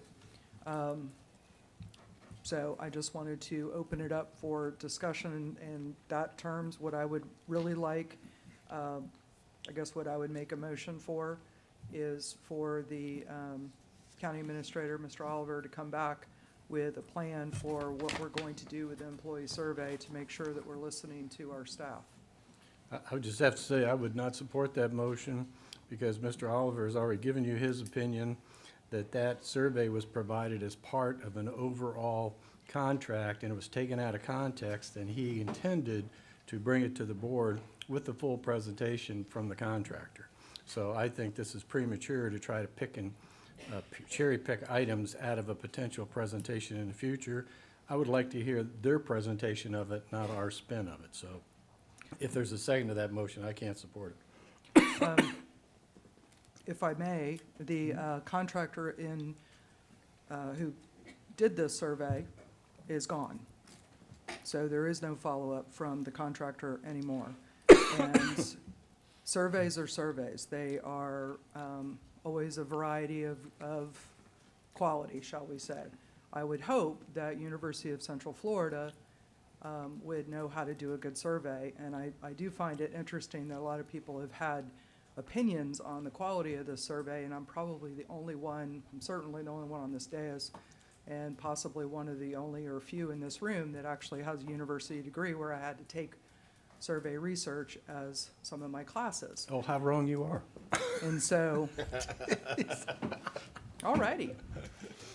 Point of order, yeah. can we not laugh at, and Okay, I'll correct her statement when she's done. So. Yes. I'm sure you've had an excellent experience at Liberty University. Anyway, I know just enough to be dangerous on surveys. I fully admit that that is not a very center point of my wheelhouse, shall we say. I know just, like I said, just enough to be dangerous. So I would hope that UCF has done a relatively quality survey. But we digress a bit. The big point is that no matter whether that was the worst survey in the world or the best survey in the world or somewhere in between, if your spouse asks you what is wrong and you go to great lengths to respond to that question, and then the spouse shrugs their shoulders and turns and walks away and never says anything about it for half a year already, that is grounds for a very unhappy relationship. Therefore, again, I would like us to address the staff morale issue with something. Well, there's a motion. I haven't heard a second yet. I'll second it. Okay. And the only thing I'd point out is these are not the board's employees. So why you would want to get involved in the purview of the county administrator, it's his employees, it's his job to deal with employee morale, not the board's. But there's a motion and a second. Is there any any public comment on this motion? Okay. You're not public. I'm sorry. Sit down. You're not public. Okay, so, commissioners, any further discussion?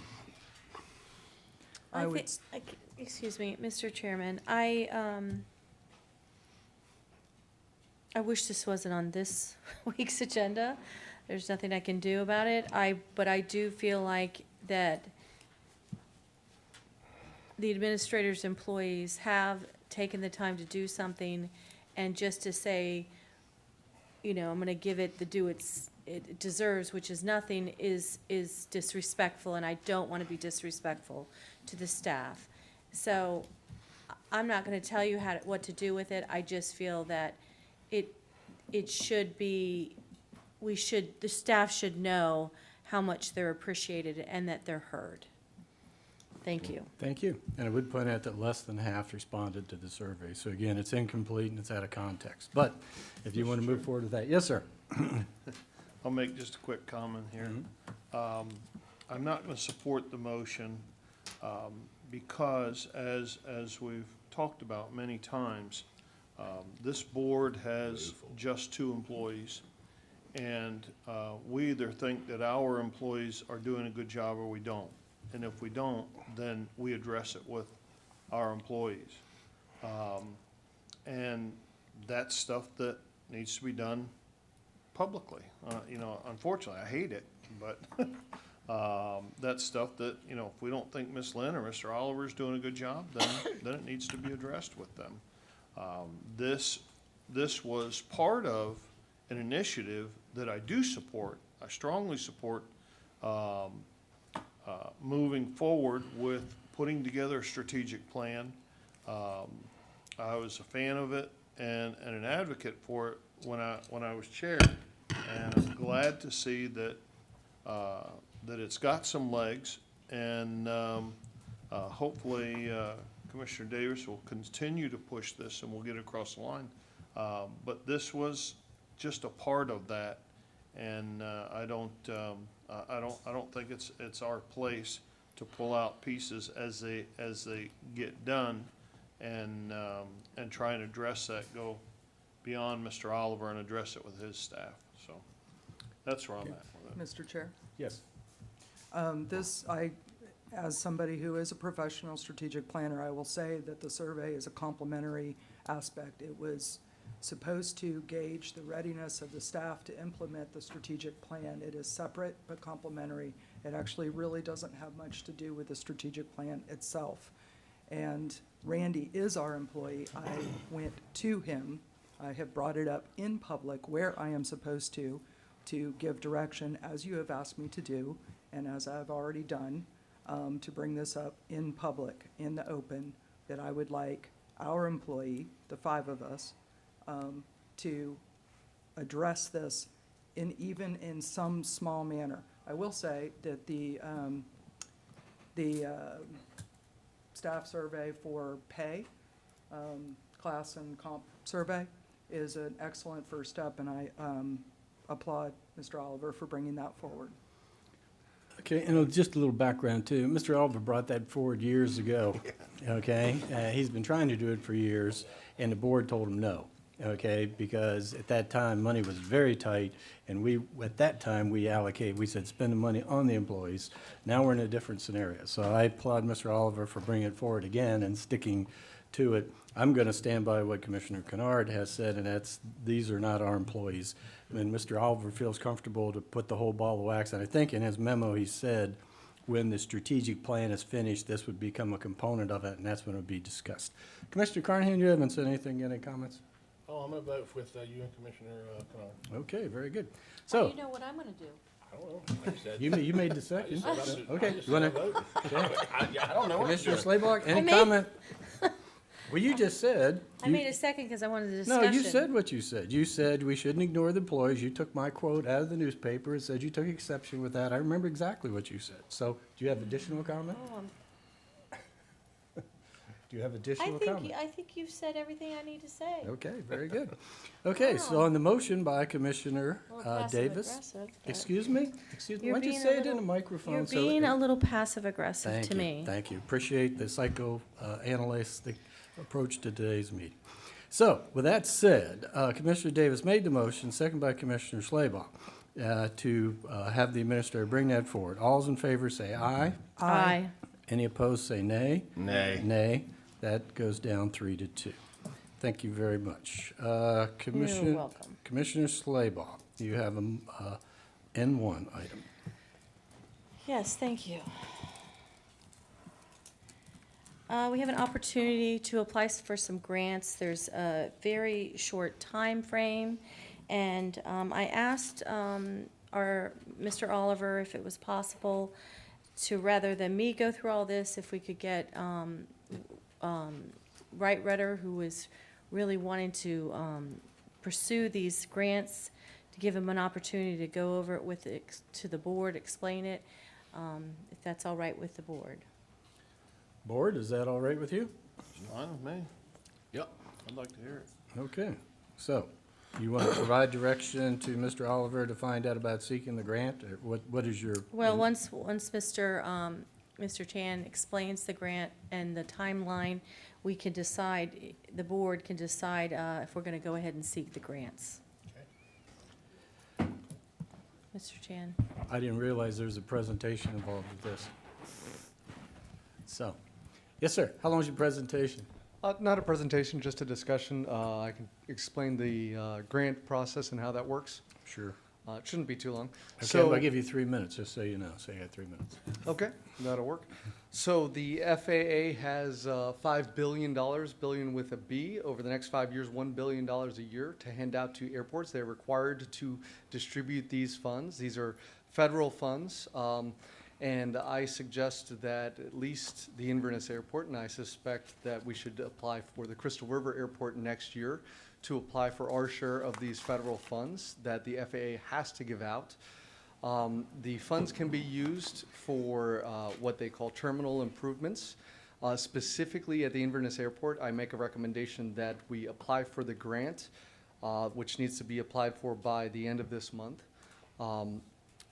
for the Inverness Airport to bring green energy to the Inverness Airport, specifically solar panels to cover the airport terminal building and the parking structures. The reason why we're requesting this, there's again, $1 billion this year being supplied by the FAA to airports across the country. 10% of that $1 billion, which would be $100 million, goes to small airports like Crystal River and Inverness Airport, is required by law. The projects that are funded provide 95% funding from the FAA, meaning there would be a small 5% county match to this grant process. Specifically at the Inverness Airport, we're requesting solar panels for green energy because of the efforts that are being made to improve the Inverness Airport, such as the business park, the grant that was recently applied for a second 24,000 square foot building, and specifically with Wright Rudder Aviation representing the brand of Pipistrel Aircraft. Pipistrel Aircraft is a leader in green energy flight. Specifically, on Sunday of this past week, we set a record, being the first person to earn a private pilot certificate in an electric airplane at the Inverness Airport. And the Inverness Airport, the electric airplanes that we sell and flight train in at the airport go perfectly together with the green energy grants that the FAA is looking for. So I suggest that we do apply for the grant.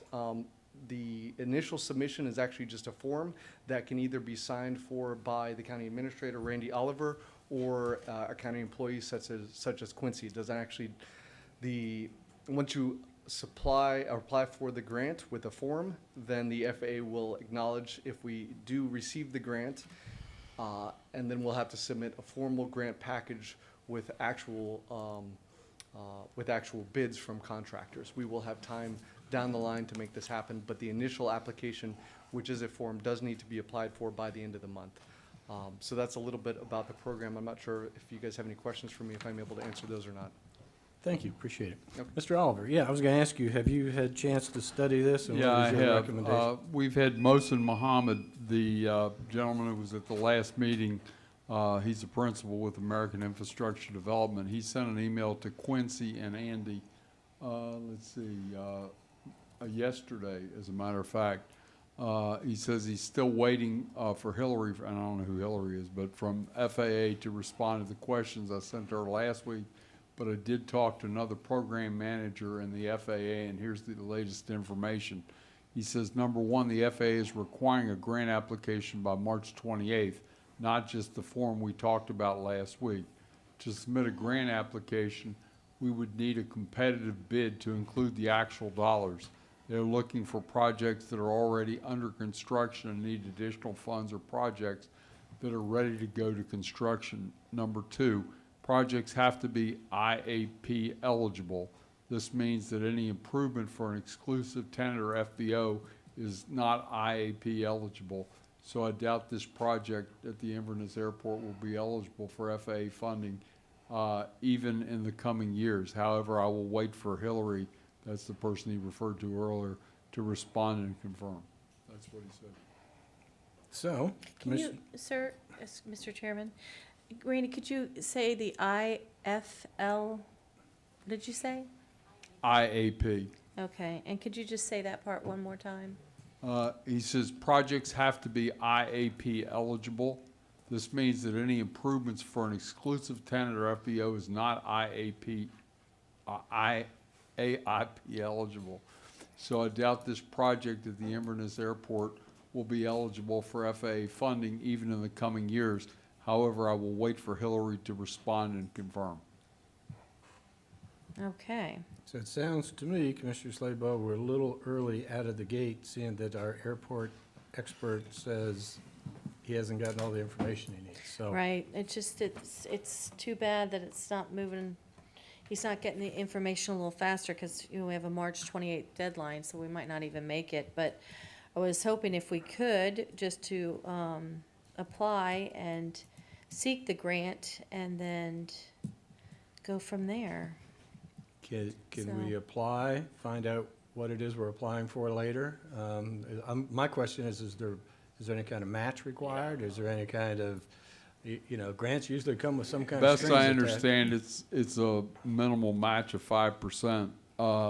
The part that I think is probably the most problematic is the FAA is requiring a grant application by March 28th, not just the form we talked about. To submit a grant application, we would need a competitive bid to include the actual dollars.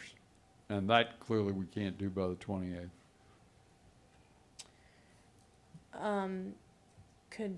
Would it be proper to ask Mr. Chan some of these questions?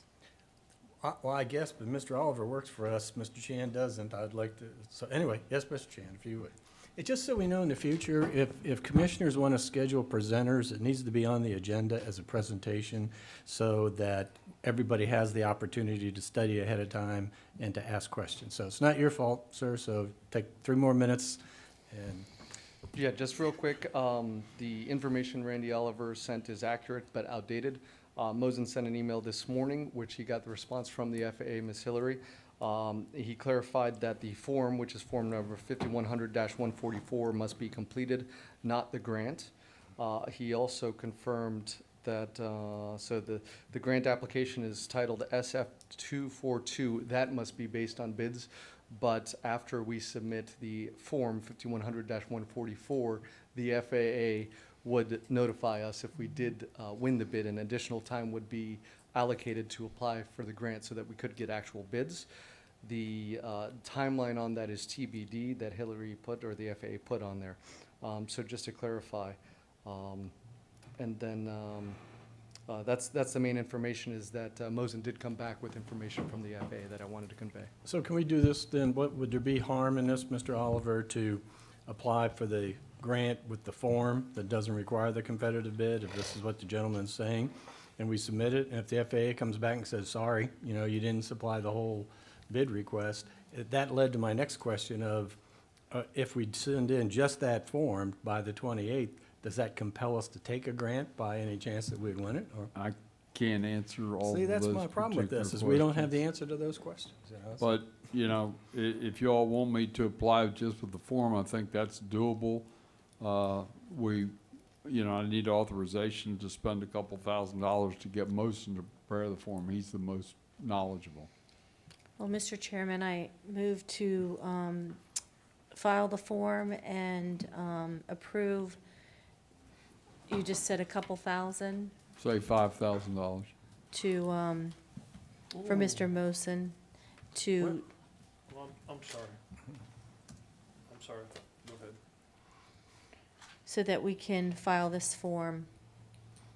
So, and that is up to 5,000? Up to, I can't tell you what the cost is gonna be, I don't know. I'll second that. I'm worried about the cost, though. Okay, so we have a motion by Commissioner Slaybaugh, second by Commissioner Davis. I think Commissioner Kennard had a question? Yeah, up to $5,000. It sounds like it's a form that just, we need to sign. Well, we can let the FBO operator fill out the form. We can just sign it and send it in if that's the preference. I would prefer that. Yeah, let's do that. Okay, we'll wait on you to fill out the form and submit it to us, and we'll take care of processing. Well, now we need a new motion. So- We need to withdraw that motion and come up with a new one. Do I just amend the motion or withdraw it? Well, If what it's a is it you totally want to do? different motion, then you would. I would like to withdraw the motion with the fee and filing the form. Why don't you just withdraw the motion and then go through and make a new motion? And the of what you- seconder as well. What's that? That's what I was waiting withdraw. on. I'm Right. sorry, and I withdraw. Okay, so Thank motion you. withdrawn. Go ahead, Commissioner So- Slaybaugh. I would like to make a motion that we file the form 4100, and that's my motion. May I interrupt and say that what Mr. Oliver said is we let the gentleman from the FBO file the form and or fill it out. Well, and we fill would- it out, and then we'll review it, make sure there's Right. nothing in there that's And we would file inconsistent. the form. We'll Right. sign it, and it can be submitted as he deems is best in his opinion. Just so it's clear in the motion that he's Thank you, Mr. responsible Oliver. for the preparation of it. Okay, Not applicable. Second. okay, and that's, Chair, okay. can I get clarification? Yes, Is that please. a motion for Mr. Mosen to file the Form No, 4100? no, for the gentleman from the FBO to do it. right? He'll submit it to us, we'll review it, So and we'll FBO. we'll do the formal. He's gonna fill it gonna out, fill submit it it to out. us, and just a second, because I got people nodding at me and making faces at me, so let's go through and make sure we got. I understand what Mr. Oliver's saying. I see thumbs up coming from the audience. Madam Attorney, any comments? I think the board needs to authorize the administrator to sign the grant. I agree. Because the only grant that he's allowed to sign is that if there's no match, but there might be something. Right. That's what we said. We're not committing to anything if we don't know if there's a match or not, right? Right, No, but the there's a- motion needs to authorize the administrator to sign after it's prepared agree. by the Okay. FBO. Okay, are we clear on that? Yes, thank Okay, you. okay. All right, Is is the everybody clerk clear on that? Okay, we clear on that? So you're amending the motion to add that? Yes, ma'am. So Second. we're Thank clear. Okay, good. And that takes care of Commissioner Kennard's comments. Okay. Is there any public comment on this motion? Is there any other board discussion? And I'm just going to say, this is why I like to have these potential questions in front of us, because I read what was here, and it doesn't say anything about, matching funds, and 5% of $100 million or whatever is a lot of money, so and it bothers me most when we get into discrepancies with what the people coming to the podium are telling us and what staff is telling us. So I like if we have an opportunity to peruse all this information. But we will move ahead. Yes, Well- Commissioner Davis. This was forwarded to me by someone, and I forwarded it to Mr. Oliver, and understanding that I thought it was probably a fairly long shot. So I want to give a public thank you to Andy Chan for doing that, and Commissioner Slabaugh for pushing that forward, because I think it would be a brilliant use if they approve it. And I also wanted to tell you, in reading the Wall Street Journal this morning, I actually felt moved to send a note to the video author about electric aircraft. You should watch it, because there's a part in there that is aerodynamically not correct. And so I sent him kind of a laughing email to say, you're fear-mongering, but by the way, our hometown just had the first private pilot licensed in a electric aircraft. So if you hear from the Wall Street Journal, I'm taking full credit for it. Okay, is there any other discussion? Okay, all in favor say aye. Aye. Any opposed say nay. That passes unanimously. I have nothing else. County Attorney, you have item P1. Yes, just for informational purposes, Citrus County Animal Services received a check in the amount of $12,028.33 from the Stavros Family Revocable Trust. Thank you very much. And that's it then. I'm going to do a couple things here. I Just have a question about that. Okay. Am I allowed to Sure, ask a sure, question? Sure. Ms. Lynn, it didn't say, this is just going to the shelter, the existing shelter right now? Citrus County Animal Services. Services, That's how it I'm was made sorry, out. to the services. So it's not towards anything new, it's what is existing? Yes, unless The board can delegate unless the it. board delegates it for some other reason. Or So- earmarks it, or sets it aside, or, Well, Mr. Chair, would there be any opposition to putting this 12,000 towards the new shelter? It's not on the agenda. So Not if you on the want to do agenda. that, So I have to but- move it to the next time, put it but on the agenda. that's what you'd like to do. Thank you. Yes. So there's no opposition with me doing that? You can put anything on the agenda you wish. Okay. All right? So, anything else? So I'd like to put that on the next agenda, or the next available time, if that's possible. We can put it on the next agenda. Thank you, sir. So we're talking about, we've accepted the money, you've notified us that we've got the money. Also today, we've also agreed that Randy has authority to sign for potentially other donation. And so what I understand, Commissioner Slabaugh, is once it on the agenda to discuss the potential use of those funds, right? I think that's what we're talking about, right? The way that I heard the motion was she wants the $12,000 earmarked for a new animal shelter. I think that's what That's she what I was asking for. said. I just want to be clear, that's the only thing that you would entertain using this for. I'd like to discuss it, yes, and see how the board feels. So that's why I said a discussion of uses of the money, that, because it's not just this 12,000, there's the other money that was left to us too. No, I don't know about that. what other money? Didn't we talk about that somebody left money? There- We voted today to give Randy the authority to sign a claim with the insurance Right. company to get it. There Right. was no amount in that, it just said we had to file to get the claim. Yes, it was E18, I'm sorry. Right. So again, we can put on there whatever we want, I just don't want to get into where we get in there and we say, okay, let's move the money to this, and we have to say, no, that's not on the agenda. The only thing on the agenda is to use it for the new shelter. I was just trying to make the discussion a little broader rather than getting into it, but you can. Thank you. you I can do missed that. I missed E18. I don't know how, but I must have gone to my safe place, so I No, I missed know. it. So I'd like to also include that money, even though we don't know the amount. Well, you can put on the agenda what you wish to do. So, anything else with that? Okay, here's what I'd like to do. Appreciate everybody's perseverance. I'm going to announce the next meetings. We're going to do open to the public, and we're going to take a 10-minute recess before we come back with the 501 so that the commissioners can get up and stretch their legs, because I don't think it's fair to get into land use discussions, even though there's only two, and do it while we're all sitting here itching to get out of our seats. So let's do this. And if there's no open to the public, we'll move through this quickly. So the upcoming meetings I'm going to announce: regular meeting March 22nd, regular meeting April 12th, regular meeting April 26th. Madam Clerk, so I've covered that base, all right? Now we'll go to open to the public. Is there anyone here that wishes to speak to the commissioners on anything? Anything at all? There you go. Let's keep. Okay, no open to the public, so we are going to move along, and let's do this, commissioners. 5-minute recess, okay? We'll come back at Mr. Chair? 6:22. Yes. I think we just need to keep moving. You want to? Okay, I do. let's do I that. do. All right. We're here. Let's move. All Let's right, move. okay. See, that's what I said. The attorney needs a little break, and we need to have her here, so, come on, let's. Okay, There we're you gonna go. go. Let's Okay. keep moving. Let's keep going. We've been here a long time today. T1, CPA, AA, PUD 2201. Don't say I'm not flexible, so. I know you are. So what we have here, I understand we're gonna do a public hearing, and this is the transmittal part of the application. Am I reading this correctly?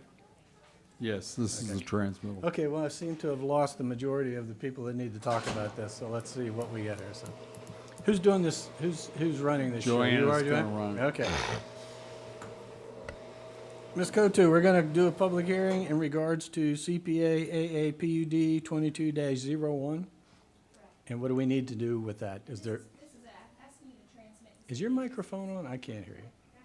Says on. There you Okay, go. there you go. This is asking you to transmit to state agencies, to Department of Economic Opportunity, and to state agencies. This is not an adoption hearing, so there aren't any ordinances to read at this time. Okay, so all we're doing is asking them to look this over and tell us what they think, correct? Yes, and the applicant is here for a presentation. Okay, is the applicant ready? I was gonna make a motion for you. Move to tell the applicant to sit down.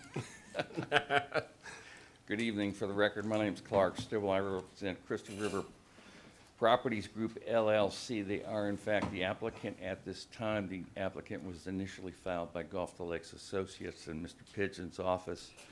My client was a contract vendee, if you will, the buyer of the property at that time.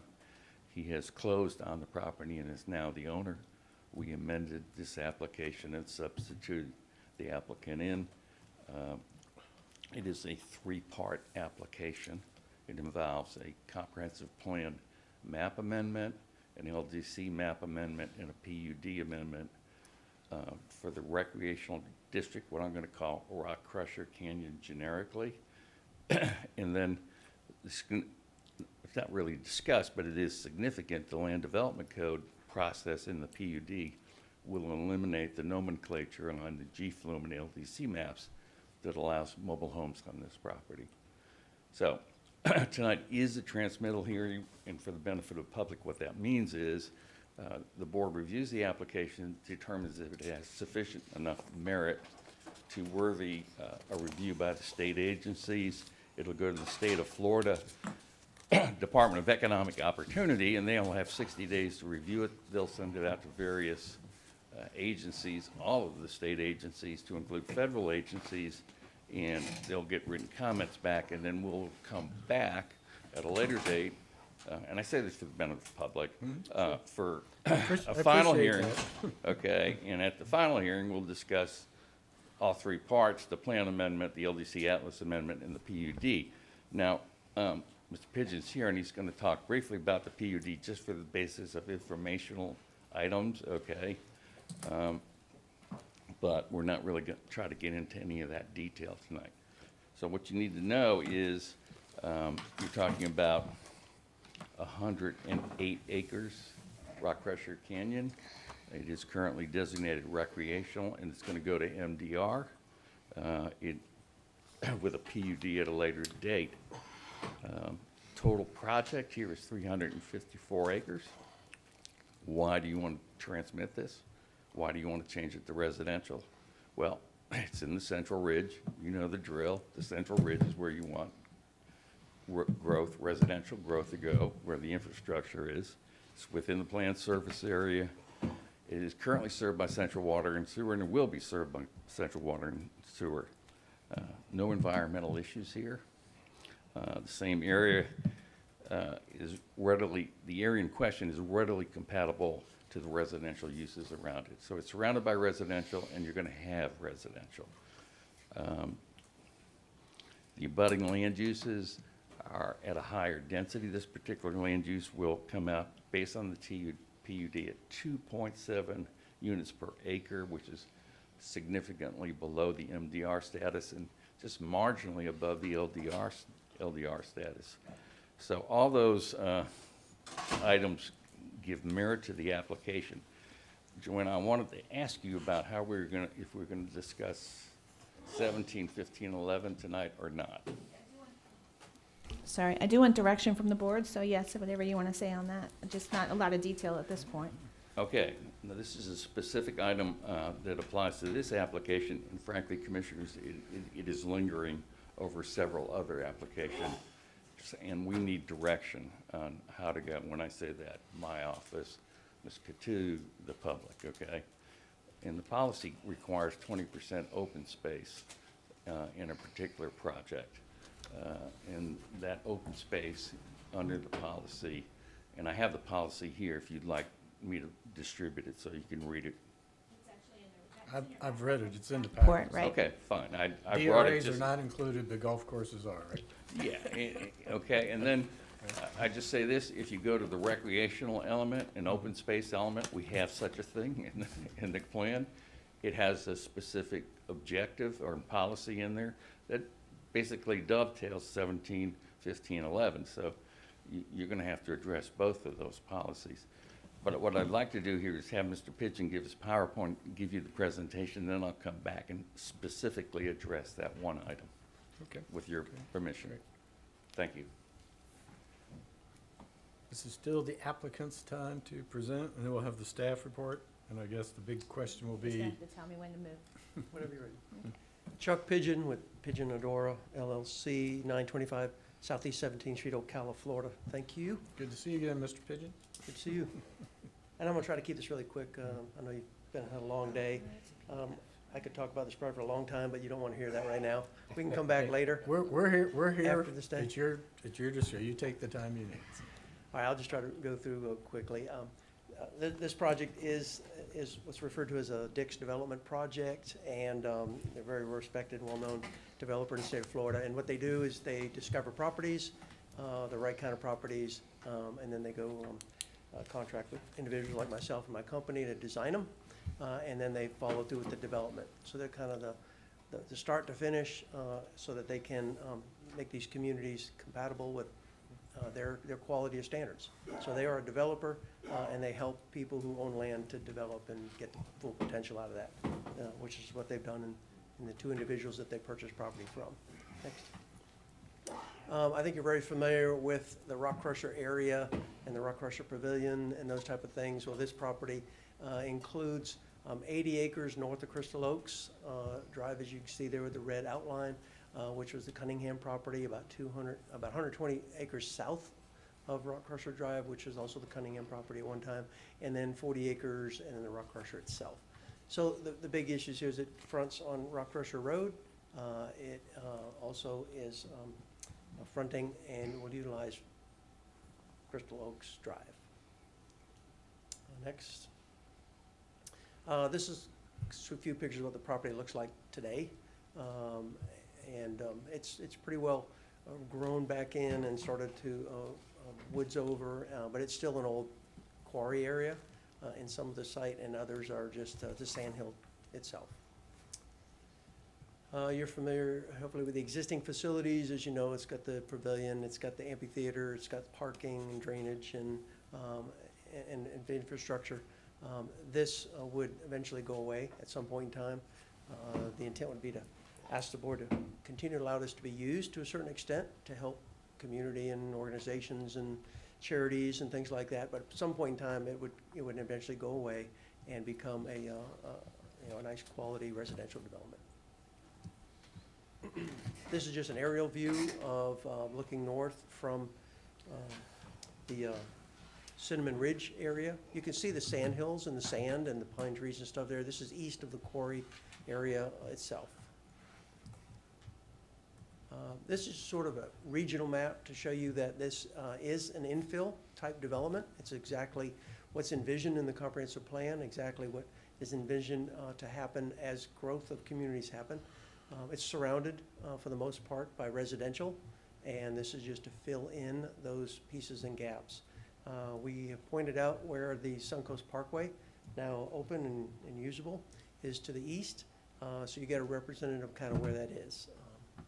So this doesn't abut it, but it's close. You can see the north-south Rock Crusher Road is the main artery to the west, and then the east-west collector road, which is a county major collector, is Venable Street to the west, and right above the project is Crystal Oaks Drive. As a planned residential development, once again to reiterate, is we're asking for 957 lots in that site. The code allows a 3% increase by staff without coming back to the board. So potentially, if we were able to design a sufficient number, you possibly could get up to 985 lots. On average, the home lot sizes would be around 5,000 to 5,500 at the low end, all the way up to a half acre or more on the high end. There's going to be community facilities. There's a lot of natural open space, which Mr. Stillwell and Mr. Coutu will talk about later. We have stormwater management, internal roadway network to try to keep the traffic and internal neighbors within their development and don't have to go out other than to, do their errands and go to work and things like that. And we're proposing to do this in 4 phases. Next. Just to let you know, we did traffic operations studies of different intersections, measured traffic while school was in session, and to get the maximum AM peak hour traffic and the PM peak hour traffic, and use that in the study to determine what we have to do at each of the intersections for improvements.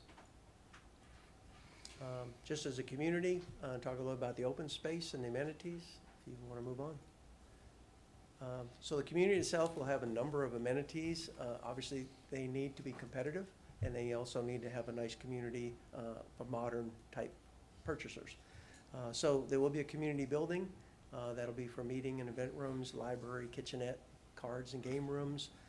There'll be a bathhouse because this is going to be down near the lake area where the old original GTE satellite station used to be. We'll have swimming pool facilities as well. So they will utilize a dock facility that's there.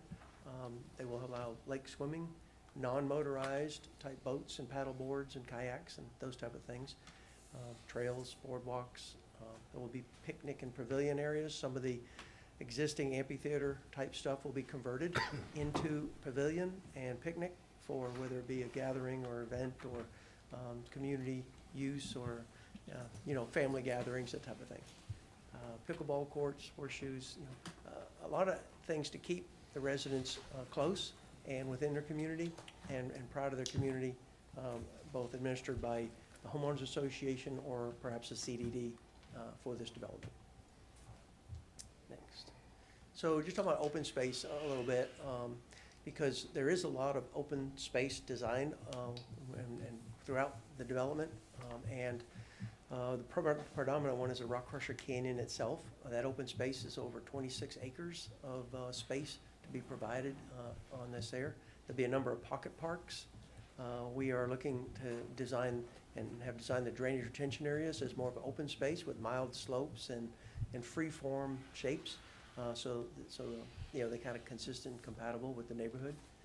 There's a lot of buffers and a lot of community green spaces. So overall, we're committed to a 20% open space if, as Mr. Stillwell mentioned to you, if we can allow the drainage retention areas to be included as well. The drainage retention areas account for about almost 8% of the open space in order to reach 20%. Overall, there'll be about 70 acres out of this 350 acre site. So 70 acres of open space for this project. Infrastructure, there'll be both collector roadways for the neighborhood collectors as well as internal streets. And we've designed 2 roundabouts, one at the northern end, one at the southern end, to act as a couple things. One, to calm the traffic and make sure it doesn't become a thoroughfare and make sure traffic is obedient. And also to allow, just for good design, where you can have some connectors closer together as opposed to having these four-way intersections. So a couple of things to try to modernize and create a better community. So, one back up, just to let you know, Clark mentioned the utilities will be full utility services, mainly provided by Citrus County Utilities.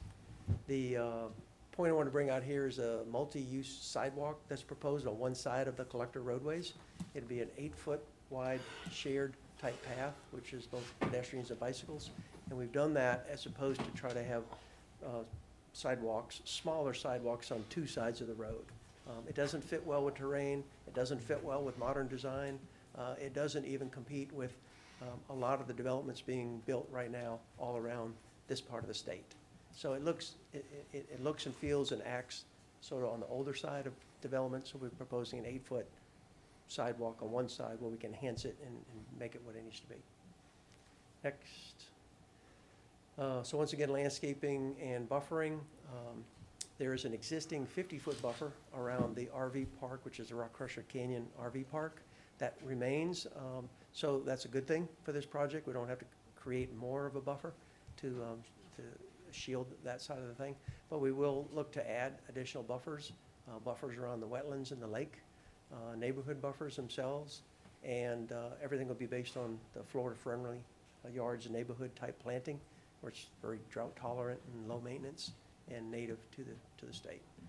Just a little picture up there, kind of example of where they were able to, within the corridor, put in landscaping and a multi-purpose walkway and enhance it so it doesn't quite feel like you're driving down one of the old streets. You're driving down a neighborhood where it has some appeal. Next. And thank you. We'll be glad to ask any questions and go into much more detail if you want to, but that's the shortest version of an overview of this project I could give. Commissioners, any questions of the applicant at this time? No, thank you. I would just Yeah, like thank- to say it looks wonderful, and I'm particularly appreciative of the multipurpose path and the roundabouts, and very much so the Florida-friendly landscaping. That's the way of the future. Okay, staff ready, or anything else, Mr. Stillwell? Yes, sir, just a quick follow-up. Thank you. Thank you, Chuck. First off, I was remiss. Avis would have been here with us, but she's been in the hospital, and she's recouping. She sends her best, but her report is in your file. I hope you've read it. It supports the application, and if she was here, she would be testifying. Just a quick comment about the sidewalks. Maintenance is always an issue, whether it be a county-owned sidewalk or a POA-owned sidewalk, and it's easier to maintain one bigger one, better one, than it is two smaller ones. So that is a policy issue in your plan. Now, policy 171511 requires any residential project to have 20% open space. It defines what is open space and what is not. As you've pointed out, Commissioners, drainage retention, open areas for drainage retention area dries, they could be 20 acres or 10 acres, but they don't count as open space. Under the recreational policy, buffers don't count as open space. It creates an issue. This project right now, without counting DRAs, is at 16%, and it's a well-designed project. With the DRAs being included, it goes close to 24%. The commitment is we will meet the 20%. Now you say, why not? What's the number, Mr. Stillwell? It's all in the engineering and the plating. So we're going to say, hey, we're going to meet your minimum standard, but right now I would tell you it's around 24%. I have 3 projects that this is affecting, and this is a county-wide issue, so I'll just briefly discuss this. You have this project, 354 acres. That means 71 acres of open space.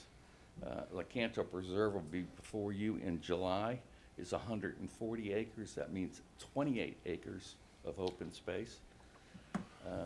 The Beverly Hills DRI, what we call the Coffin properties, are going to be before you, 640 acres. That's an additional 2,500 units. Commissioners, that would require 125 acres of open space. A district park under your comprehensive land use plan is 100 acres. So you see the issue, and we've talked about affordable housing before. This is a standard that drives housing costs through the roof when you have to take 1/5 of 640 acres and dedicate it to open space and maintain it and get no return on that. Basically means move the density somewhere, increase the price to get back the value of the open space. And it's designed, the standard says, first, the open space standard says the county shall adopt an LDC policy and standards. That's never been done. So that's problematic in and of itself. But then, even if you say, okay, this is a goal that we want to get to, the objective that that policy is intended to implement is maintaining community standards. Now, this is the 1990 policy that came out of this settlement agreement with DCA. We were a rural county in 1990. We're in the planned service area, and this is where you want your growth to go. And like it or not, the planned service area is no longer rural. And this kind of open space standard is only going to just stifle projective growth in the area where you want it to go. So the staff has come up with a proposed amendment. We support that. We're going to try and help the staff with some suggestions that maybe could make it better as we go forward. But the proposal right now is to say, okay, DRAs do count as open space because, as you saw on Mr. Pigeon's site plan, there's some large DRAs here, and they're dry. And they can be used for passive recreation. There are projects in this county where we have children's soccer clubs meeting and practicing in the bottom of DRAs because they're so big and so flat, and that's open space. So we need you to implement this, because if you don't implement it, we're going to get into a plan inconsistency discussion about 60 to 90 days from now. And if you move forward, it's not going to take away from what is already occurring in the county. I was talking with Avis today. For the Coffin property, 120 acres open space, which is going to come before you this year, that's far more than any of the Citrus Hills DRI projects have. Just to give you a perspective. The Crystal Ridge project, your plan says through the year 2045, there's no need for any more community parks. But you're saying to this developer, hey, at least give us 70 acres. That's 5 community parks under your level of service standards. So there's a disconnect here that needs to be resolved, and we need to get moving on it tonight. Any questions? Any questions of the applicant at this time? Mr. Chair? Yes, sir. No questions, just a comment. I don't know why DRAs and the buffers wouldn't count as open space. Right. It's open space, you're not building on it. That's probably why they went direction and have this discussion. I don't know if that's what we're going to discuss tonight, or, because what I'd like to know is, A, we heard Mr. Stillwell's version of the history. I'd like to hear what anybody else's version of the history was, how we got here. And, you know, does it make sense to change, or does it make sense to keep it where we have? The other thing, I'm quite amazed that there's nobody here from the public to speak to this tonight. But I'm assuming this was advertised, was it not? So why is it that, you know, you wouldn't think when you're talking about this kind of a development, because I'm always trying, I know this is just the transmit. We hear Mr. back, Chair, but- let me say this about this policy, okay? When you did your Cardinal IMA Suncoast Parkway Plan project, since it was outside the PSA, the open space requirement was so onerous on that particular application or planning initiative, you had to amend it to delete out the Suncoast Parkway from this standard. So it's been before you before, and you can see that it becomes problematic as you try to plan into the future. Well, we're not. We're doing policy on the fly, and we're adjusting per applicant, it seems like, you know, and I think you even said it, we needed some consistency here so that when you come in, you know what the policy should be backed up with a sound reasoning why we have that policy. So your argument is the policy that was adopted in the 90s is not sound policy anymore for whatever reason, and I mean, I'm not doubting what you're saying. I mean, you make a compelling argument. I'd just like to hear all sides of the issue before we look at staff and say, go do this, change it the way the applicant's asking for it. You know, that's, so I don't like making policy on the fly. I like to know that. You're not. Okay. You're not approving the policy, you're just initiating the Right, policy. that's what I'm saying.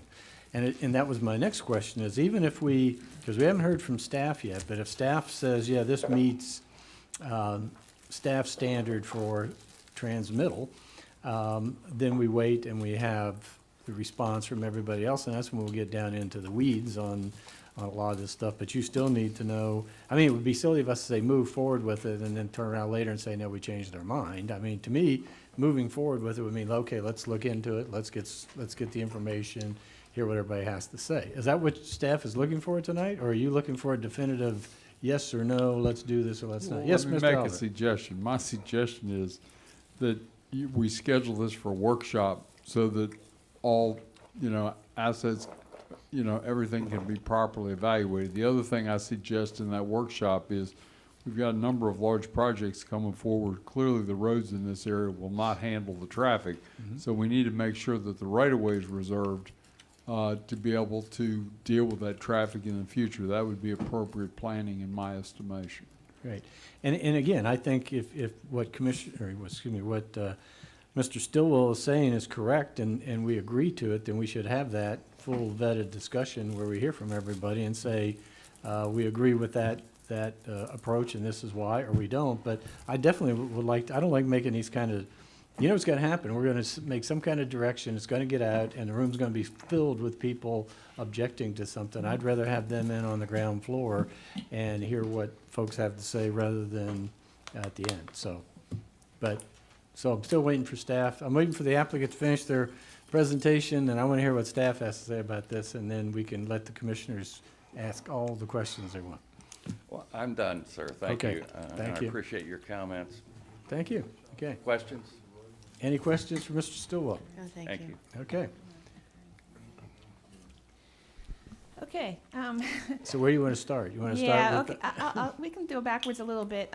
That policy, you can see some suggested language from staff in the staff report. Agreed that you haven't had a lot of development before you that's huge. You've got a lot of large ones coming down the pike. Now, the ones you've seen so far have all met the 20%. So although they're saying we can't meet it, we know that you can, but they don't want to in their design. And correctly constructed drainage facilities are used as open space. We see that. They're just not counted. This is been there for a while. So we have some suggestions in there. This is the nature coast. We want to keep open space. We want to keep green space. I don't want to throw out the requirements. So what is suggested is suggesting that it could be part of a planned unit development, and then they can come before you. And in this particular one, that's what they're doing. They want to include their constructed drainage facilities. They're saying they'll be available for recreation and open space. So in this particular item, this particular one, I think it's warranted with that kind of language. Well, see, that was going to be the one question I was going to ask, too, but I didn't want to get involved in the applicant's presentation, because my question would have been, if this is a PUD and they want to deviate from that requirement, you know, that's what PUDs are for. You can work a little bit around it and you can add to it. But what I heard Mr. Stillwell saying is he wants this to be the blanket policy for developments going forward, and that's when you kind of get into a little different position. Well, the problem with that is a PUD cannot deviate from the comprehensive plan. It can only deviate from the land development code. This is a comprehensive plan policy, so a PUD cannot deviate from the comp plan, period. The ratios. Right. Okay. It's 20% in the comp plan. It's 20% in the comp plan. Says does not include constructed drainage facilities. Is that warranted? Changing the language to say unless part of a PUD approved by this board gives them some flexibility. You are going to see some very large ones that are going to need a lot of open space, but others have done it. It's completely up to you. We're looking for direction if you want us to bring forward something. And it's going to require a comp plan change. It would require a comp plan Okay. text amendment to change this, yes. Okay. Ms. Oliver. Excuse Ms. Oliver. Miss Lynn, it's been a long day. I'm sorry, it's been a Miss Oliver. very long day. I would just, I just don't like the particular language that's used, but it can get fixed along the way. BOCC is not a, Yeah, I just want to kind of like have an agreement on the concept. We don't want to send staff down the road and then later shoot it out of the water. We don't want to tell the applicant no if the board is really interested in pursuing it. I'd just like to make sure, you know, it's done in an environment where we don't feel like after an 18-hour day, we have to sit here and make a decision that's going to affect all major developments in the future. Commissioner Kennard. Yeah, I would say, and if we're going to go through the process of changing the comp plan, I would like to see us change it to including the DRAs and the buffers in that open space going forward. You know, we had lots of discussion this morning, as we've had numerous times over the 5 years I've been here, about attainable housing. And the more property that the county takes from private landowners with our comp plan, with our land development code, that drives the cost of those houses higher. And those buffers, the DRAs, that's open space. It should be, you know, sorry it wasn't included for ones that have done it in the past, but going forward, I think that absolutely should be part of their open space. I think Ms. Cotu made a good point. What's come before us hasn't really been affected by it that much. Now we're getting into that. Okay, so is there any objection to what Commissioner Kennard is proposing? No. So what I hear is he wants to start the comp plan text amendment process. Is that what we're looking at and what that involves? Clearly work with the county attorney on the language and also Mr. Stillwell, yes. Okay, so so that's one of the That's the questions direction answered we for need, you? and now we can talk about this application. How's that? Okay, all right. All right, this is an application to change approximately 354 acres in the total PUD and a land use change of approximately 108 acres.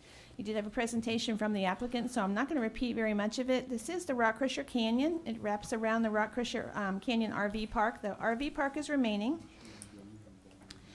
And this is the land use. They are removing the mobile home designation, going to MDR, LDR, and both of those with a planned unit development. And the rec is changing to MDR with the PUD. And you can see the proximity to Cinnamon Ridge and Crystal Glen, which Mr. Pigeon spoke about.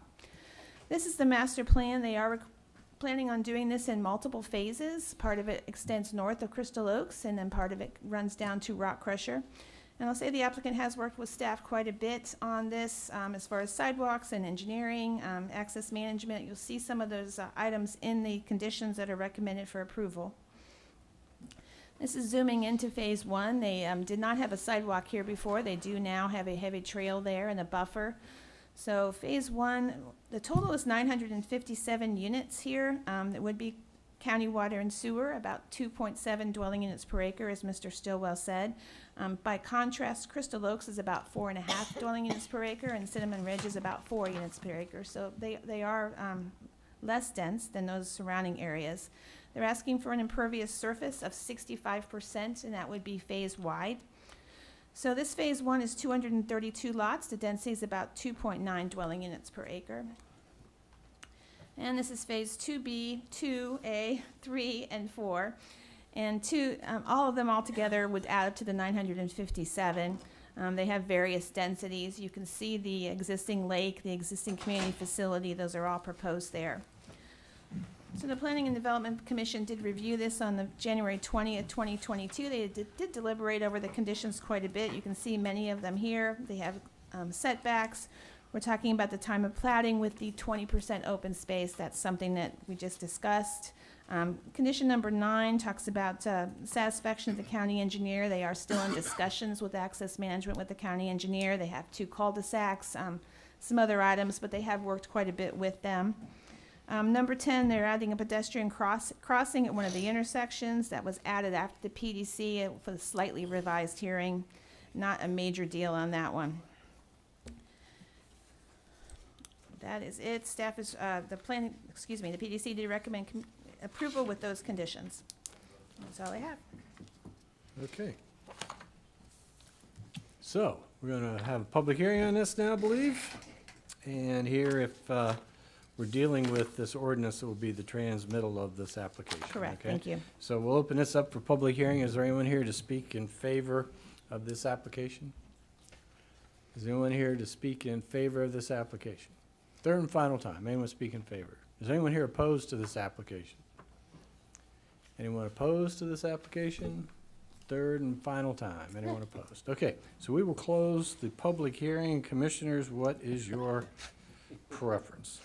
Mr. Chair, Commissioner based Kennard. on competent and substantial evidence before us, I make a motion that we approve CPA AA PUD 22-01, and we adopt and authorize staff to transmit the application to the Department of Economic Opportunity and other state agencies. Second. Okay. Who'd you hear first on the second? Don't matter, just give us someone. That's Commissioner, okay, Carnahan. Carnahan. So Commissioner Kennard makes the motion, second on Commissioner Carnahan. We've had public comment. Is there any further board discussion?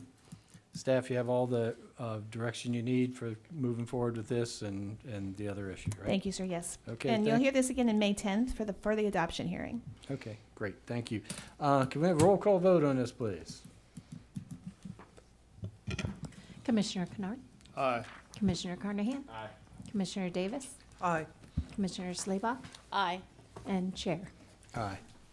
Thank you very much. It's 5-0. Okay, let's go to item T2, CPA AA 21-13. This does have two ordinances.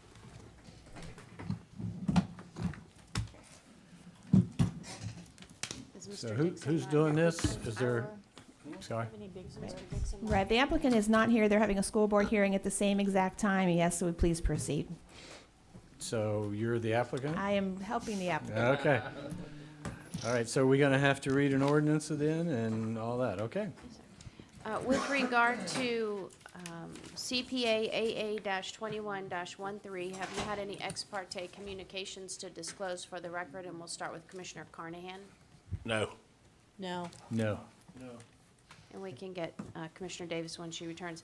As part of this application, after this public hearing, you're going to be asked to consider an ordinance of Citrus County, Florida, a political subdivision of the state of Florida, amending the Citrus County Land Use Atlas map by redesignating approximately 155.25 acres from the planned residential district, the Betts Farm Development of Regional Impact, to the public, semi-public institutional district, providing for applicability, providing for severability, providing for scrivener's errors, providing for modification that may arise from consideration at public hearing, and providing for an effective date.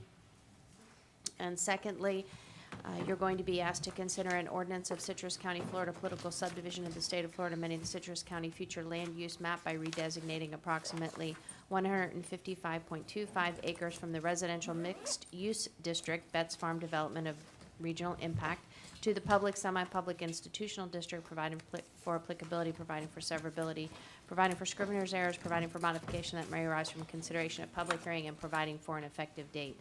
Mr. Dixon is not here, but I believe Ms. Coutu is going to go ahead without it. Right.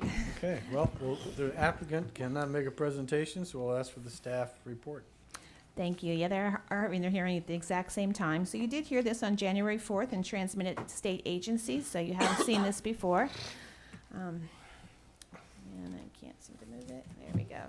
Just a reminder, this is taking 155 acres out of the Betts Farm DRI. It is changing it to public, semi-public institutional as consistent with school use. Within the DRI also with school use. State agencies had no concerns. There's a comment from SwiftMud about water. The school use is school use. It does not change with this application. It's still schools. So I would expect that this board there's no conditions. This is simply a CPA AA land use change. It's the same thing that we saw before. It's Exactly. come back, not too many comments, and it's now announced the adoption, correct? Correct. Okay, so let's open a public hearing for the ordinances that were read. Is there anyone here to speak in favor of these ordinances? Anyone here to speak in favor? Third and final time. By the book, Mr. Carnahan, by the book. I know. I'm with you. Okay, I'm just all right. Is there anyone here opposed to this ordinance? Anyone here to speak in opposition? Third and final time. Okay, we will close the public hearing. Commissioners. Mr. Chair. Excuse me 1 second. We need to get Commissioner Davis's ex parte declaration on this. Okay, so we got that. Okay, Commissioner Kennard. Based on competent and substantial evidence that before us, I make a motion that we approve CPA AA-21-13. We adopt and authorize the chairman to execute the ordinance. Second. Okay, and a second by Commissioner Carnahan. Is there any further board discussion? All right, all in favor say aye. Aye. Any opposed say nay. That passes unanimously. Thank you, commissioners. We are adjourned.